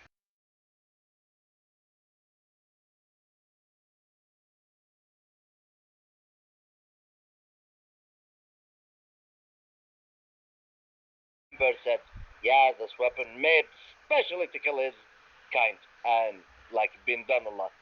And Max still persists, like, destroy it, like, don't have to. Oh yeah, yeah, totally. Like as a party, we treat Max like dirt. Kinda. Yeah, kinda. He joined us because we promised to help him with the giant problem. Yeah. And we just a month ago, by the way. A month ago. Yeah, it has. No. Yeah. It's been a month.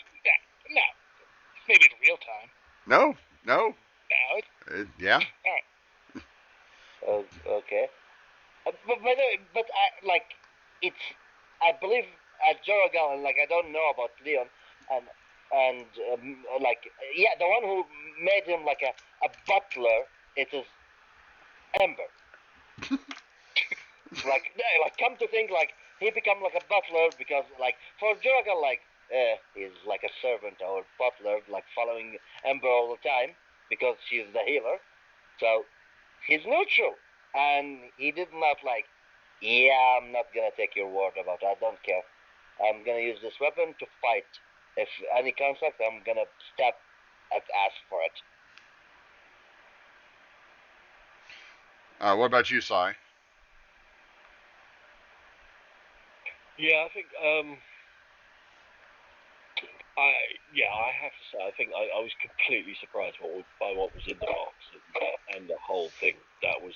You guys were like, this thing's gonna be full of so much loot. Like you guys were just dying for like this epic loot. I have to say I was 100% certain that it wasn't full of loot, but I had to find out what it was full of. Could have been another ooze. Could have been a box inside a box inside a box. Just a box of oozes. Yeah, it's like, oh look, there's the other ooze. Oh god. So that will conclude our episode for the day. Don't forget to like, subscribe, hit the notification bell if you're watching this on YouTube. The next set of YouTube videos will go up on Sunday, which will be 5 episodes, I think.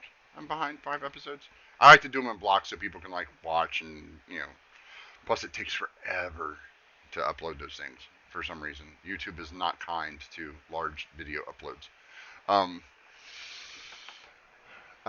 Again, it's September, so if you'd like to sub, we would appreciate it.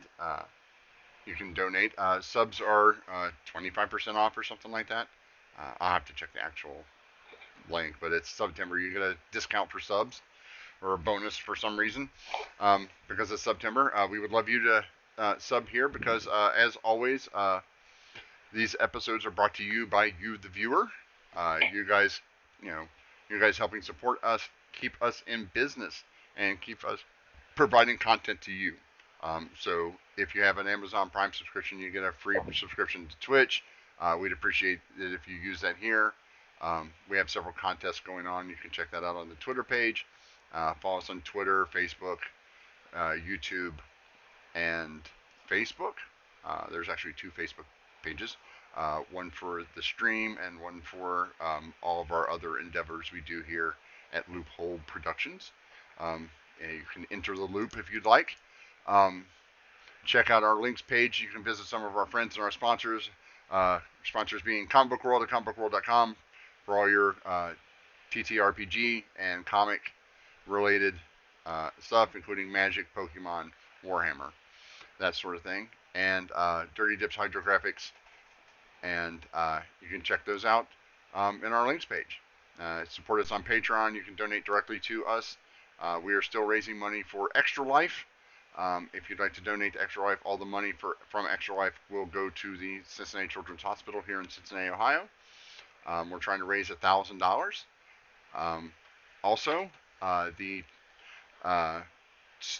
going up soon on the Discord and the website will be the times we have chosen to do the other 3 campaigns, or the 2 campaigns in the series of one-shots, Guardians, and the other schedule. And when I get back from Gen Con, which is the 16th, 17th, 18th, and 19th, I will have a better idea of when the 24-hour stream will be. I have already gotten the hourly or the sectional dice giveaways. So every block that we do, I think I'm going to do about 8 4-hour blocks, or 8 blocks of things. I'll be giving away a set of dice donated by comicbookworld.com. If we hit our 25 subscribers, we're going to give away the Monster Manual, the DMG, the Player's Handbook, and Tasha's. All hard copies that will be mailed to you, one of you lucky subscribers. And if we hit the 200 follower mark, it'll be a giant, a whole cube of D&D minis. That's 8 boxes, 8 of those small boxes of minis. So check that out. We will have our next episode next Friday at 1 p.m. Eastern. And then the following Friday, again, I will be at Gen Con, so there will not be one, but there will be live Twitter and Facebook updates on what's going on at Gen Con throughout the week. What kind of shenanigans I'll be getting into, whether it be role-playing or magic, or seeing some of the... one of my favorite parts of Gen Con is checking out the new prototypes, games people are play testing, trying to get out on the market. I love playing those. Some of those are really awesome, and I'll give a shout out to those content creators and those game creators as it happens. So check that out. That's the 16th, 17th, 18th, and 19th of September. I think that covers everything. T-shirts are being made. Prototype T-shirts are being made, and we are waiting for the new shipment of mugs so we can get the Loophole King mugs and Oblivion Unchained mugs. I believe. Also, if we, you know what, I'm gonna do this. If we can raise, I'm gonna put a new donation thing up for next week, or when I get back. I'll do it when I get back. I'll put it up next week. We'll take donations. See if we can't raise some money to get. I would like to gift my players here renderings of commissioned art of their characters. If I can get that, we will put those on some merch, some T-shirts, some mugs. They'll get the first shot. They'll get the first copies of those, of course. But I would like to raise some money so we can get those done for them. I know a wonderful artist. He did my character. He's worked for several major comic book companies, who I won't name due to legal reasons. But I'd love to get those commissioned, so we will start a donation pool for that as well. It's been a year. I'd like to get these guys some actual commissioned art for their characters. That would be awesome for me, and as a good thing for them. So that's it. That's our stream for the day. May all your rolls be 20s, and may all your draws be lands. Signing out here from Blue Cheese Room on the Dark Side of the Moon, I'm the Loophole King. This has been Oblivion Unchained. We will see you next week. Bye, everybody.